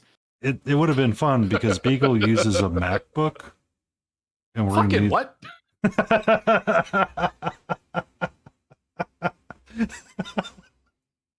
So Beagle, Man, I need to get Beagle. I need to get you and Leo in the same fucking collab. Like I need to have fucking Linux and Mac in the same collab to sit there and just listen to y'all just bitch off of one another. Oh. So sometimes it's fun because we have our little house of cards for Stay in Frame, where we got it all up and running just fine. So Beagle, I dropped in our Discord chat the tool that Visit uses, or he showed me what most people use for like the Discord calls. So you have like this simple image react where you could get your Muppet to have a closed mouth and an open mouth, and we could use Discord calls, setting up that way if you ever wanted to. But because the Foogie, Foogies are fucking great, man. The Foogies, but the challenge is that because it's his MacBook, he's got to do some weird thing with audio, and I go, man, I don't even know. Why are Beagle like like we're sitting here and we're talking earlier, and I'm told that you were in the tech field, and what the are you doing on Mac? like I understand why Leo's on Linux. It's stupid and it shouldn't be a thing, but I understand why. But like, what the fuck is this?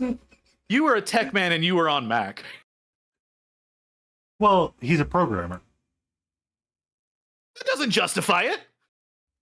I mean, No. It was summed up best. All right. Why Mac is not worth developing for? Summed up best by Thor over on Pirate Software.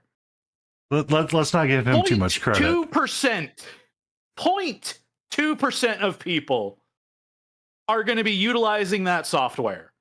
There is no goddamn reason to be using that shit. Sounds like y'all are having too much fun. Well, see, this is what happens when you choose to ignore us, Lotus. Yeah. And also, now that I don't have a mini in my hand, I can like actually focus on talking again. Because I really wanted that miniature to come out well. Because that was, again, like the little sea goblin children are for Rain, and like she loves them so much, so I want them to look as good as possible. And so now that I'm not considering that, I can actually sit and like converse. Welcome to the converse hour with Paints. We would like to have a conversation about your entire life choice. Unfortunately. You guys mean I'm you? Hi. Why is it whenever I start like insulting you when you're not here is whenever you decide to actually come and talk? Because that's when I decide to come and talk.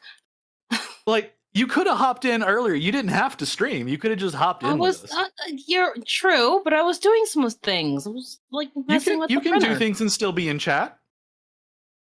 No, I'm pretending to do things right now, and I'm here. Hey, for the record, you could have had access thing. to Sayu printing tech services. It's true. That's I true. could have helped you. What? Hey, Yeah. okay. Look, like completely seriously though. What slicing software are you using? What the fuck is this thing called again? Not Lychee. Chidu box. What version? I don't know. Whatever one I came up with. Okay, so you're probably on 2.3 or higher. Yeah, I don't know. Yeah. Also, we It's could like, have had Mhm. Beagle and You could use Lychee, but I mean, Beagle and Chronicle talk It about printing came with issues. it came with originally, what is that, a Tango thing? yeah, it's probably their proprietary bullshit. Yeah. So I was like, I just looked into which one would be better, so I chose this one. I mean, like, okay, so like Cuck there is saying to use lychee, and I understand why they're saying that. It is a nicer looking software. I feel that Chitubox is more simplistic and is a more pleasant experience because of that. Okay, wife is calling. For I have to first go. time. Okay. All right, bye, y'all. Emotional damage. Lady Ross's request Well, for to a dad joke. first time using it, first time printing anything, I mean, I'd rather use something that's going to be simple. I gotta get a dad joke in. How many bones are in a human hand? God. Oh, A God. handful of them. Oh, God. Why? Also, Why? Layden, when you have a cat treat fail, you need to put a hashtag blame visit.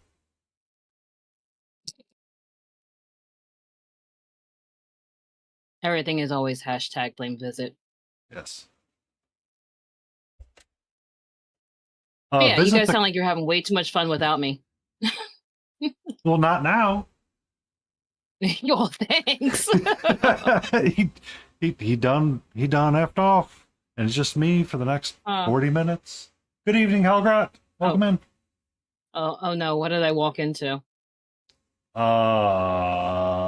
Me painting the color green and being creative with it, trying to establish where bone is going to be and not be, so I don't accidentally misdo something. How was the lake, aside from the brain-eating parasites? I mean, I don't understand why people go to lakes. I really don't. I got the answer for you. What is that? White people.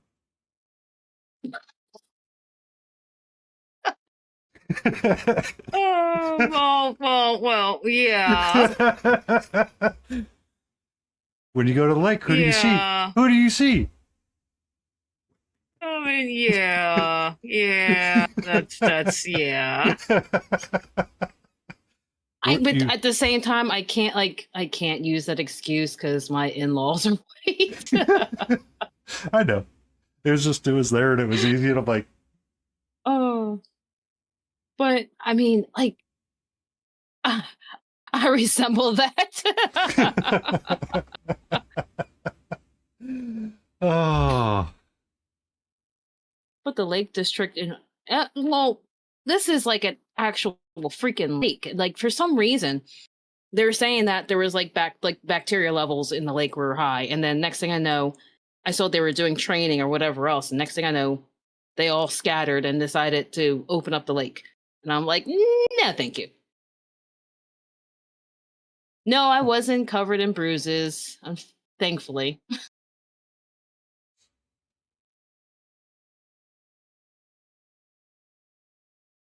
They are lakes. Okay. Oh, I mean, no. I assumed that when you said Lake District, I'm thinking like something else. Yeah, I don't know if you had much interaction with our good friend Mark, but he's our UK representative. Helgrat's our Aussie representative. Smiling Beagle is our fun representative. Layden Roses is... what the fuck did I just do? Sorry. What? I don't know. Sorry, I'm just still messing with this this thing. It's yeah. Again, it's interesting. So as we were talking earlier today, we had our horror stories from IT, and got visit going on that. Oh God. We all came to the conclusions. The issue is printing. So I would like to reinforce that printers are in fact from hell. For the devil? Is that what we're trying to say? Yeah. They were sent to make you... I can see that. Oh, I can see that. I got my pretty green dragon going there. Yeah. I got a shit ton of bone to do. I'm trying to figure out how to put all this stuff on the bill plate one here, on the platform one here. Just yeah, this is going to be fun. Arranging So, things. Smiling does a lot of printing for himself. Actually, his wife actually sculpts stuff. They'll scan it and then they'll reprint it in resin. Oh, pretty. Very nice. Yeah, there's some really cool cats. But seeing those two argue over that would have been funny. Him and visit. Oh God. Let's not do that. Like I don't need a headache listening to him talk about whatever the fuck he's going to talk about. And Mark does his own printing as well. That's why he likes the lychee stuff, because he thinks he's better than everybody. I'll have to look at. I print all my stuff. Oh, nice. I'll have to. I'll have to. I'll have to look at that one. But like I said, I just picked this one up because I saw it was like considered. It was highly recommended, so I was like, you know what? Let me try it out. Like most things, it's just kind of like come back here, brush. Yeah. It's like photo editing softwares. Whichever one you learn on to begin with tends to be the one that you prefer, no matter what. I gotcha. But again, first time person doing all this stuff, trying to figure out how to do all this. So yeah. I would be banging my head against the wall if I was in your shoes. Yeah, well, that's what I feel like I'm doing right now. Because setting up stream stuff. I'm right now printing up a test model, so it's gonna be fun, guys. It's gonna be so much fun. Yeah, you'll get it. I mean, that's one of the parts that yes, I'll get it. Yeah. Somebody was talking about. They're like, oh, it's so great. I'm like, it's overwhelming for me, and I don't like it. Because one of the things I do all day at work is I build I build roads and bridges, and I deal with 3D models. I don't need to be coming home and be like, you know what I want to do? I want to look at a 3D modeling software. No, do not.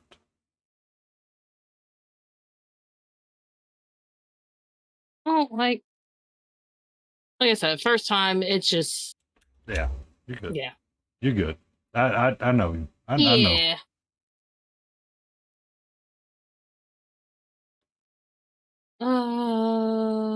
In fact, now I think I have to go check something. And I'm looking at the lychee thing now. Import, select. Oh, what the fuck?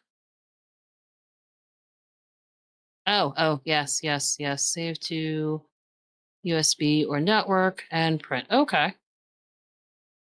One of the recommendations that I've heard from printers is to change your support value to be something less than the normal standard version. And that's why some people have so many issues with cleaning up 3D prints. That sounds like something that future me will have to worry about.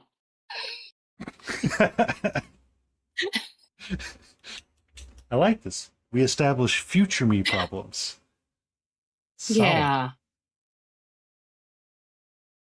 That sounds about right. Is this the current me problem? Nope. All right, then we're gonna keep on rolling. Why would current me have to worry about this kind of stuff? There was a environmental guy I was coordinating with and working on something. And I said, that sounds like a you problem, not a me problem. And he goes, I'm going to start using that. Like, you're welcome, but don't use it on me.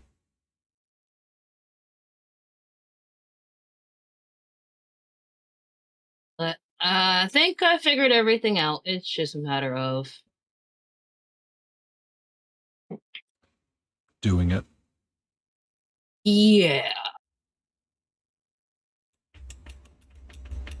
Future me presents past me greatly.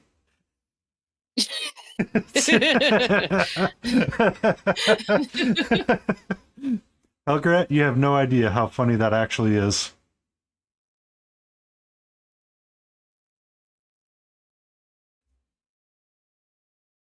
All right, guys, I figured everything out. I got this. I believe in me. I believe in you too, Lotus. You have the power of hashtag blame visit. Oh, that's the thing. I got the power of freaking visit tech support if necessary. We don't use those metric units here, Mark. It's all freedom. Don't you know it's America? We only use one kind of measurement here until it doesn't work for us.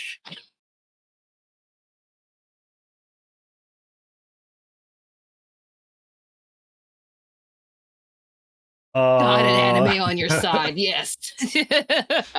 Pretty sure I don't have God on my side, but I might have anime. I'm not sure.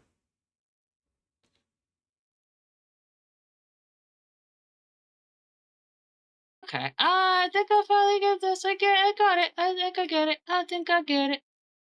Okay. See? Present me gets things now.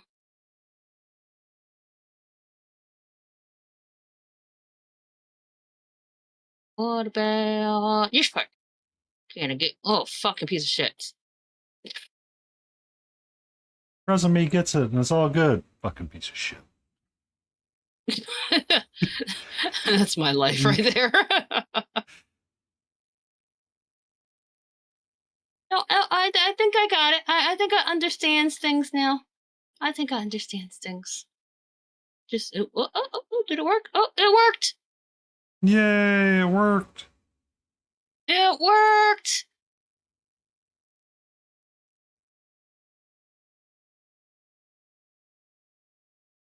And the models that I have are pre-supported anyway that I'm messing with, so. Be safe, Mark. You even use pints and gallons. So, I don't know if you've ever heard of Grand Pooh Bear. He does a Mario Kaizo player. And he was streaming, and somebody goes, one day when I want to know if my kids are, using drugs or smoking weed, I'm going to ask them to split,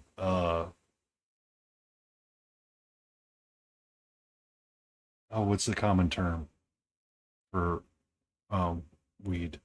Because it's not a standard measurement. It's not an American measurement. How do you Like split an ounce? How do you split an ounce or split a gram? And depending on the answer would tell me whether or not they were part of the drug culture, is what someone said. Like, oh, that's actually kind of clever. That makes sense. All right, you know how to split a dime bag. Mm-hmm. As I don't actually smoke. I watch a lot of Silent, a lot of Silent Bob and Jay and Silent Bob. That's what it is. That's what it is. Yeah. Yeah. That's what we're gonna go with. Yep. That's okay. $15, little man. Put that shit in my hand. I'm out. Wait, I thought you said you didn't like rapping. That's a whole different thing. Oh, we I can know quote- that whole song by heart. Got it. So did you see when they were doing the trend of having like the mean lady come on and be like, so this is my husband, he's gonna show you his Warhammer collection. Oh, Y'all God, better be yes. nice. Kevin James did it with his daughter. And he was talking about his what was he talking about? Was it his Oh, you're trains? talking about Kevin Smith with his daughter. Yeah, Kevin Smith and his daughter. Yes. Crap, what's her name? I forget exactly. Harley Quinn. That's her name. But they did it, and I forget what he was talking about. Was it his Snoopy collection? Probably. Who knows? I just thought it The was man funny. is a nerd, just like the rest of us. Yeah, I just thought it was funny and cute. I'm like, aw. Because he actually did. Oh my god, I got 3 things on here. Oh. He actually worked with on He-Man for Netflix. It was one of the ways. Did that he really? Yeah. For the I did not know he worked with He-Man. was he part of the reason why why they did what they did? I can't remember off the top of my head, but I remember seeing him in the credits. Probably. Because it was the 80s like Muscle Men version. It wasn't like a Netflix remake. They were trying to continue the story or something. I forget what it was, but it had Skeletor and all that. The Muscle Man version, like the original 80s, like the with 80s. Arnold? No. But it was that bodybuilder type of story. Arnold was Conan. Yeah. I don't remember. He was Conan. Okay. It's funny because the original creator of He-Man modeled everybody off of that lifestyle at the time, and he was a really puny man.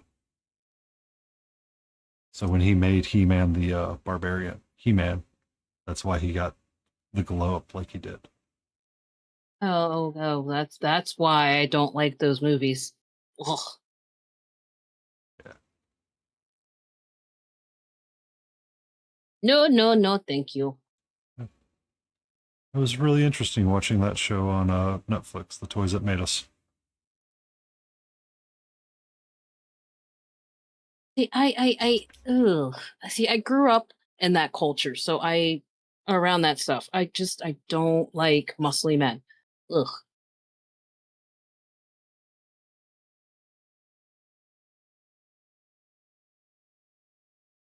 And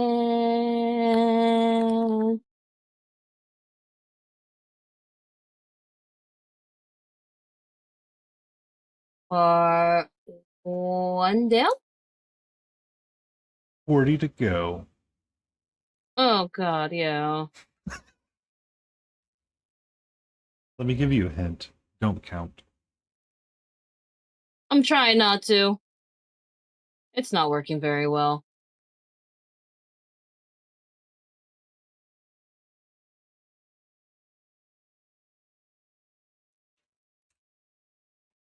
It's All right. not working very well at all.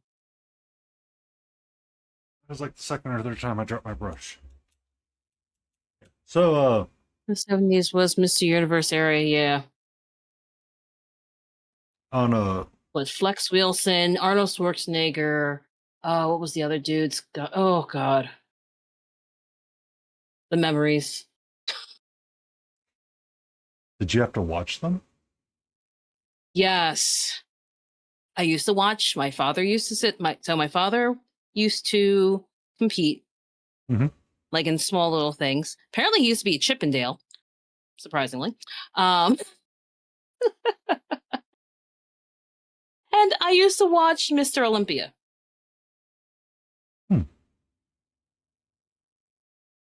So when I tell you I know a bit about that stuff and that culture, it's I'm not kidding. I mean, your dad was muscleman and bodybuilding. My dad was automotive repair and self-maintenance. So, Well, I grew up around that too. yeah, but I For mean, some reason it just yeah, it's the bodybuilding part that this you part remember stuck most. more. Yeah, Yeah. because it was more of the memory that you got to build. It wasn't always self-maintenance. It's not the memory I wanted to build. I know. It never is. It was never the one I wanted to build. It's like the wand It from scarred Harry my Potter. childhood. You don't get to choose. It chooses you. You're like, well, can we change that? And it's like, no. Okay, whatever. Well, it needs to be changed. Yeah. We don't need this. Lotus does not need to remember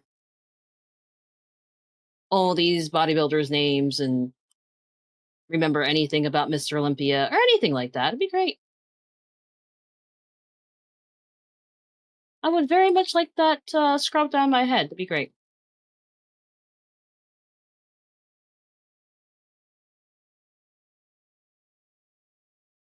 It's an arm! Sorry. It's an arm? No, it's a trap. Oh, that's something different. Now I got this oh, am I getting everything on it? Yay! Only on 2 fucking plates.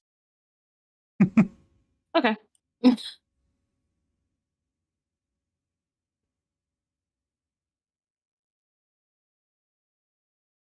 But yeah, I got the plague doctor from Nickerson.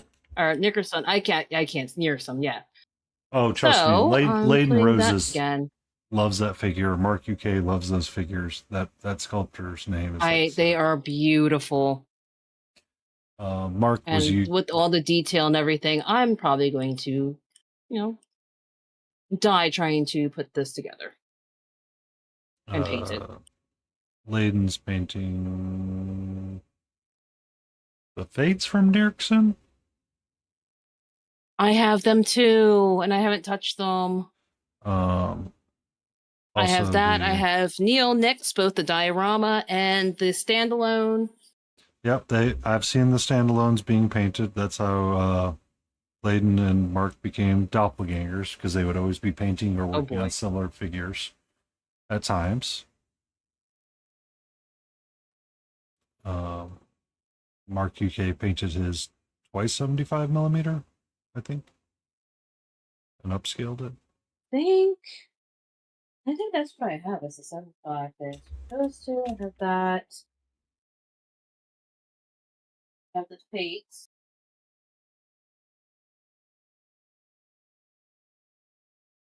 I have this one thing from Dreamscape, but that's an actual resin mini, not printed.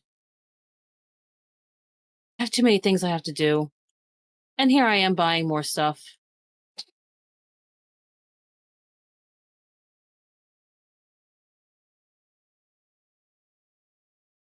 Yeah. That's one of the issues. That's some things that I was like, I can't be doing that. Because I bought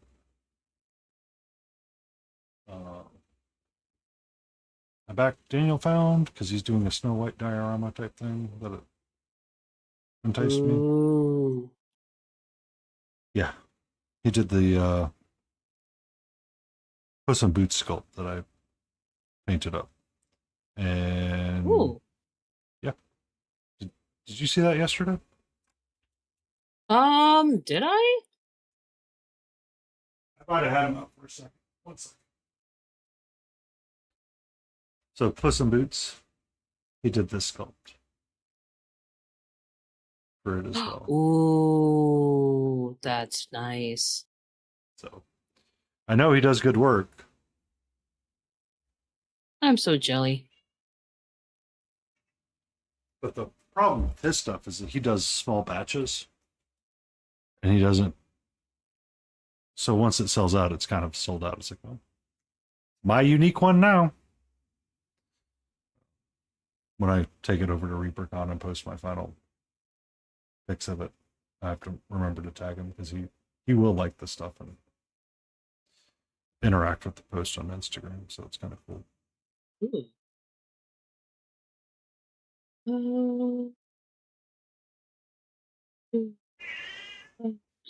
We're almost done, sweetie. You just reminded me I needed to put up the raid timer for 10 minutes. Raid timer? I tend to put up a closing time just in case people want to raid in. Ah. When I say raid in. Show the Plague Doctor in Discord, like the finished print?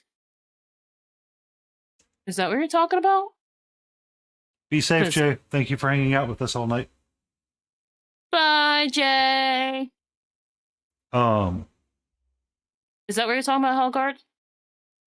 The finished one, or you want to see what the sculpt looks like, Helgrat? I mean, I can put up my finished paint. Oh. It's gonna be a while for her. Oh, Hold on. He wants you to show I got that you. one. I got you. Hold on. Oh, you know what? I know what I should do. Hold on. Boop, boop, boop. Why are you opening an edge all of a sudden? Guess what I'm in, guys?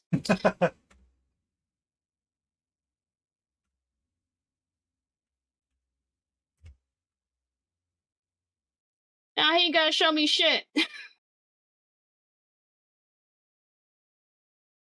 All right, where is it? I don't see it. Damn, got it up.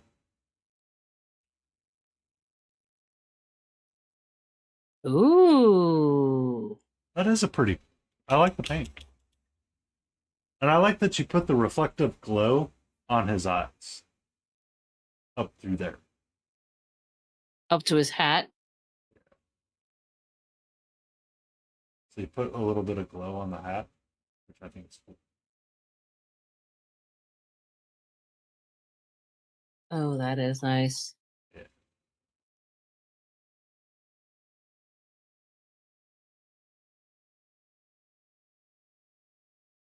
I do see it on the beak now that you pointed it out. Also, it's also on break. Oh no.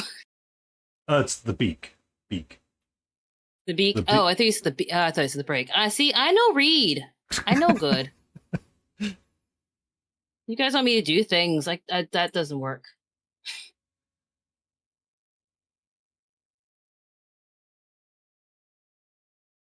I already have it saved. Fuck off. Oh yeah, no.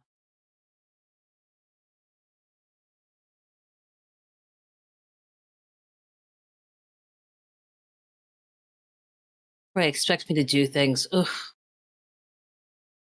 Horrible. How dare they? I know, really. Me to read properly. Well, Barely math properly.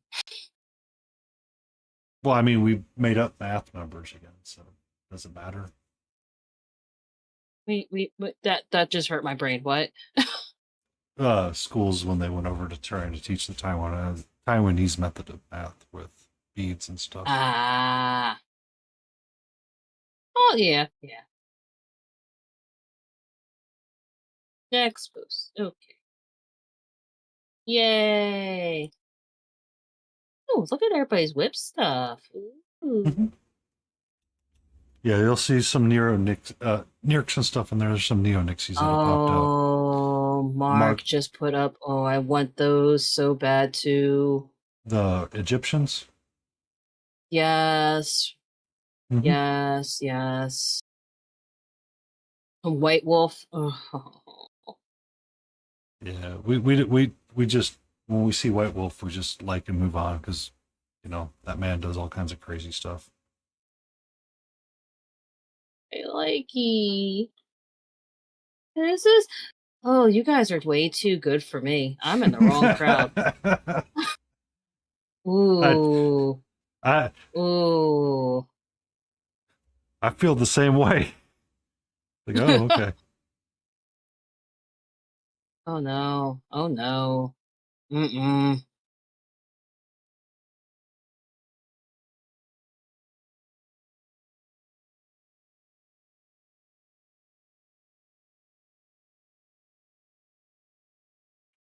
Oh wow. Ooh, who did that one? Mark?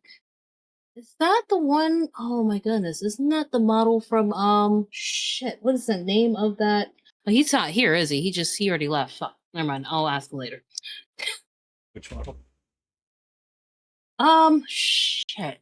It's from back in March. I'm trying to remember the sculptor's name.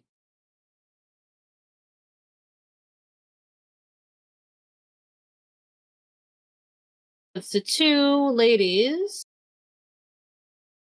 March 20th. God, what is the name of that sculptor? There's another one I stalk. Wait, March 20th. Is that? Yeah. I don't remember him telling that one offhand. Because he usually likes to talk about the sculptors, and he'll post it. Oh, I think I could find it. What is the name of that one? Oh, you guys are all killing me here. Welcome to Ooh, enablement. what the fuck is this shit? Yeah, my husband's gonna kill me. And you wanted to buy cards. Well, yeah. Let's see. Dreamscape. Well, that's not it. I follow too many people. Whoa, oh, not you, not you. We'll eventually get down to it.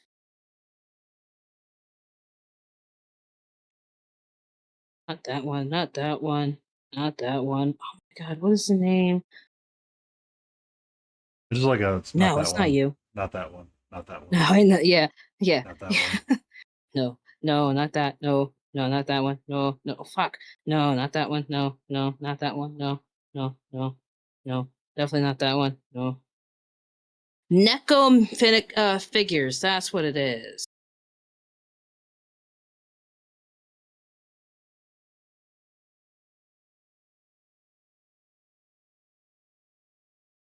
I think no, I'm wrong. It's not the right. No, no, I'm wrong. That's not it. No, that's wrong. No, no, no. Neko Galaxy. That's what it was. Neko Galaxy. That's the name of that sculptor. Or that yeah. Neko Galaxy. Yeah, I know things.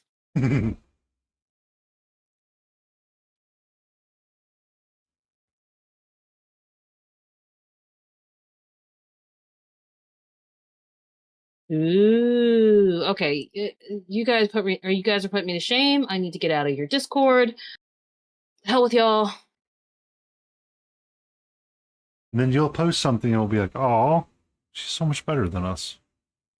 Yeah, no, that's so not the right thing.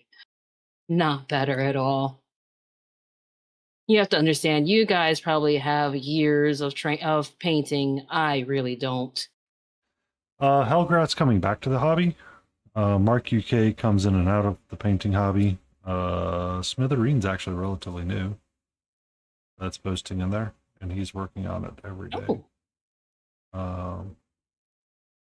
No Mana Man hasn't picked up a brush in 4 to 6 months, but when he does, we'll see what he gets back to. And then some of it's just really me trying to keep activity going on the Discord because it's kind of hard sometimes. No, that's understandable. But even still.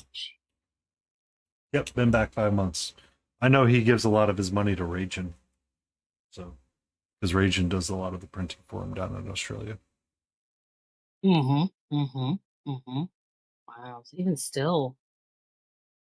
You're so much better than me. So much better than me.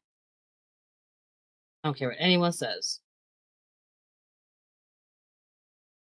So intimidating. Jeez. Been back 5 months. Said he was painting last week. He does it all for me. Oh. That's He why was I wanted painting to us. start getting into I wanted to start getting into printing myself so I could stop wasting money on Etsy shops.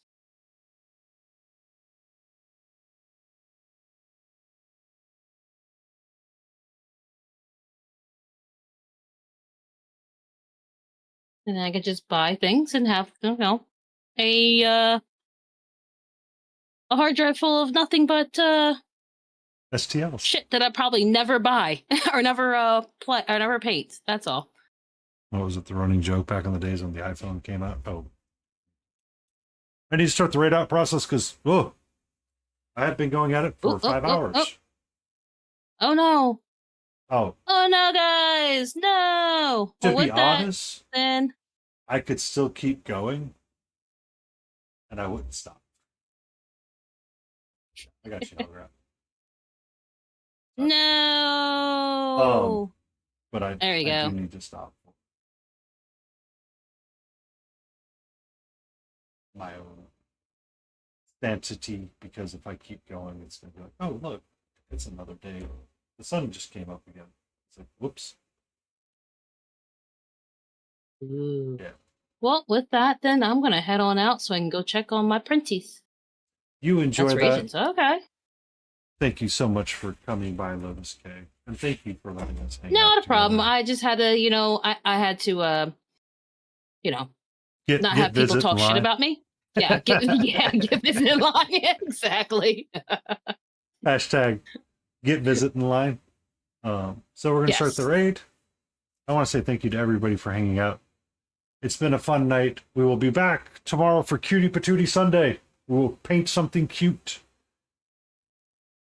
So, Night, everyone. good night.